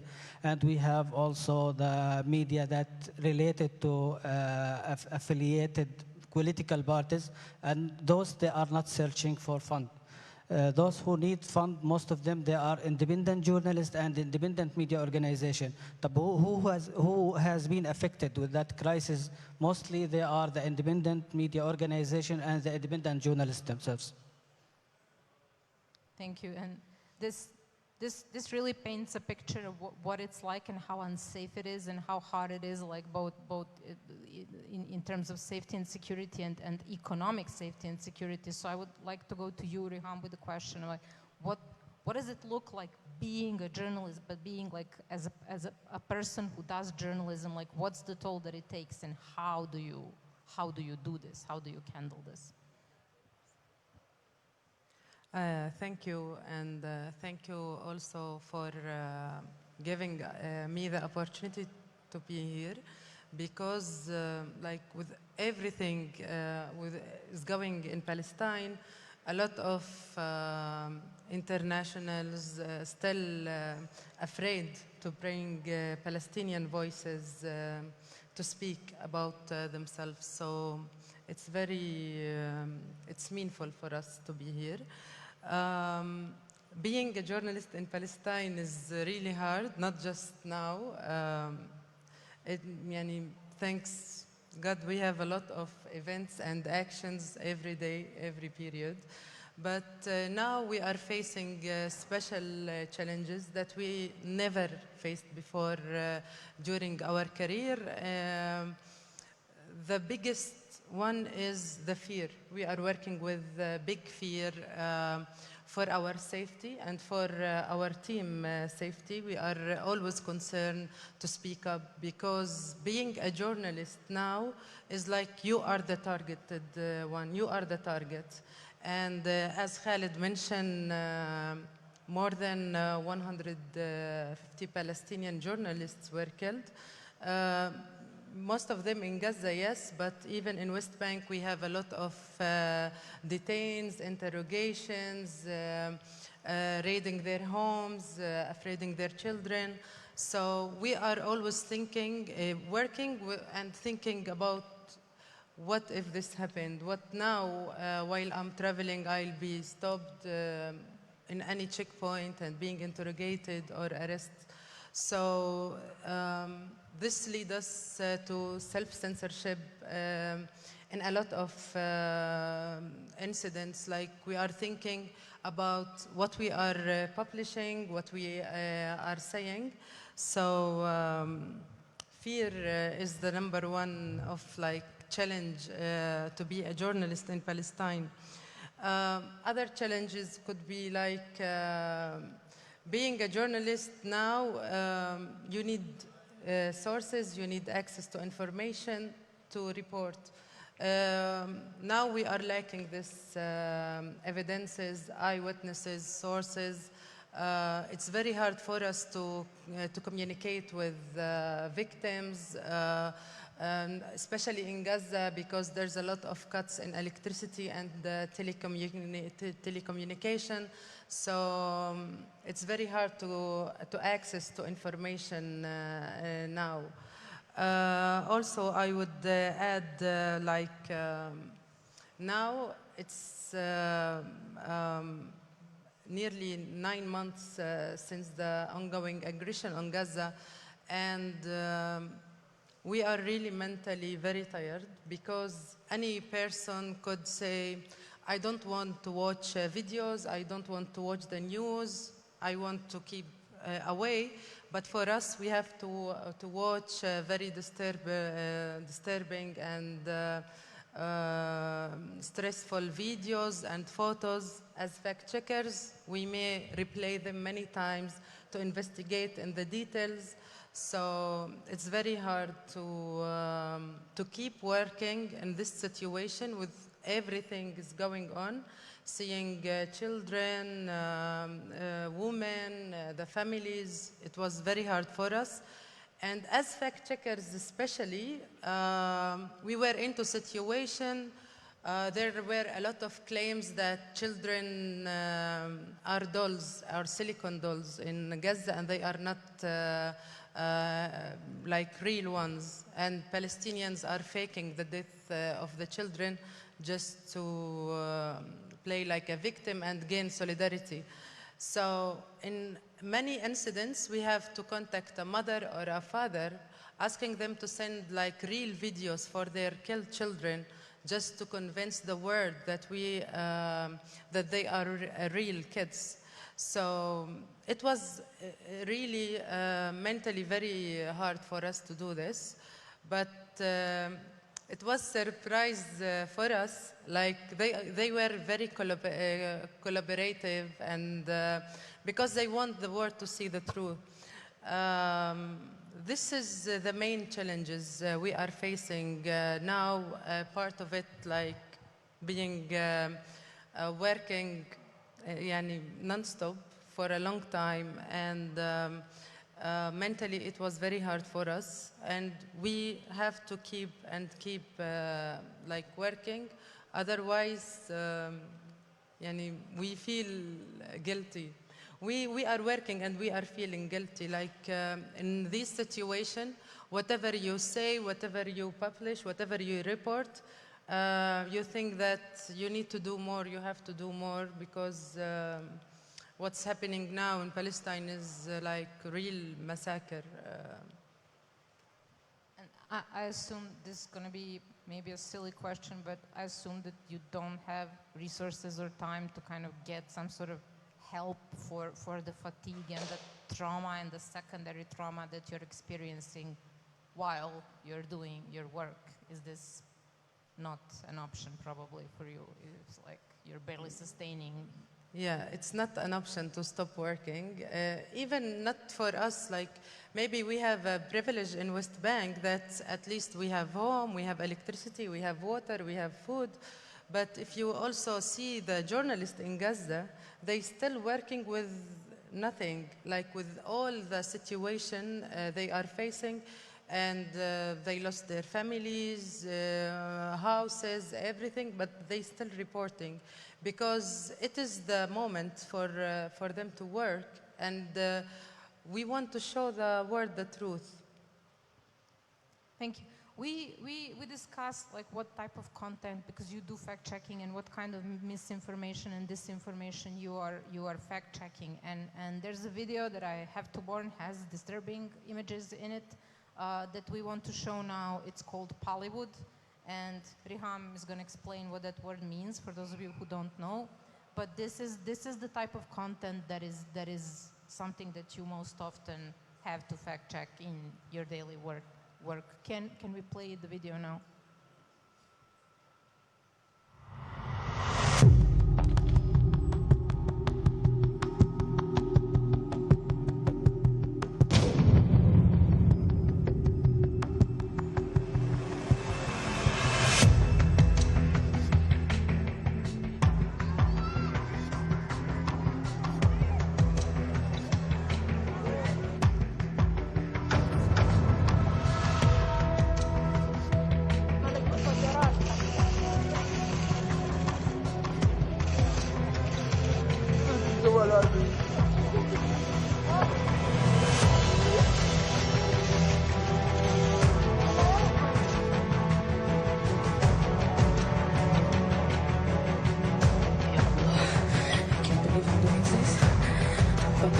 has to know what Hamas is making here. The entire hospital, they're taking over the fuel, the medicine. I have nothing to treat with.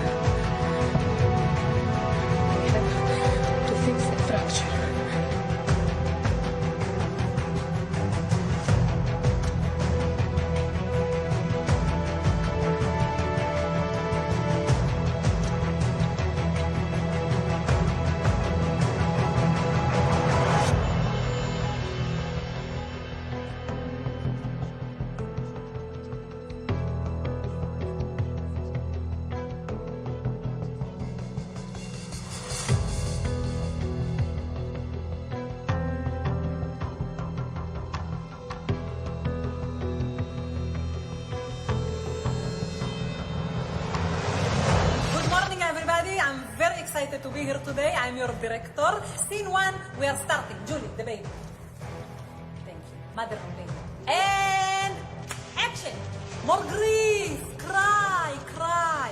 Cover the baby's face. Cut. Great job, guys. Yalla, we are going to our second location, the UNRWA school. Ahmed, and Ahmed on the floor. Action. Don't breathe. Cut. Last scene, Shifa Hospital. Everybody in the bags. Action. Good. Don't move your head. And cut. It's a wrap. Good job, guys. Good job.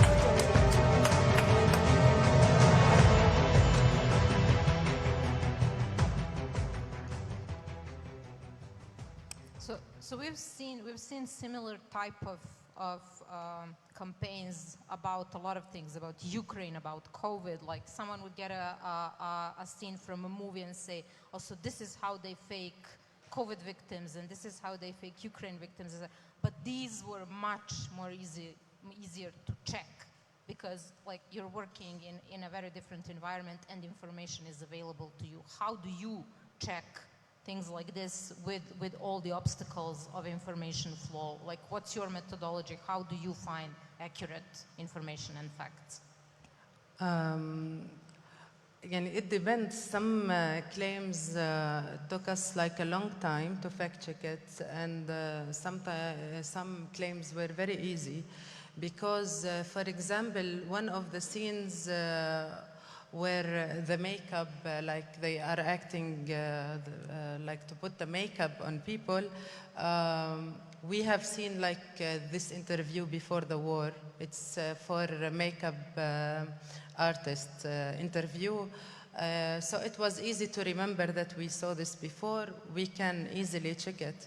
And some scenes were taken from Palestinian movies, like previous movies to document like the Palestinian uprising or a memory of martyrs or something like this. So we remember that we watched this film or this series before, so it was easy just using, just contacting the directors or the authors and see the date of publishing that it was old and provide the people and the audience with links and for previous publishing or something like this. The most hard part of the Bollywood campaign in fact-checking was to contact the victim itself. Like for this scene with the woman holding her baby, and they are claiming that it's a silicone doll. This was very hard for us to fact-check because we need to contact the person in Gaza, and they are not reachable all the time because of the electricity and everything. Internet cut as well. And also, even to speak with them was taking too much energy from us and courage sometimes, because you need courage to contact people while they are grieving and losing their family members. So this was the hardest part in fact-checking this. But for the methodology, we kept the same methodology we are used to work, because we are fact-checkers and we want to maintain professional even during wars. We face a lot of differences, of course, in this situation, disinformation flourishes, and we have a huge number of false claims. So before the war, it was easy for us to put priority for our work and priority for the claims. Now it's very hard to decide which one, because they all relevant for us and viral and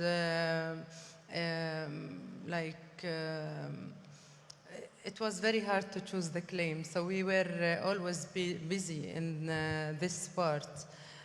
For fact-checking process, it was the same methodology for us. But in publishing, we used many ways to publish our content because of the shadow ban and the tech company policies that were like banning the Palestinian content. So, yeah. We'll talk about the visibility of the content later.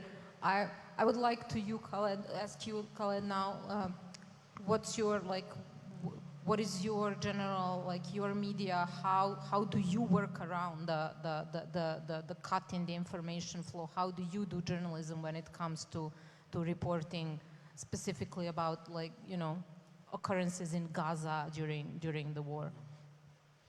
Yes, thank you, Melina. Actually, Watan had been working like in Palestine since 1996. It's like 28 years of working, and I remember a time that they told me before that in the year 2000, the Israelis also invade our organization and confiscated all our equipment. And also I witnessed that in 2012. They all confiscated all our equipment. We didn't even find like a laptop to work on.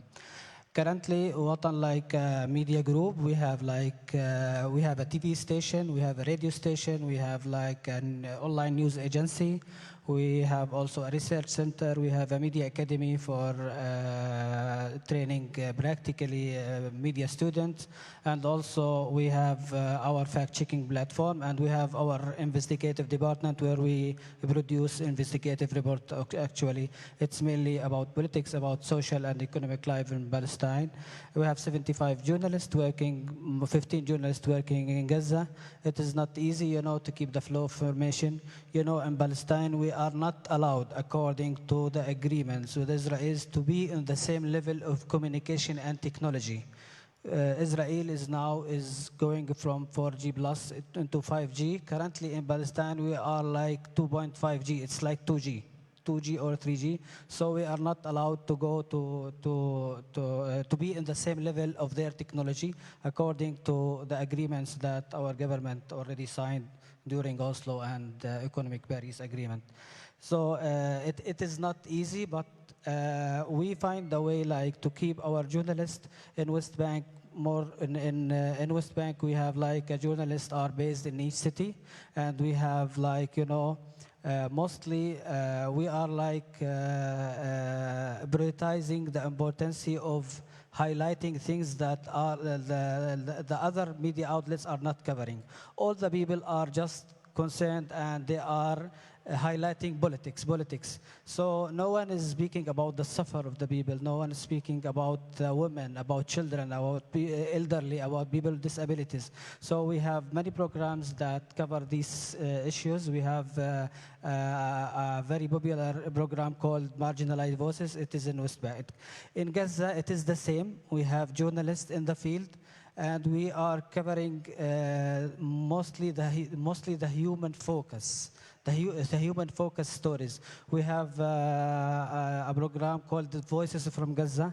Since October 7th, we have like around 1,500 stories from Gaza about human sufferings, about the suffering of the people there. And we are continuing. We have this program since 2011. You can Google it. You will find some stories translated into English also. In Gaza, currently, no internet. There's no internet. People are depending more on, like, you know, in free communication and some satellite organization. You know what is the hard thing for a journalist in Gaza is to get his mobile battery charged. It is like, you know, it is a nightmare. Every morning and every day he's like struggling and going from place to place to charge his mobile. They lost most of their resources and cameras, and now most of them are depending on mobile. We are depending actually in mobile, and some of them have their cameras, but it is not easy to charge their cameras actually. And because when always there like be a station for journalists near to a hospital, they will target that station actually. So now currently they're depending on themselves, and because we have something, I call it fast-moving events. We have events everywhere. We have events, and it's like, you know, it's very speedy and fast. You have events every day in Gaza. You have events in West Bank, even in 48 Arabs, even. So journalists, currently, our journalist is working like 24 hours. We have 24 hours working journalists. We have shifts and all to cover all such events, and we can cope with it. And as Rehab mentioned, we have many challenges. We have many challenges that we are facing, but we are trying also to compensate somehow with it. Some of the challenges was most of our journalists are traumatized, actually. It is, they call it during war and post-war traumatized, but we have some organizations that help us to provide psychosocial support, but I think being a journalist in such situation, somehow we have some kits, we created some kits for psychosocial support, but still we need to develop such kits in order to cope with the situation that we have it in Palestine.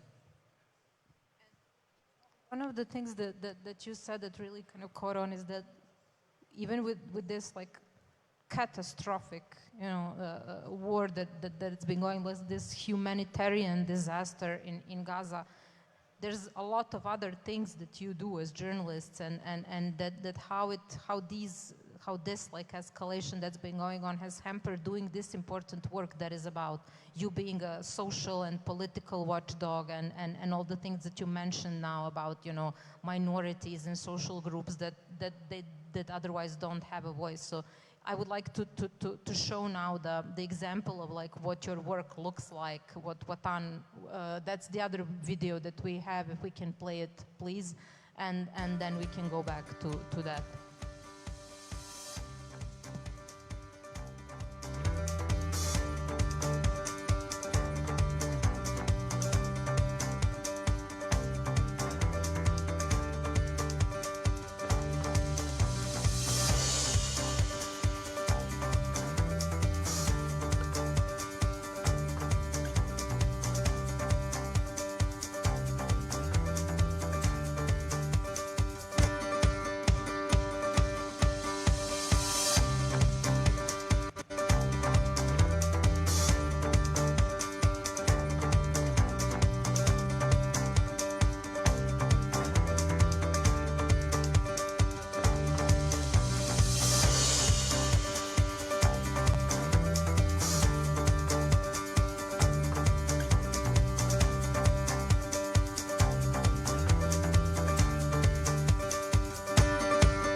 So this is the kind of work that has basically established you as one of the most influential and top-rated media in Palestine. And you also have this, for any country, amazing amount of followers on social networks. You have 3.6 million people on Facebook, hundreds and thousands more on other platforms.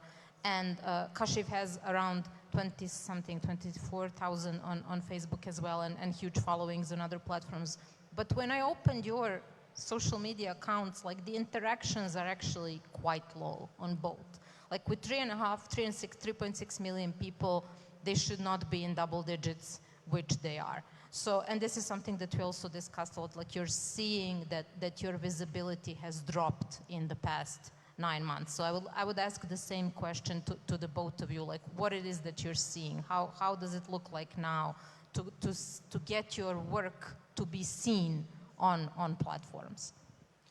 You know, it is not easy also to work through the war, and because we have to keep our momentum like going on covering social and economic issues. Especially we have like, you know, accountability program, investigative programs, and this. Yes, we have like 18 classic media and modern social media platforms. We have huge outreach in Palestine. We are ranked on the top of social media in Palestine in terms of news agencies, but actually we have like because of Meta discriminatory approaches against the Palestinian content.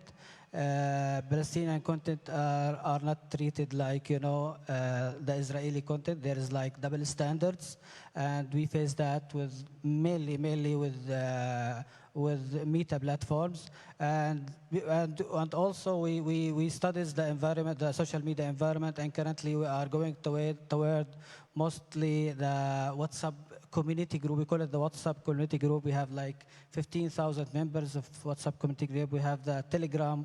We use the Telegram as like, you know, a new technique. It will not like compensate the reach that we have and the huge number that we have on Facebook, actually, but we are trying to spread our information and our content as much as we can through classic media, TV and radio, and through the social media. Even we are like have double standards from like some companies, especially Meta companies, who are like discriminatory against our content. And I know that it is not during the war, it is before the war. In 2021, most of the civil society organization, activist, media expert, they issued a campaign called Let's Palestine Speak. It's and they already spread like, you know, published a petition for Facebook about these double standards approaching the Palestinian content. Also for Kashif, we are facing a lot of problem with tech companies. Our TikTok account was banned like 2 weeks after the war. We published the video, fact-checking video normal, and they covered it like claiming that we are violating the guidelines. When we replied and said, we are fact-checking organization, just check the content, it's good. They banned us, they deleted the whole account from the TikTok. On Facebook also, we have 26,000 followers, but we reach maybe the reach of our posts like 160, something like this. And also we have another problem with Facebook. Even our page is verified, but we have another problem. When we fact-check anything, they covered it claiming that we are publishing disinformation. We also reply telling them that we are not publishing this information, we are fact-checking, and like in our visibility, it's the X is very obvious, something like this, but they don't answer us, and they keep it covered, claiming that we are publishing this information. So we have a lot of notifications in our Facebook page. And the Instagram, I really don't know how they are working. In the stories, the reach is very, very, very low, like 200, 300 maximum. We have like more than 39,000 followers on Instagram, but on the posts themselves, we have like huge interaction. So I don't know how they are working, like our posts, there is a reach on our posts, but on the stories, there is no reach at all. Our stories is not like reaching that much. Also on Instagram, recently we are facing like covered content, claiming that we are publishing fake information as well. So it's a new challenge for us because it wasn't happened with us before. We also, as Watan, we started a channel on Telegram, also WhatsApp groups to reach people directly. but it's very hard to start it's easy to reach the local audience by Instagram and by WhatsApp and Telegram, but for international audience, it's very hard to reach them on these channels. So Instagram and Facebook, Twitter also is much better for us, but unfortunately, Meta is not liking the Palestinian content. There's a lot of follow-up questions I will have to ask today, but I see that our time is up and I would actually like to give the opportunity to people to ask questions, but please be very short and fast.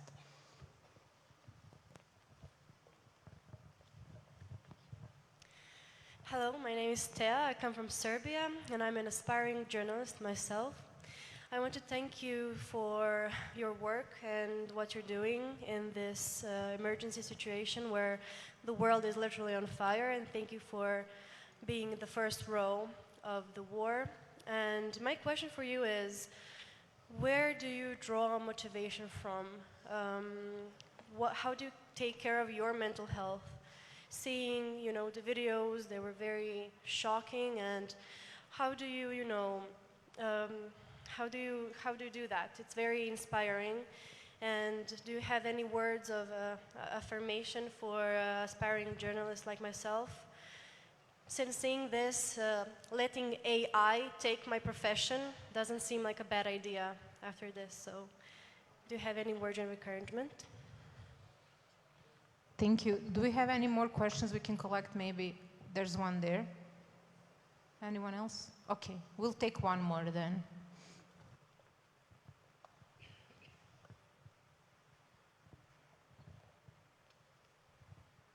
I just wanted to ask about maybe both of you, if you know how the social media platforms reply when you perhaps say that you have issues with your content. Do they reply actually? Because in the first panel, the panel before, they said that it's actually hard to reach the platforms for a response.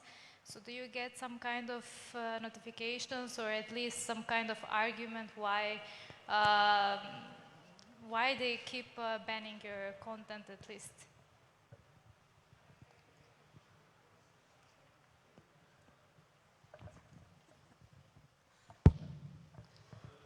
Actually, thank you for the questions. I was asking the same question for the journalists when they return back from the field. What is your motivation? What do you did? They told me when we accomplish that story and publish it, this is our accomplishment. We thought that this is our accomplishment, most of them. I have many colleagues who female journalists who is going from whenever they cover something, have something and we have a fasting happened in far villages where we don't have journalists there. They always encourage, they have the courage to go there directly and cover that event. And when they return back, when they published it, they feel motivated. Regarding your question about how the social media is, dealing and what we're receiving with them. Last year, our Facebook page, 3.6 million followers, deleted from Facebook, and we managed to return it back. And after the 7th of October, the same thing happened. They also deleted our Facebook page. And whenever we approach them, send them email, first they will respond to you through the automatic thing that they have. And when we have asking and sending many emails, they will inform us that there'll be a committee for investigating or checking all these your petitions, and this committee will be meeting in every month, and it will not look into all the cases. They will just pick up some cases. But luckily we have an organization from US helped us through NID, Access Now. They helped us 2 times to get our Facebook back. And currently, we have two Facebook pages, one for the war, and one, the 3.6 million, we just keep it for the social and economic issues. And for the war and the media and the news, we are publishing it in the other Facebook page because we are expecting that they will delete it next time. Thank you. For the motivation, it's I can't lie and say like we are in the same energy all the times. After like working like for months to show the truth to the world, not just as Kashif, as all journalists, then nothing changed and the war is still going on. We're reaching the point saying they saw everything, the world saw everything, but nothing changed. Why we are keep working? But for us, it's still, we don't want to reach this point, like sitting and not saying anything. And we witnessed, like in the first weeks of the war, the Israeli controlled the narrative worldwide, and people were speak to show their solidarity with Palestinians. But now things are changed, and we are witnessing a lot of solidarity movement all around the world. This also gives us a lot of motivation that people, especially the young generation, they are hearing our voices, they are seeing our reports, and they are acting and taking action. So solidarity is one of the motivation for us. For the social media, as Khalid mentioned, we are facing the same issues. We still we succeed in republishing some content that were deleted before or recovered. But in many times they don't reply, and they don't give any interest in replying to us. In the same time, we are partnering with a Palestinian company called Sada Social. They are partnered with Meta, and they have direct connection with them. And they contact them when we report about accounts that spreading false information about Palestinian children or Palestinians in general. They succeed in many times to delete the posts and the accounts, but some accounts, we reported them many times, and they are not taking action, such as Gaza Bollywood on Twitter. It's still there. They know that this account created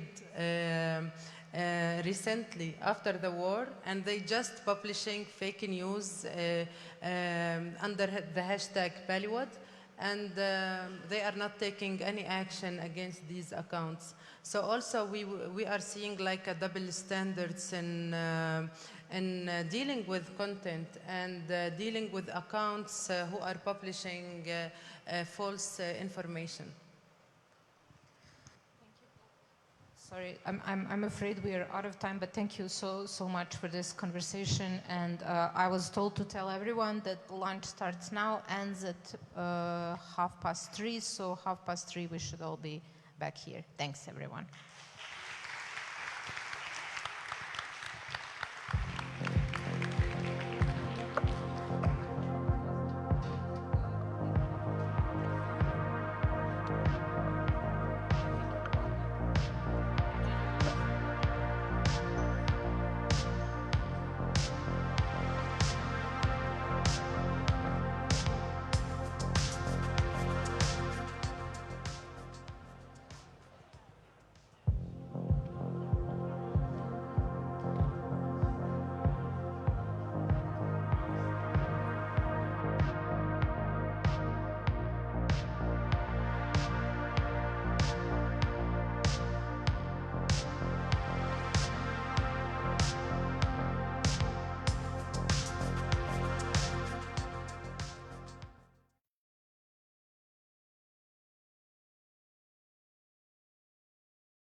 Hi, welcome back.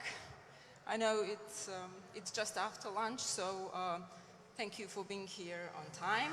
And it's hot, and we've had really good discussion. And I know that this topic is very much legal, but I think that in the morning session we've heard DSA being mentioned a couple of times, which means it's still very important to discuss it. So the topic of the next two segments is the European digital legislation and its potential impact in the Western Balkans region. We are going to have two segments. One will go deeper into the Western Balkans and what is going on at the moment, and the other will be a panel discussion with our colleagues from the EU to see their first experiences in implementing the DSA. So first, I'm going to invite our first two panelists, Bojana Kostić, a human rights and tech researcher and the co-founder of the media development consultancy, Pen and Paper, and Snežana Bajčeta, a media and communication expert and researcher at Share Foundation. DSA, DMA, and AI Act, they are believed to have set a precedent for digital regulation in the entire world. For better or for worse, depends on how they're implemented. But we want to talk about this region specifically. We know that it will be a good thing to have the effect of especially the DSA felt in the region. It would bring numerous benefits to the citizens of our region in terms of better, safer online environment, in terms of better protection of fundamental rights, and of course accountability and transparency of the platforms, which is something that has been notoriously missing in this region. And not only do we need this legislation as probably the only way to deal with these challenges, if of course implemented correctly, but it is also a legal requirement in the Western Balkans region as the part of stabilization and association agreements. So we need to implement them, and it is up first for our governments to do the first step and implement it in the right way, and to do it without further delay. And this is something that also the civil society organizations from the regions have been very loud about recently, and we have two fresh studies. They haven't been published yet, and we get to have a sneak preview today at POINT. And I'm going to invite you, Bojana, first to tell us more about the research that you led for Partneri Serbia, right? It looked into institutional, legislative framework and how the readiness of the region for harmonizing with these acts. So please go ahead, the floor is yours. Thanks so much for this lovely introduction, and thanks so much for having me here. Actually, this is my first time at POINT, and first time I'm sharing panel with Maida, and also someone from Share after a long time, though I actually started my digital rights career in Share many, almost like more than 10 years ago. So let me just first open up by saying that for a very long time, while the DSA was in making, I was actually going through something that I coined like a regulatory grief. I didn't really see the point of this way, to regulate the platforms this way. I thought it did not actually address the hornet's nest, the business model of the platforms, and the way they actually extract human and environmental resources and lives. Secondly, I had an issue, and I still do have issue with the power disbalance that is still encoded in the DSA and now kind of seem to be cemented through the competencies of compliance of very large online platforms, that meaning social media, that is now kind of in the hands of the European Commission. And finally, something that I want to kind of talk more today is actually an issue of the lack of check and balances, or the lack of abuse control mechanisms, meaning what about the countries that are usually described or defined as partly free, or authoritarian countries, how this will play out in this particular region, right? So this is a big question, and the DSA does not provide answer to this, and this is why we kind of looked at this research that I will go back to in a minute. So before that, let me just briefly address the issue of extraterritorial application of the DSA, which is actually very clearly defined within the provisions saying that it's not applicable outside the borders of the EU. We were wondering why we were doing the research, like how does it impact the region? And it seems out that after the conference in Dubrovnik last week that was organized by UNESCO, we kind of seemed to have an agreement through the conversation with the European Commission representatives that were there, that this will be overcome through the alignment process, and more importantly, that there will be a period of time for up to 5 years for the region to kind of slowly go through the process of alignment, which is amazing opportunity for all of us. And for the first time actually in my life, I don't feel like waking up the state authorities to the fact of like, let's go and implement it without further ado. No, my feeling is actually, the impression is that we should actually take it slow and enjoy the summer first of all, and then get back to this in September.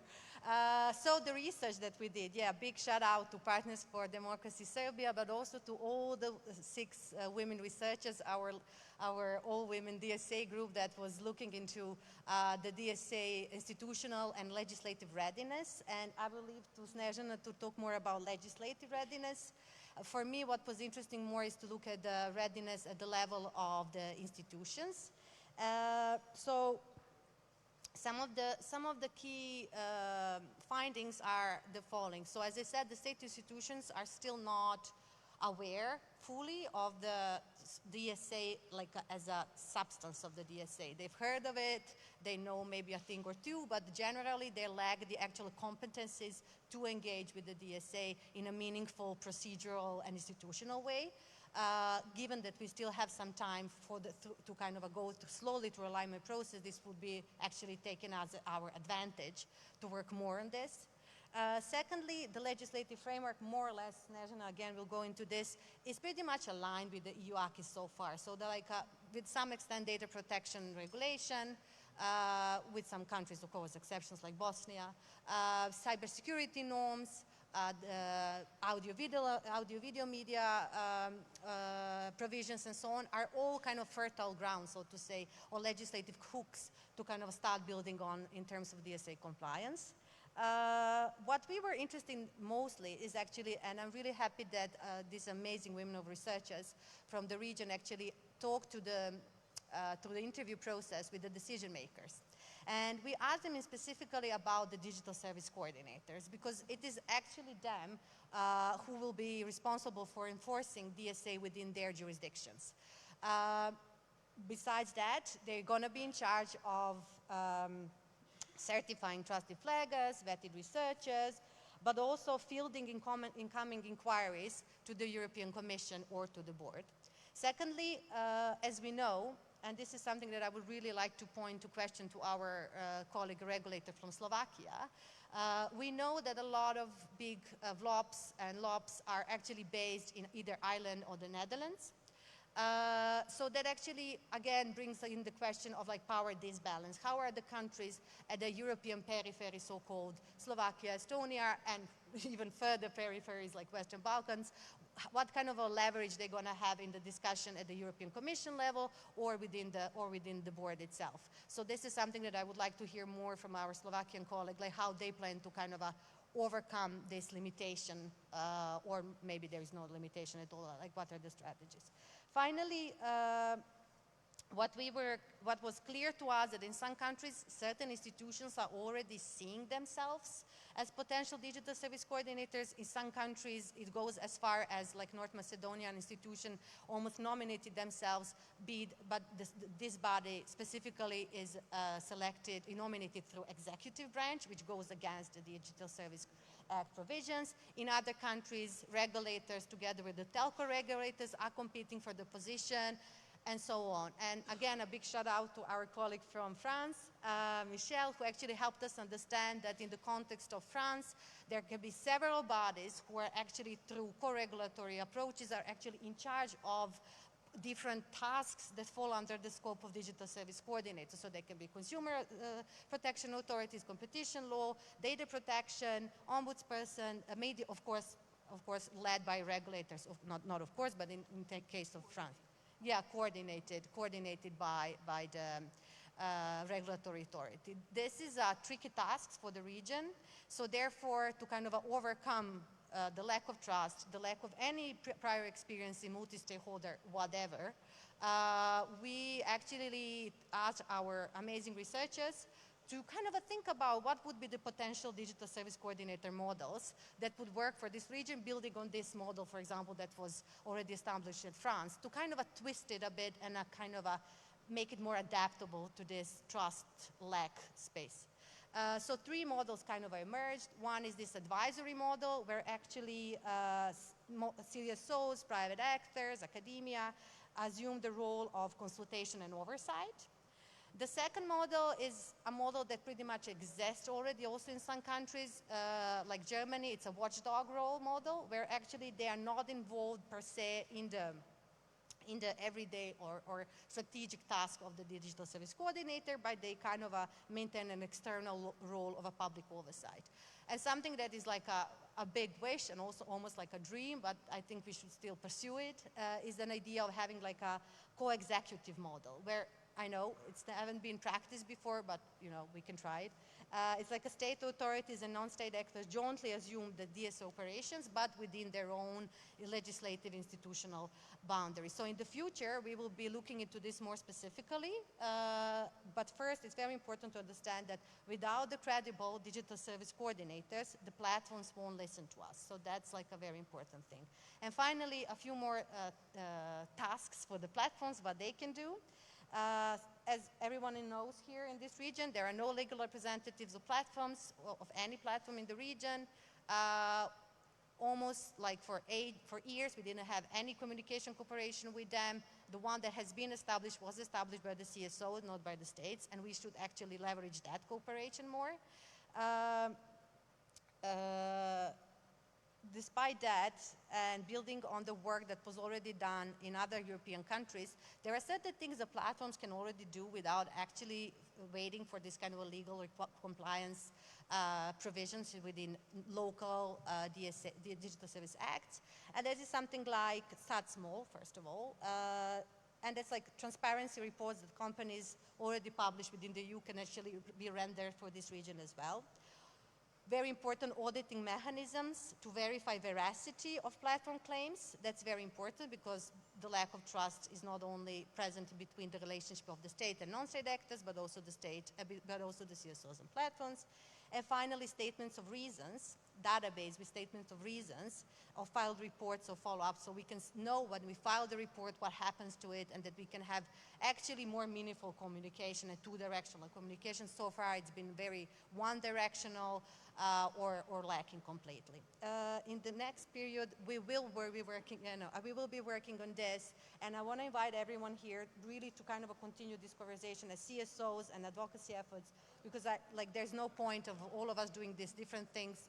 We can only achieve something in this period that is given to us before the European Commission kind of starts breathing down the neck of state authorities to do something. Otherwise, we will be seeing regulation that's not going to be working for this region. Thank you. Thank you. Thanks, Borna. I know we only have 30 minutes for this segment, but we would obviously need much more than that. But you touched upon, the findings of the study, many of the issues that we will discuss later on with our panelists. What small regulators do being one of them, multi-stakeholder approach, what can be done in the meantime before this. But one encouraging thought, it sounds paradoxical, but that our decision makers do not know yet what they're doing. So that means that we still have space to tell them how this should be done. Exactly. Snezhana, the study conducted by Share Foundation looked not only into DSA, but also DMA and AI Act in a quite unique way, I would say. First of all, congratulations on the amount of work that was done. It's really a massive work, and I really recommend everyone to read it once it's published. So you identified key values upon which these acts rest, and then kind of mapped the existing regulations in the Western Balkans and how they correspond to these values. Yeah. So can you tell us more? Thank you, Maida. Well, I will try to present very briefly preliminary findings of the research conducted by Share Foundation, but in collaboration with 5 organizations, yours as well, from Western Balkan countries. So this is a very ambitious study, and it had several goals. The first was to analyze 3 European acts, as you said, which we considered the most indicative pieces of legislation addressing key aspects of the European Digital Single Market. So Digital Services Act, Digital Markets Act, and Artificial Intelligence Act. So the study explains the normative foundation, value structure of these acts, their enforcement mechanisms, and institutional framework. We heard already about institutions regarding DSA mostly. So additionally, and maybe more importantly for our topic today, the study offers a comparative insight from the Western Balkans perspective. We have mapped the basic rules related to digital services, digital markets, and artificial intelligence in Serbia, Bosnia and Herzegovina, Montenegro, North Macedonia, Albania, and Kosovo. So the analysis covered a wide range of different acts and soft law instruments, including laws, bylaws, rules, strategies, decisions, guidelines, and so on. So we have assessed the current state, the scope, the level, and the type of regulation concerning these issues across Western Balkan countries. So we examined whether these rules address digital challenges comprehensively and precisely, or in a partial and outdated manner. So the study also explores the scope and diversity of existing legislation, as well as the capacity of current regulations to align with European digital values. We aimed to identify not only gaps, but also aspects of the regulation that could be further developed and improved in line with EU digital standards. And now I will just briefly discuss the situation in each country. When it comes to digital services, Albania's regulations are spread across 9 different documents. According to the values outlined in the DSA and compared to its rules, the majority of these Albanian regulations need improvement, particularly in terms of increasing transparency of digital service providers. Liability, safety, horizontality, and accessibility are supported by a broader range of rules, although many of these are either partial or outdated. Regarding digital markets in Albania, there is only a set of generic rules found primarily in the e-commerce and e-communications laws, as well as in the regulations related to civil law procedures, personal data protection, competition protection. However, these rules are quite limited in terms of creating an accountable, transparent, deconcentrated, interoperable digital market comparing to the standards set by the DMA.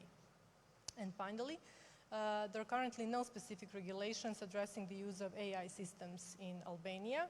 The only mention of AI is in the law on e-government, which states that AI technology should be used to enhance digital economy. In Bosnia and Herzegovina, there are 2 main references for DSA-related rules. The first comes from the transposition of the e-commerce directive, and it applies to information society services in general. And the second set of rules addresses specific types of intermediary service providers under the framework for electronic communications. Most of these rules contribute to the liability, horizontality, accessibility of digital services. However, transparency mechanisms are still underdeveloped. And existing digital market rules in Bosnia and Herzegovina are covered by sector-specific legislation focused on consumer protection and personal data protection. At the same time, competition law also provides more general framework for this area. Rules from 7 different documents contribute to the accountability of digital market in Bosnia and Herzegovina. However, gaps remain regarding transparency and interoperability. In Bosnia and Herzegovina, there are currently no regulations specifically addressing the use of AI systems. Some AI-related values are regulated from the personal data protection perspective only. And in Kosovo, several laws address digital service issues. Most of them need significant improvement and harmonization with the DSA. However, more attention is needed for digital markets, because in Kosovo there is no legal rules regulating matters covered by the DMA. And from this point of view, it is only worth mentioning that there is a draft law on consumer protection that might be a relevant starting point in this field. Also, there is no regulation regarding AI. However, Kosovo is participating in the European Union's Digital Europe program, which provides strategic grants, including in the area of AI. In Montenegro, we identified a set of rules related to digital services in 9 regulatory pieces, including the law on electronic commerce, electronic communications, electronic media, law on information security. Most of these norms are outdated as they do not provide a relevant legal response to contemporary challenges. Currently, there is no explicit law addressing digital market matters in Montenegro. Competition in general is covered by the competition protection law. Also, there is an upcoming law announced in the field of digital assets, which may potentially regulate certain aspects of the DMA regulation. And regarding AI, there are currently no laws or regulations that deal with AI systems use in Montenegro. In North Macedonia, digital and intermediary services are recognized to some extent in a patchwork of 12 different documents, including laws, bylaws, other legal acts. While specific rules do contribute to transparency and liability, North Macedonia highlights the need for a more coherent and focused approach to digital service regulation.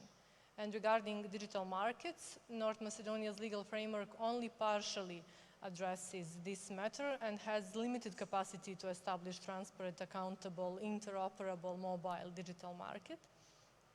As in other Western Balkan countries, some personal data protection regulations in North Macedonia might be relevant to certain aspects of AI use, but there are currently no specific laws or other type of regulations addressing the issue of AI systems.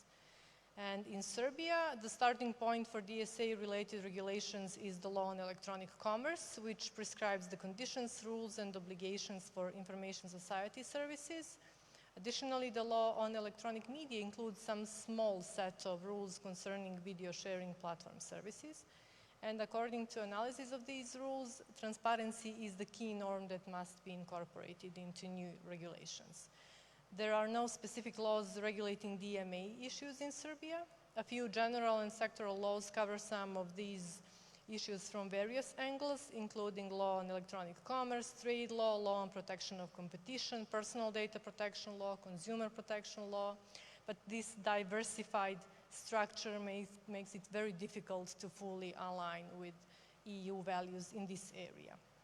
And compared to neighboring countries, Serbia has made the most progress in regulating AI systems. There are mechanisms in place that contribute to oversight, transparency, and harm prevention in AI. AI strategy followed by action plan, ethical guidelines, and a working group established with the mandate to prepare draft law on AI systems indicates certain regulatory efforts in Serbia now. So I will stop here and thank you for your attention. Thanks, Snezana. That was quite comprehensive and again, such a huge amount of work, which I think its major value is in terms of informing future policy introduction and policy development in the region. And also, as Bojana mentioned, that most of the legislation that exists is general legislation, so data protection, consumer protection, trade, etc. And what we are lacking is sector-specific legislation in this regard. So this is one of the takeouts, I would say, also from your study. So we have some 8 minutes left. Are there any questions from the audience? Michelle.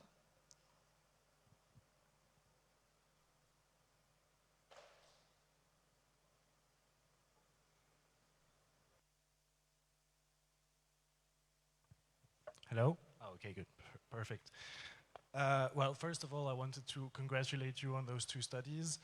First, the second one, especially, I feel like I've done the exact same work for the last year of compiling every bit of national legislation that could potentially impact or be impacted by those new rules.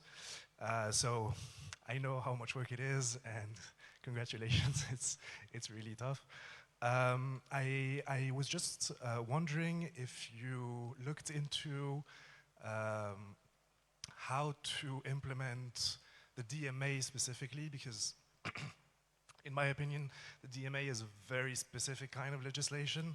It's a rupture with the traditional competition rules that is made specifically tailored for like very large online platforms that actually have market control.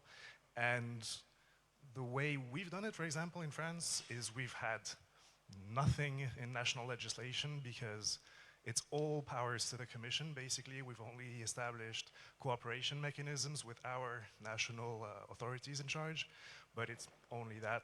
So I don't know if you've looked into precisely, okay. Well, if you have any idea how to do the change. But yeah, either way, I'm certain that your work will be very, very useful for whoever has to write those legislations in the end. Thank you. Thank you. Well, our idea was to have some kind of baseline because we did not actually know what is in there when we talk about regulation about all these, in all these spheres. For example, AI is also a very tricky question in terms of some kind of very loud discussion on the EU level about AI Act, but also at this point, I think that this is a starting point, a good starting point for us to know where the gaps are and what do we have now from the point of rules, from the point of diversity of that regulation, and from the point of institutions. I think that now we are supposed to take this data deep dive, yeah, and discuss about further actions. Yeah.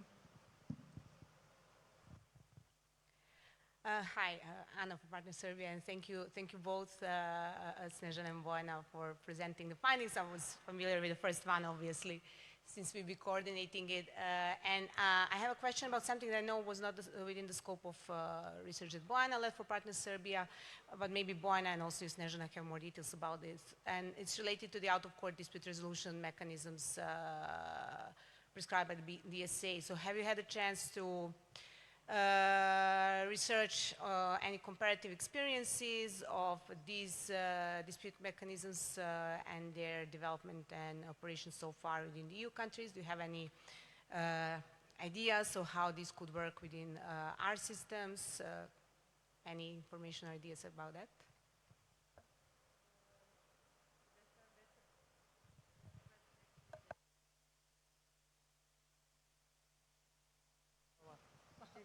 Okay. No, honestly, I really didn't even start looking into that. If I would, I wouldn't actually, if I could choose what I would look at, I would look into recommender systems. That's actually more interesting to me right now. So to answer your question shortly, I don't know.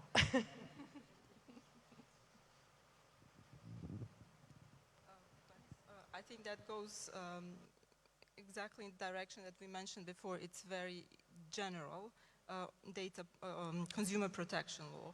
So we need specific legislation to regulate this and also to provide the digital services coordinator who will then designate such bodies. So it's really not, I think, applicable at this stage. If I may add something, and maybe this is you and I can have a short chat also. Like, I recently had a brilliant conversation with a professor from a university in Amsterdam, actually suggesting that for the candidate countries, we can also, in a sense, like cherry pick.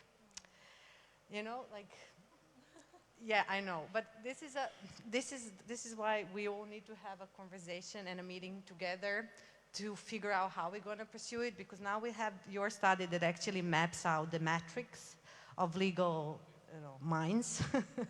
We have the study with Partners of Serbia where tell us that, hey, here are the risks of corruption, of taking it, of misreading or misinterpreting the DSA, and these are some models, or these are some counter mechanisms that we can think about implementing within the system of the DSA.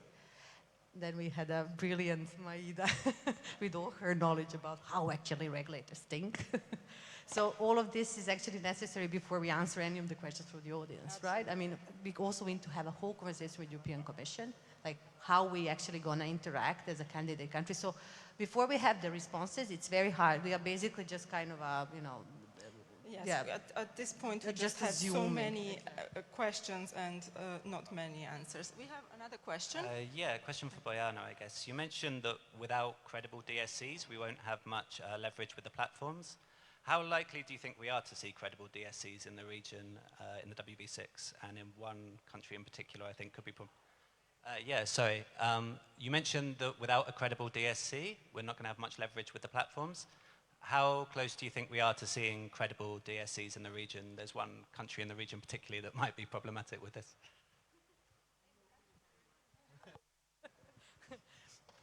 Actually, just to correct you, maybe I was not clear enough. I think that even without the DSA, we can have some kind of a compliance structure, little structure, to ensure some kind of at least a collaboration at this two-direction collaboration at a minimum.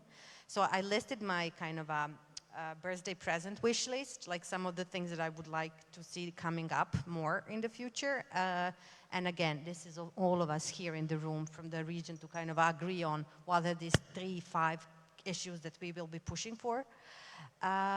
So honestly, like within the context of some kind of a time lab to implement the DSA, I think we also need this time lab for the platforms. I know this issue has been burning for a long time, but I kind of, the older I get, the more I start to think that doing it, having like a small steps with a bigger goal in mind is better than if we kind of start rushing 5 things in parallel with 5 different organizations doing 5 different things.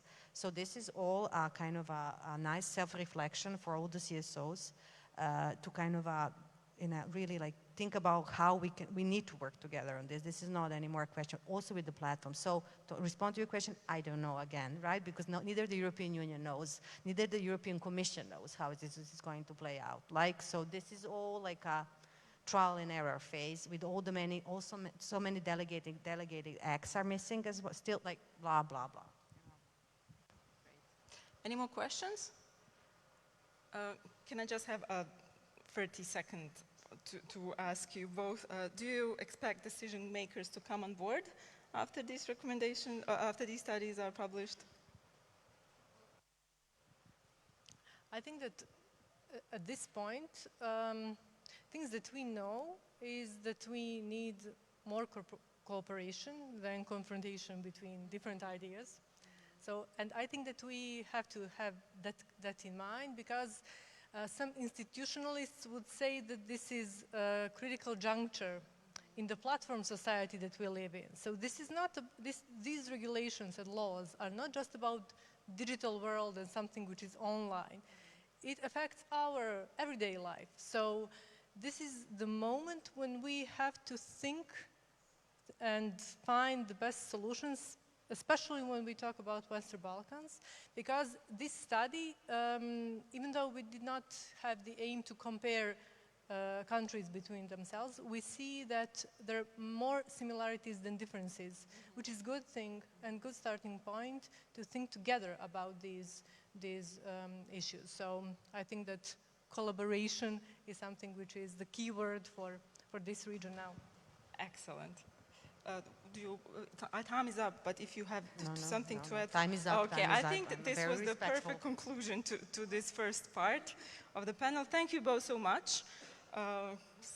It was really a pleasure to hear about the results of yours. So please give them a round of applause. And now we are going to dive deeper into the DSA and the Code of Practice on Disinformation as its co-regulatory instrument. And I'm going to just invite the panelists of the next round to join me here. We have members of regulators, civil society, and platforms here. So the discussion should be interesting. So please welcome Timea Červeňová, European Affairs Coordinator at the Slovak Council for Media Services. Lara Livet, EU Affairs Public Policy Manager at Meta. I believe Lara is, she's coming. Katarzyna Śmielewicz, co-founder and president of the Panopticon Foundation, Poland. And Carlos Hernandez Chavarria, head of public policy at Meldita and chair of the European Fact-Checking Standards Network. Hello, it's my pleasure to have you here. So now we've talked about the readiness of the region, or maybe the lack thereof. The harmonization will most probably take a while, but even when this process is finished, there remains a question of actual compliance by very large online platforms. This is this extraterritorial effect that Bojana mentioned before. We are not talking merely about the global spillover or Brussels effect, as it's referred to. We are talking about a very specific position of this region of having to implement DSA into our legal frameworks on the one hand, but at the same time not being the part of the territory where the European Commission enforces the rules on very large online platforms. So, and only DSA's full enforcement and not just ticking some box of compliance will actually make a change. So we're here to discuss what can be done in the meantime. So what is it that can make a difference before our countries are actually EU member states, and when some extraterritorial application is foreseeable. So I'm going to start with going into the effects of DSA and the code of practice. So far, it's been less than a year since they started applying, and so we want just to see which are the lessons learned and experiences so far that can maybe provide an inspiration for this region as well. So Timea, I'm going to start with you.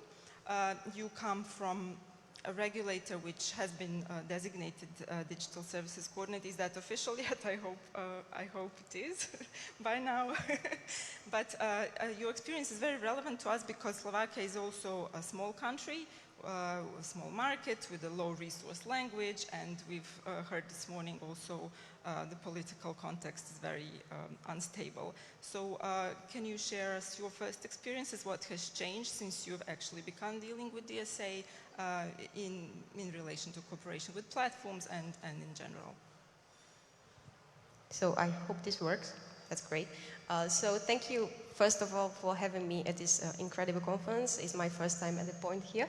But to start answering your first question, we are not the DSC yet. We are a proto-DSC, but the bill is now in the parliament and we hope to have full competencies by July 2024.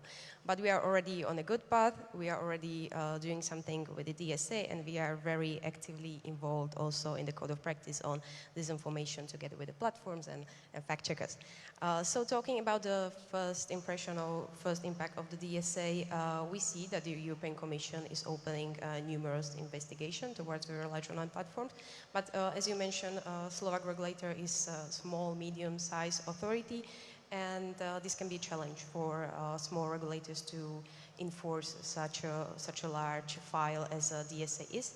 And since we don't have direct leverage on the very large online platforms because they are regulated by the European Commission and on the other hand are a regulator in Ireland, we need to find different hooks on how to implement the DSA and how to also enforce some provisions of the DSA and also of the Code of Practice on Disinformation. And what we did is something I want to illustrate on our activities during the Slovak parliamentary elections that took place in September 2023. And for us, but also, for example, for the European Commission, it was a first real test of the DSA. This is how it was usually framed also in the media. And it was due to the DSA entering into force just a few weeks before elections in September 2023. And due to that, we had kind of preparation meetings together with the platforms and also with the European Commission, platforms including Meta, Google, and TikTok, to discuss the readiness for the elections in Slovakia. And as a small regulatory authority, we also tried to apply some commitments of the Code of Practice, but also some articles of the DSA on this specific situation. For example, we established monitoring on the political advertisement, but also on election-related commitments in the Code of Practice, such as, for example, promotion of authoritative sources and media literacy activities. And we also set up a network of other organizations and stakeholders in Slovakia that helped us to monitor these issues. That thing happened. We had the deepfakes. I think that already everyone knew about the deepfakes in Slovakia during the parliamentary elections. And this was a huge impact on Slovak elections due to the democratization of access to generative AI. And the impact was even bigger due to the deepfakes emerging during so-called blackout period or the silence period, which was 2 days before the elections took place. And those deepfake videos were audio, video, and they were targeting journalists and also current opposition leaders. And since it took place during the blackout period, there was a limited reaction of those individuals by the law. Fortunately, a fact check was produced very quickly by Slovak fact checkers working in AFP, and we as a council, we already had some kind of a connections or in discussion with the platforms, and therefore we had established an escalation path or escalation channels, and through those channels we escalated 73 pieces of content that contained those deepfakes. It was to Meta, to TikTok, and also to Google. And the results of this activity were huge inconsistencies in content moderation. We had very mixed reactions from platforms on this type of content. For example, in case of Meta, not saying it because Lara is sitting here, but this is Facebook in general is the most widely used platform in Slovakia, and that's why a lot of those pieces of content emerged here. So on 1/3 of the content we escalated, we got response that there was no violation. On 1/3 we got removal, and on the 1/3 we got fact-checking label. So this is the inconsistencies we are talking about, and it provided us with very interesting lessons learned, because after the parliamentary elections we held presidential elections in spring and also European elections now in June. But it was also important to see those lessons learned not only from the Slovak context, but also from the context of European elections and also of the European community we are in touch with, be it the fact-checkers or also NGOs. And we saw also some positive reactions or positive outcomes from this discussion with platforms, because we saw, for example, strengthened cooperation between the platforms and the civil society organizations, for example, on media literacy campaigns. And also we had one new cooperation with fact-checkers on side of Meta, especially for the elections, because as was already told at the first panel, there were 2 fact-checkers, now there are more. So this was also a positive outcome of those discussions. And just very briefly, to finish on the European elections, also due to the experiences in Slovakia, but also other elections, there was a huge preparation for the European elections, be it in the Code of Practice Task Force, but also under the DSA. We saw a connection of very important players, and there was an establishment of a rapid response system mechanism under the Code of Practice. For example, European Commission published DSA guidelines. There was also stress test exercise in order to connect platforms, digital services coordinators, and also civil society organizations. So overall, we saw very good preparation for the European elections. And this is the discussion we are having now, if we saw no major disruptions due to the fact that we were prepared, or due to the fact that the damage was done.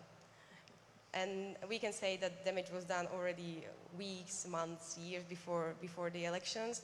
And we need to, of course, continue on research on different areas of not only elections, but also what is happening on the platforms. And we need to use those research, for example, on systemic risk, in order to put DSA into force and to have especially leverage on the very large online platforms. And this is where the DSA can help us to a great deal. Great. So this is also the answer to Bojana's question to you before. I believe you had your stress test before everyone else had a stress test, really. So we're going to stay on elections with you, Lara. You were part of the team overseeing Meta's compliance readiness, actually, ahead of EU elections. So you had to sort of take care of the DSA and all these documents, code of practice, and the guidelines that Timea just mentioned. I'm interested that what in the effect the DSA and these documents could have actually in terms of encouraging election integrity standards outside the EU, globally, and I'm referring also to the white paper recently issued by Meta Oversight Board, and one of the conclusions being that companies must set global platform standards for elections everywhere. But also I would like to know whether there is a chance of expecting some specific treatment of this region as well, not just part of your global strategy, but also maybe targeting this region as a specific category of neighboring countries.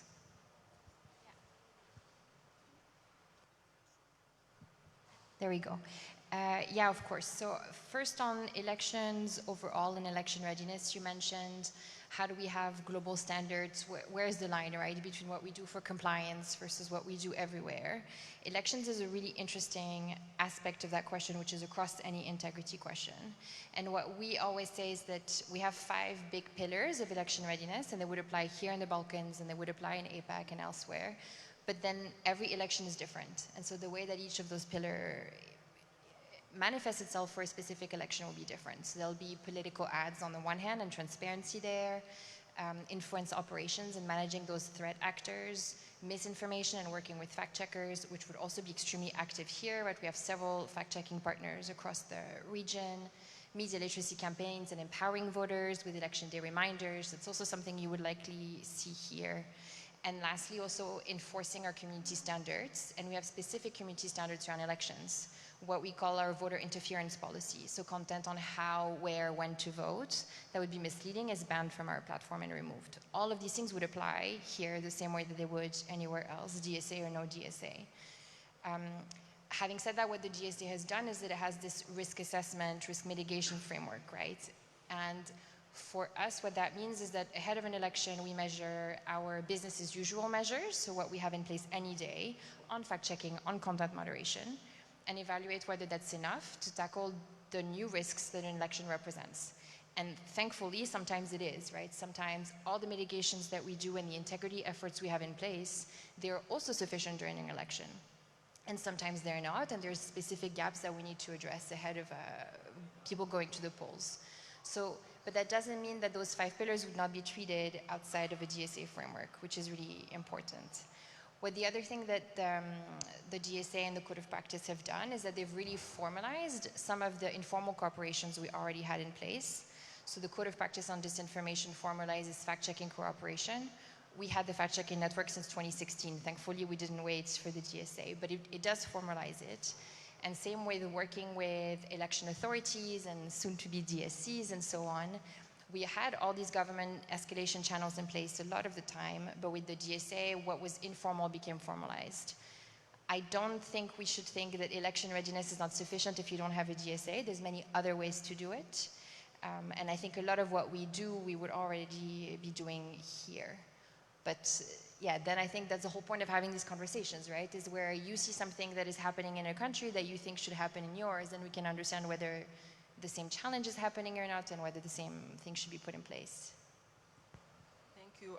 I'm going to come back in the next round of questions on risk assessment and the role of civil society in that. But now I would like to ask you, Carlos, about the Code of Practice, which, as we know, changed from purely self-regulatory to a co-regulatory instrument, which still means it's not obligatory, but the platforms are highly incentivized to adhere to it as part of their risk mitigation obligations, right? And there are announcements that this code will turn into a code of conduct by the end of the year or something, as I gather, maybe, cross fingers, right?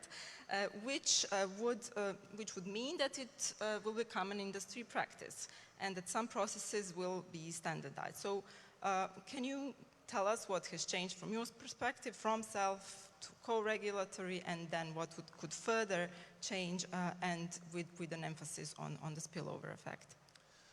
Well, first of all, thank you for the invitation. It's my 3rd time at Point.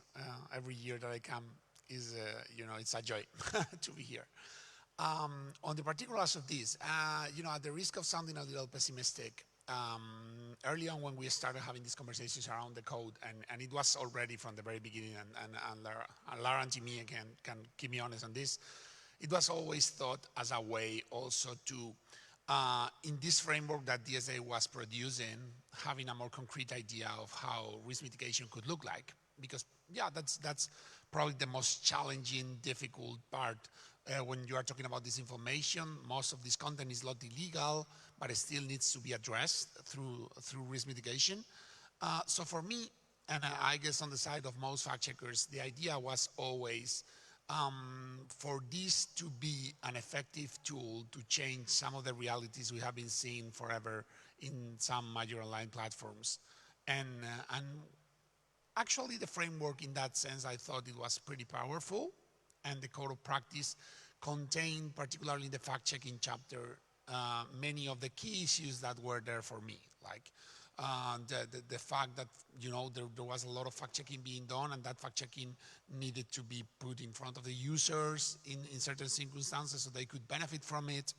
So when I think about this as this code of practice is turning, as you said, into a DSA official code of conduct, probably, like hopefully by the end of the year, is that I see much less change that I could have liked it to see.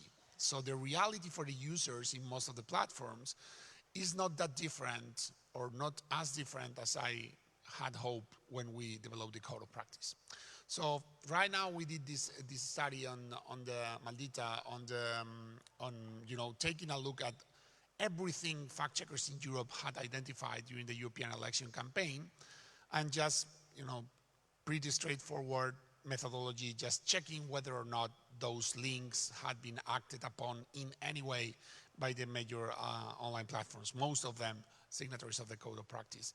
And we found that still, of all that body of evidence that is super public, because everybody knows fact checkers within EFCSN, and all we do is public in terms of the banks, still generally it was not even a bare majority that got any action.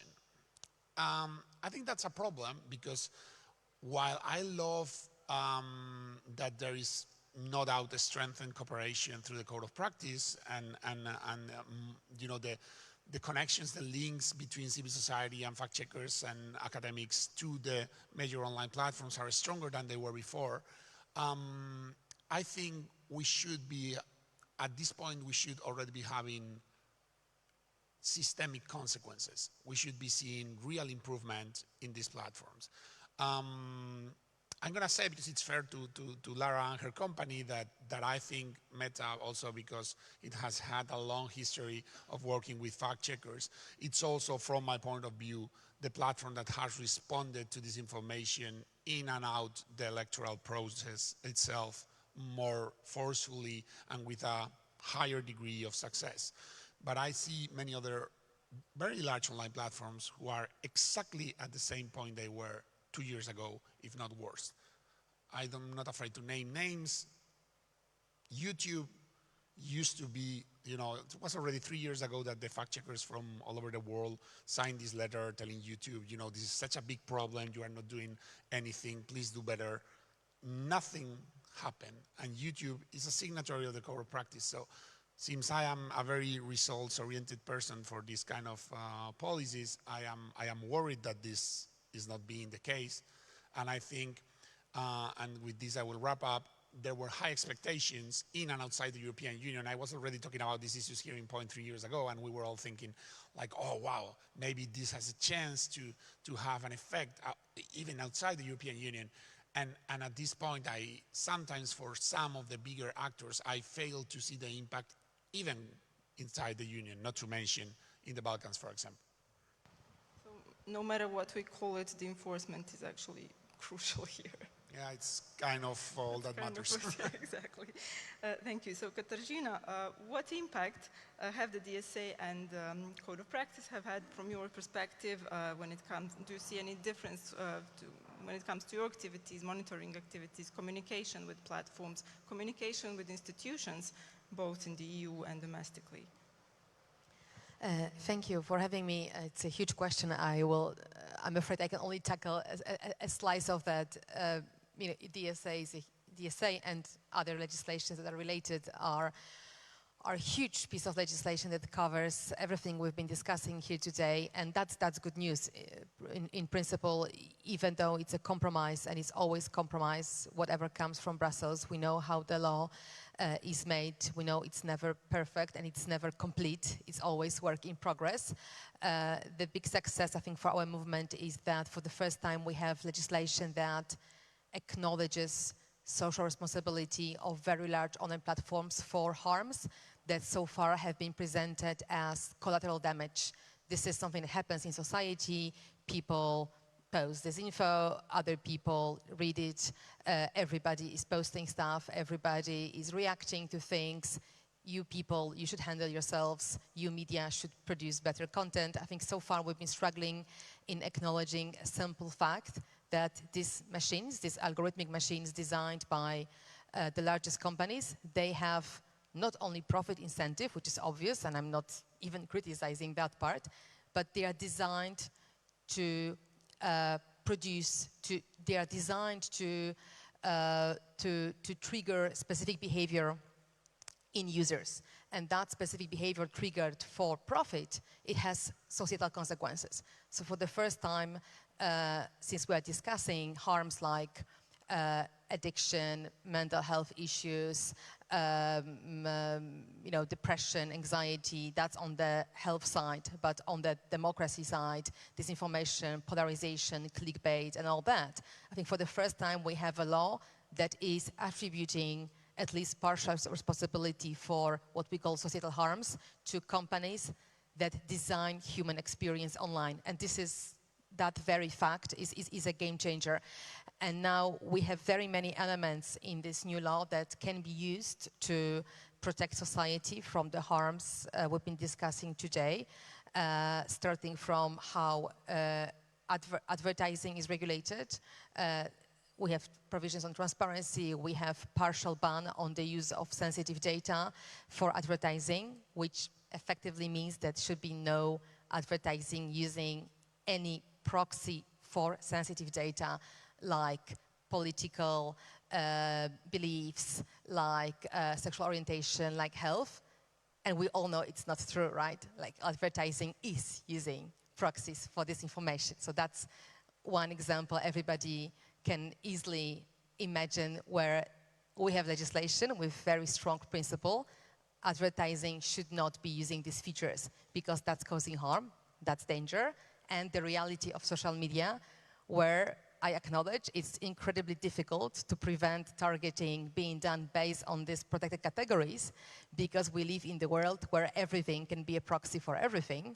My clicking behavior from last week can easily betray my sensitive features, even if the company behind that, be that Meta, TikTok, YouTube, who else, is not labeling me with my sensitive characteristic. I'm not saying any company is, but because of how AI-driven targeting works, I effectively get targeted based on my sensitive features. So that's an example of something that we have clearly forbidden in the DSA, and I would love to see full potential of that prohibition is huge. It could, I think, in my opinion, as a data protection lawyer and somebody who has been deep in the weeds of GDPR and this legislation working on this in Brussels, I'm not afraid to say that should end up banning targeted ads because there is no way of targeting ads to people without implicating the use of sensitive characteristics as long as we use AI for this.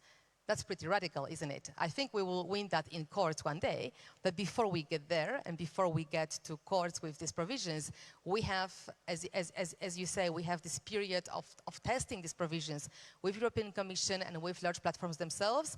We don't really have court cases yet. We don't have bodies set up to implement this law in most of the member states, including Poland, so I cannot talk to that. But if you're asking me what difference we see, I mean, we certainly see what Timea described, the very important investigations coming directly from the European Commission.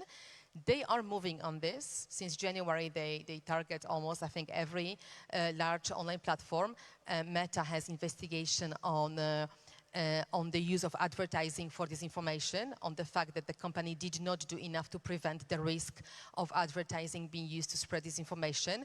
And it's a very strong claim from the Commission based on strong evidence. So I see that this is where the Commission already moved on because they've got enough data. They are moving on YouTube, they are moving on TikTok. TikTok has even got like a freezing order, I think in Spain, right? On one of the services they wanted to test in the European Union that the Commission declared too dangerous for children, which has too addictive potential. And I think for the first time, the Commission threatened TikTok with suspension of their services, and they they reacted, suspending this very element of the service that is under investigation. So, you know, we see real moves from the Commission, real reactions from companies. People with whom we engage in the Commission, they say that the reaction from companies is serious. For every question they ask, they get 3 law firms responding. So I know it will take time, but I'm happy at least to see that implementation is already being tested. For us, apart from advertising, which I mentioned already as example of a difficult element of the legislation, difficult to implement, but definitely a promising one and very important one. Like we can't have surveillance ads continuing in Europe. That whole business model of surveillance ads, it's dangerous for individuals, for society. It should be effectively forbidden. It's in breach of GDPR, it's in breach of DSA. We just have to finally kill it. And I appreciate it will take time for companies to adjust, but I think that the sooner we face that surveillance ads has to go, and we have to start discussing different models of monetizing attention. If they have to be there, we need to have more fair models of monetizing attention, like contextual ads, for example, or ads based on profile people control. When it becomes more of a service, I think that the sooner we get somewhere. The second important element of DSA is the whole transparency reporting, databases with advertising, transparency reports on how content gets moderated, explanations on everything companies do. I think it's a lot of red tape for companies, but it's deserved red tape. I think if codes of practice brought results, if big companies had moved on these things before, they wouldn't get all that red tape. I think it's some kind of bureaucratic punishment that comes for years of avoiding these obligations. So right now, if anybody wants to work with transparency, there is just so much available. We are not the ones, we are not working on transparency side of these things, but I think it's a big victory for organizations that, you know, spend years of their life fighting for access to information from companies. Now they not only have transparency reports, they also will have specific procedures in place for vetted researchers, potentially, you know, collaborations with investigative journalists. So imagine there is a question you want to ask, be it related to disinfo or advertising or any other element of the platform that is of concern. With this new law, you can ask for data that is controlled by the company, and at least theoretically, the company has to give access to this data for vetted researchers. I know we will end up fighting this in court. I'm not naive. I know companies will not give that easily, but at least we have foot in the door. Before, we could only do whistleblowing, we could do, you know, adversarial auditing, experiments from outside that cost a lot of money and time and can always be questioned by companies by telling us, it's just experiment. What scale you have in your experiment? You are showing us 1,000 users suffering from something, and we have 1 million to say it's not true, right? With these provisions, we can go and access this information and check. And the third group of provisions that is very important for us as Panopticon, that's the key element we're looking at, is how recommender systems are regulated. I want to draw your attention to this element because I think it's by far the most important element of how platforms operate. It's very easy for platforms to discuss, you know, fact-checking, transparency reporting, tools for users to tweak here and there, because that's not addressing the core of their business model. But recommender systems and the fact that recommender systems in all large platforms are optimized today for engagement of users, which means they are pushing clickbait more than quality journalism, which means they are pushing content that is triggering emotion more than content that is feeding other needs, which means they are not listening to feedback from users, because explicit feedback in all platforms we tested always ends up being less important for these algorithmic content curation machines than behavioral observation, right? So I may spend all my life online clicking that I don't want to look at cats, but if I react to one silly cat, I have more silly cats because that's the behavioral observation that has been counted and is used against me to keep me engaged, as if the platform knew better what sort of experience I want. And that logic of recommender systems has to change. Unfortunately, we don't have very clear provision in the DSA itself saying that recommender systems should not feed on behavior observations. That's one of the things that my network called People versus Big Tech has been fighting for in the DSA, but we lost that one. So the default, according to the law, stays the way we know it. The default is that I enter a platform and everything on the platform, the interface, the advertising, targeting, content curation, everything is optimized to keep me engaged from first second. And it gets worse and worse with media like TikTok that are pushing content and not relying on queries. That default is very dangerous. We don't have regulation of that default in the DSA itself. It's not forbidden, unfortunately, but we have something which I believe we will be discussing in the next round, which is risk assessment obligation. And according to our analysis, there is just no way that large platforms can deny the fact that optimizing content for engagement is causing risk. They have to accept that. There is just so much research from the last decade confirming that a number of societal harms and risks is related to this very business decision. So it has to be addressed. But we haven't seen these risk assessments yet. They were due last year, and we are waiting 18 months to see summaries of risk assessments. I think it's coming soon. It's like towards the end of this year, we should finally see summaries of these risk assessments. And that's what everybody is waiting for, because we want to see how all large platforms address that element, that business decision to optimize for engagement, how they mitigate this risk.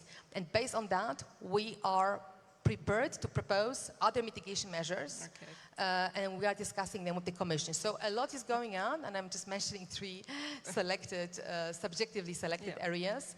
And yeah, it's exciting time for law enforcement, for enforcing European legislation.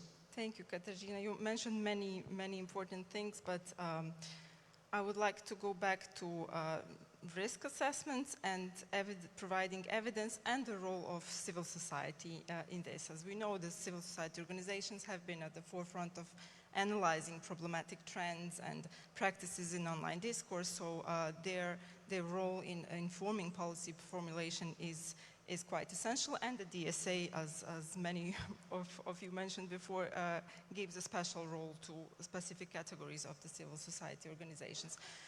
Carlos, your organizations has been doing precisely that. So you've been gathering evidence, you've been knocking at the Commission's door, pointing to these systemic risks.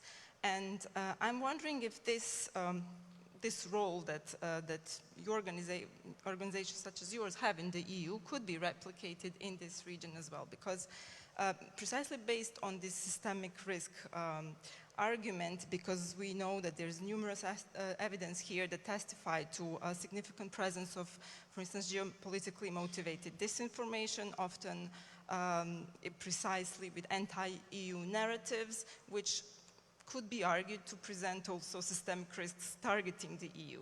So what do you think about the role of civil society from this region to point to systemic risks like that and for their evidence to be taken into account as an argument to I definitely think it's a super important role. Also because civil society organizations, including fact-checkers but not limited, work, I'm going to say, in the real world, like in the actual things that are happening right now, and they can, the kind of sometimes purely academic perspective of on some of these issues is going to take 3 years, 4 years. Some of these questions around risk mitigation, we should probably not allow, particularly CSOs, but everyone else, I think, we should not allow ourselves to be talked down all the time on issues of complexity.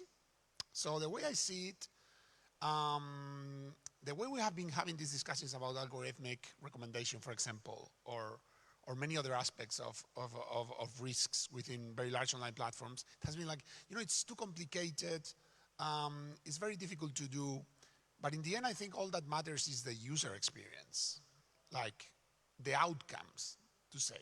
And for a long, long, long time, we have been told time and time again, no, well, you have this very bad outcome, but that's really an outlier.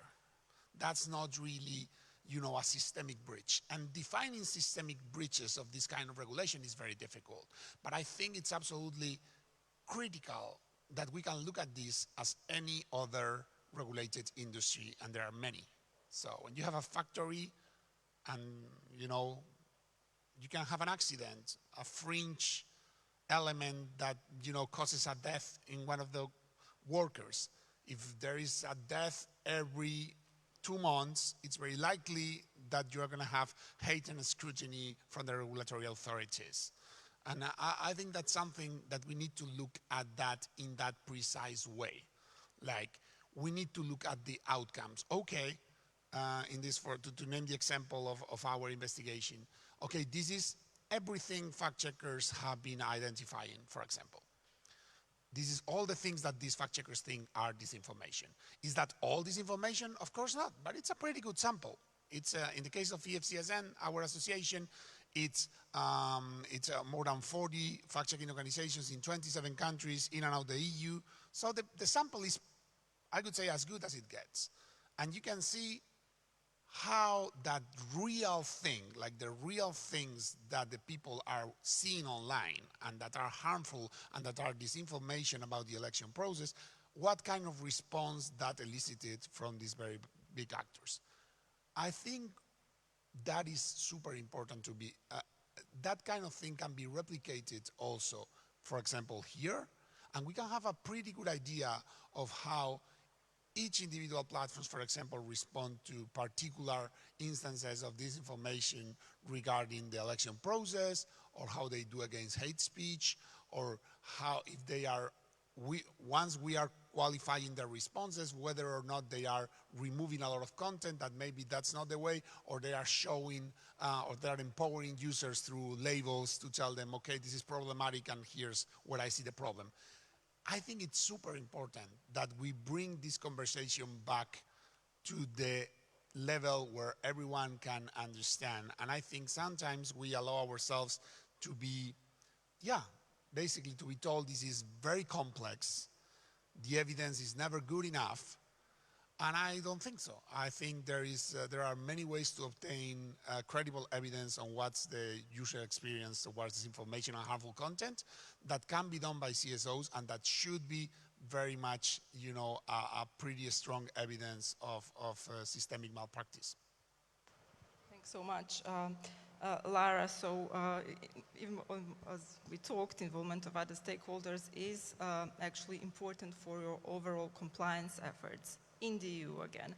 But talking about this, the argument that I mentioned before, do you think that also more active partnership and active cooperation with stakeholders from this region could in fact improve your overall compliance of DSA in the EU? And I'm particularly interested in of course, cooperation with fact checkers to provide evidence on systemic risks, but also on the role of trusted flaggers.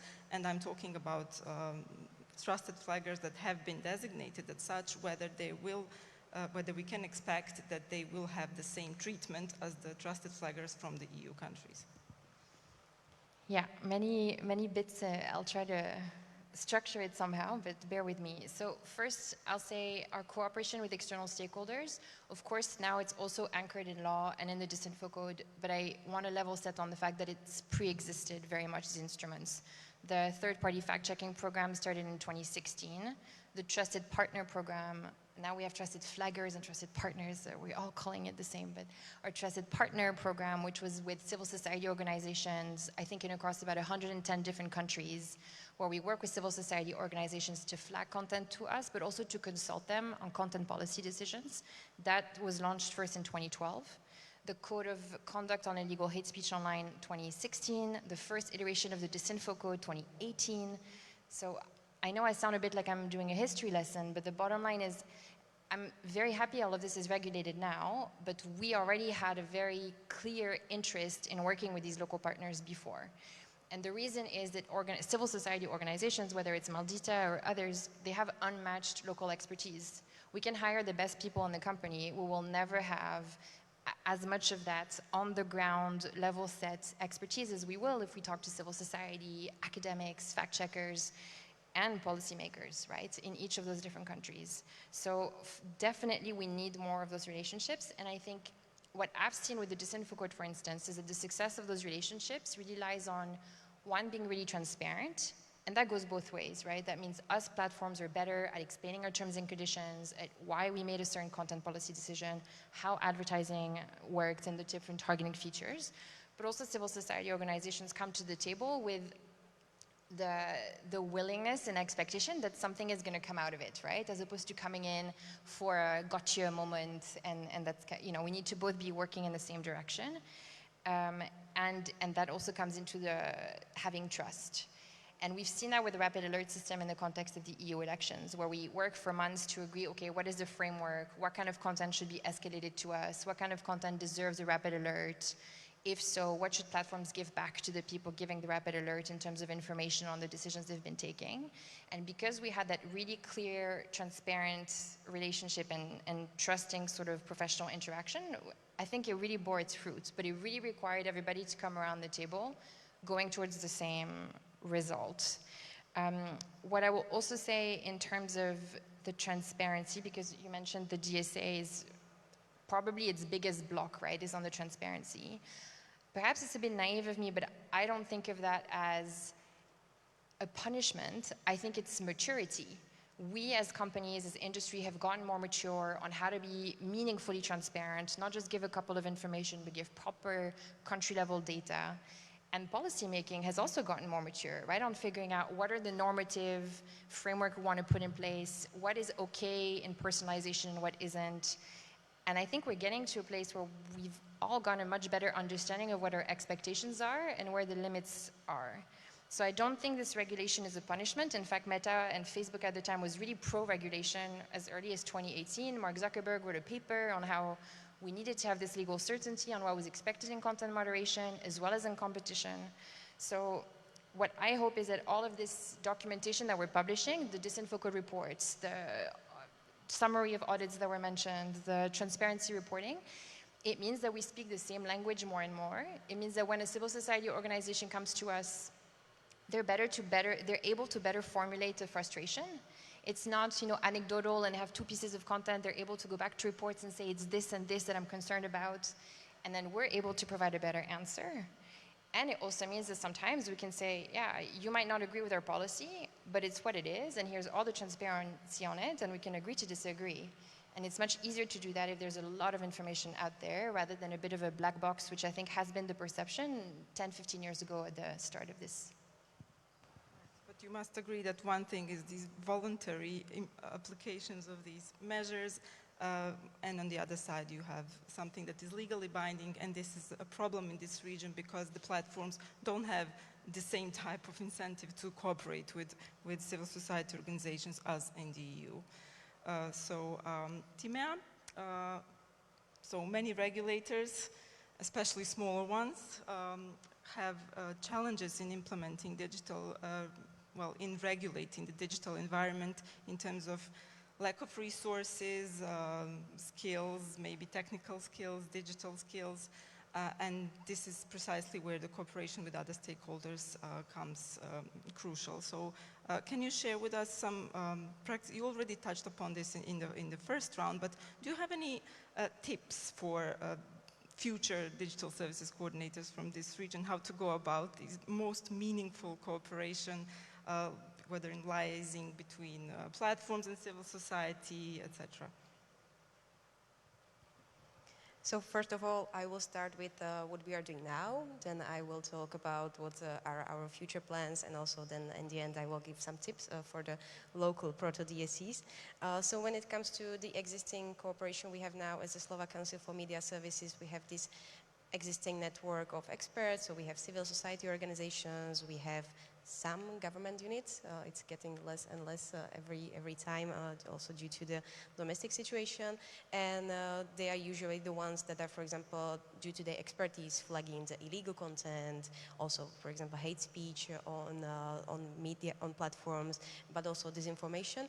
And we also have this existing media literacy platform. It was launched last year, and it is a platform that connects all the important players in Slovakia that are active in the field of media literacy, and it was very helpful to have some kind of a platform, because those actors before were very limited in some part of the cooperation, and now we see that they are talking to each other, they are planning activities together, and also we use this platform also to cooperate with the platforms during the Slovak elections, to also recommend some trusted partners from outside to the platforms who they can cooperate, for example, media literacy campaigns in Slovakia.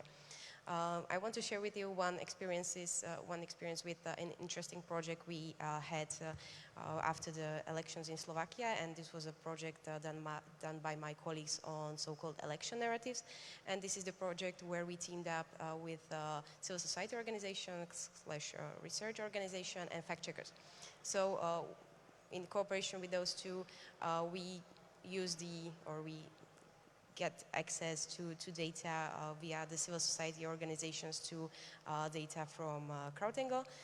They helped us to get the data, then the colleagues did the data science think, and based on that results, we got 50 topics about what were people talking on Facebook during the elections. So we got the timeline on the day when elections were announced until 2 weeks after the elections, and we got an overview of what was the general discussion on Facebook during this situation.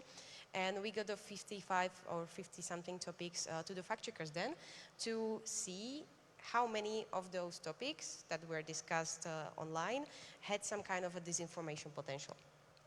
So this was a very interesting comparison, and we got some results on the topics that we saw that, of course, there were some disinfo potential topics, for example, targeting institutions, targeting also civil society organizations, and it just helped us to gain the overall experience of what is going on online. Of course, you can read this report on our website, and you can find more information there. And also we, for example, use this group of experts to help us with the monitoring of the code of practice on disinformation.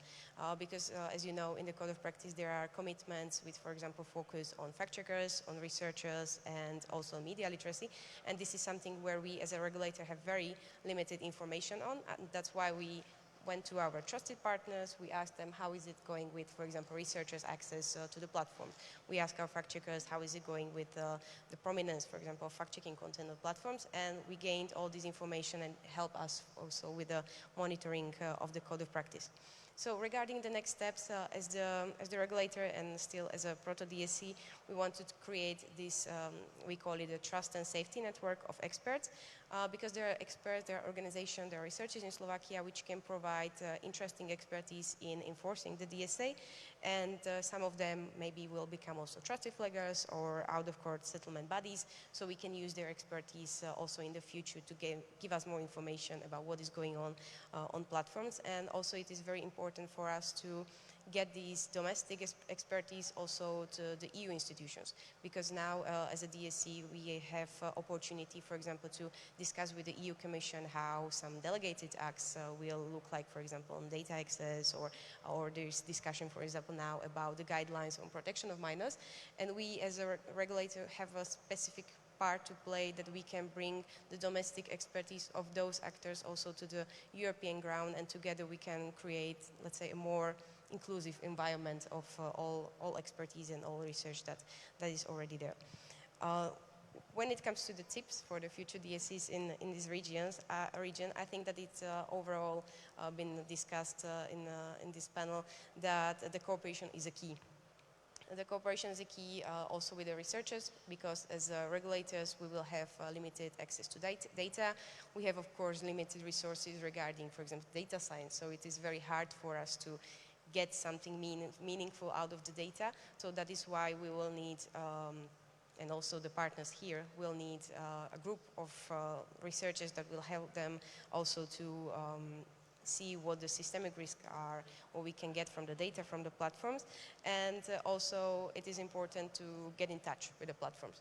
So I think that this is maybe something on which local regulators can work a bit more, because it helps us to have at least some basic exchange with the platforms. Also, as Lara said, it's better to be around the table, discuss the issues, than just to pinpoint what's wrong and what's not working. So I would suggest that the local regulators can get in touch with Meta, get in touch with TikTok, get in touch with Google also, for example, using the European context they have, because also the regulators from the region are attending as observers, for example, in European group of regulators. There are also observers, for example, in BEREC, which part of those regulators from BEREC will be designated as digital service coordinators. And hopefully, and we will see how the European Commission will deal with this, hopefully they will be also called as observers to attend the European Board of Digital Services, which will be also very important to see them around the table, at least be there when important issues are being discussed at the European level, because we as regulators are also at the starting point of the enforcement of the DSA, and it will be very important for us to hear also the perspectives, because platforms are operating globally, and for example, some issues that can be seen in Balkans possibly can be seen also in the EU, and keep sending the reports to the European Commission, because there is a lot of investigations open, and I would say that also expertise from this region can help a lot. Thanks. So there's a lot of place for roles of regulators that from the region that they haven't had so far, and I should know I worked at one. Coordination, that is the first role, I would say, and also cooperation. Cooperation at the European level could be, it also depends on the European Commission. Which brings me to my last question to Katarzyna. Do you have any tips for successful advocacy of regional civil society organizations in getting us included in all these processes and conversation about being a part of European-wide enforcement? I think what's most valuable for European Commission, DG Connect specifically, that is in charge of implementing DSA, and they formed something they call startup on this. There really is a lot of, I think, energy in the Commission to do these investigations. What's most meaningful for them is obviously evidence, and the good news for us is that we don't have to have that evidence court ready. It's not that standard they expect, because as I mentioned before, in my first intervention, before we really get access to data that companies control, we can never have. I think we can only do, make harm probable, or it's indication of harm, what we can document. Yes, systemic harm, whatever that will end up being in court interpretation, it's at scale. Systemic means at scale. And as outsiders, we would have to have incredible resources to prove that certain harm happens at scale. While all the companies, they have, with the DSA, but even before, I think they've been doing it, as whistleblowers showed us, they have internal research on impact of their services on humans. And previously, I think this research, this internal research, have been informed mainly by profit making. So companies would be asking themselves question whether users click on ads or whether users continue to scroll. But even from there, we could draw some conclusions. Right now, under the DSA, companies have to go far beyond that, and they are obliged to do internal research, internal auditing, internal risk assessments on societal harms, including disinformation, but also a variety of other harms. DSA lists, everything is there. It's fundamental rights, it's public discourse, it's mental health, it's addictive potential of these services. Everything you've been reading in news is there on this list of risks and harms that have to be investigated. And with that, we have extremely important role to play in this, in risk assessments. but not to replace companies, obviously, and not to replace the Commission. I think that having that standard in our heads that we need to do full investigation, that's what has often blocking, what blocks us from taking action, right? Because, you know, from step one, you see you will never be able to prove this harm. But fortunately, in my opinion, fortunately for us, we don't have to. If there is smoke going from the roof and we can bring the Commission evidence of that smoke, it might already be enough for them to start their own deep investigation on where that smoke is coming from. Is this caused by design, intentional design of a service, like recommender system I mentioned, to cause addictive behavior or to cause engagement beyond what people would like to have. Like, you know, many people go online not to get engaged. Many people go online for information, for verification, what's true, what's false, for relationship building, for work, and they end up being engaged with clickbait content. So if we want to prevent that, we need evidence. That's the question. Do we need more evidence that this is happening? I don't think so. I think we have enough evidence that that smoke coming from the roof is caused by intentional design. Now what the Commission wants, they want more evidence of the harm itself. So, for example, we've been doing at Panopticon the last 2 years, we had a repeated case study using actually Meta, but it could have been any other service, I'm confident of that, where a specific user, a real person, tested her ability to get different experience with the news feed to protect her vulnerability. So it wasn't about disinformation in that case, it was about protecting a vulnerable adult person from content that triggers that vulnerability. It's some sort of anxiety related to health, and that user wanted to avoid being triggered. You would say, very simple, not controversial, everybody wins. Like, what kind of platform would like to ignore a simple signal from a user, adult user, that communicates for 2 weeks straight, every day, I don't want to see this content, right? Like, this user will get engaged with different content, but she, in this case it was her, does not want to see specific health-related content. Guess what? The algorithm interpreted this behavior as engagement and continued to feed even more of the content she didn't want to see. So we go back to Meta and we say, can we discuss this with your health and safety team? Like, you know, we have some evidence. We have been discussing this with user experience designers. We have this data from 2 years back, from a year, from this year. We did it twice. Can we discuss how the negative feedback mechanism works on your platform? Because maybe it can be improved with a benefit for the platform because the engagement will be there, but it will be positive, not negative, with the benefit for the user, and you will avoid being fined under DSA, because what we discovered, we think, is the clear breach of DSA provisions.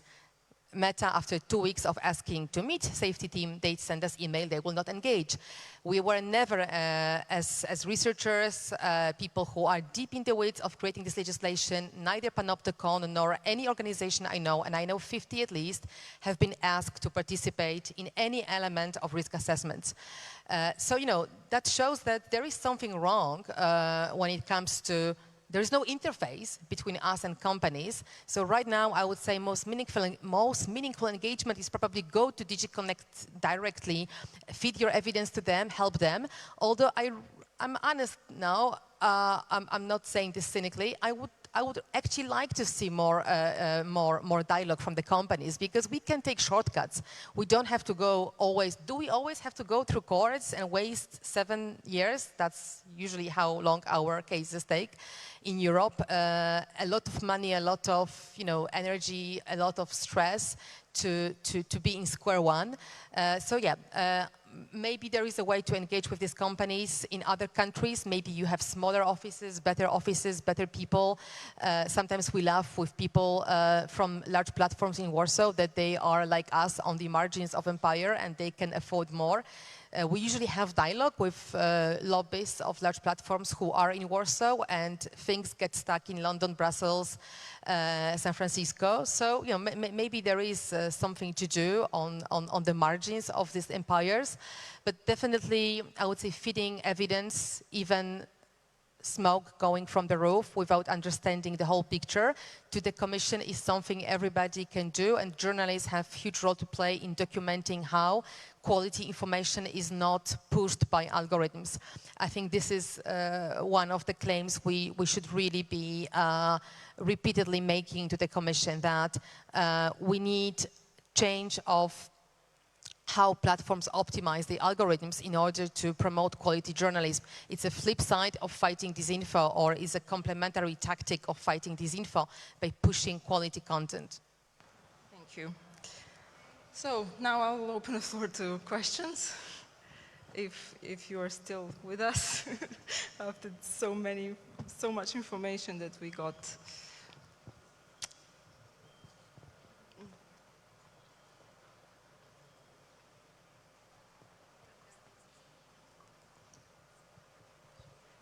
Thanks, everyone. This was brilliant. Katrina, I have a question for you. How far is, so far, the cooperation between the European Commission and European, mostly Brussels-based NGOs that have been working on the DSA for as long as I know? There was a kind of an idea to develop DSA. How far is this cooperation going? Is there a way to, are there any attempts to formalize this kind of a watchdog role in a way of the CSOs, or you are more prone to believe that the current cooperation goes into direction of supporting European Commission instead of like criticizing, and like what's the atmosphere there? In Brussels, you mean? Yeah. It's good. It's good. I mean, we from day one, we've been asking the Commission to formalize it. We thought it would be a good idea to have at least a secretariat for that, and a transparent mechanism which would allow new organizations that are not so often in Brussels as we are to collaborate with them. And they've been, I think they've been reluctant to do that because there is just enough red tape and enough burden on them.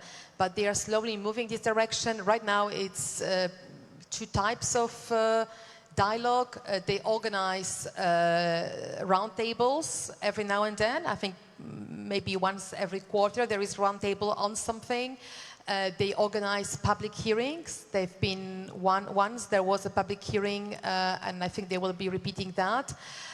But once you are in any of these meetings, you usually know who is interested, who's running which investigation. There are teams per issue and teams per platform. So if you know exactly what you want to support with your evidence, it's not difficult. It's not really difficult to get in touch with them. They really react.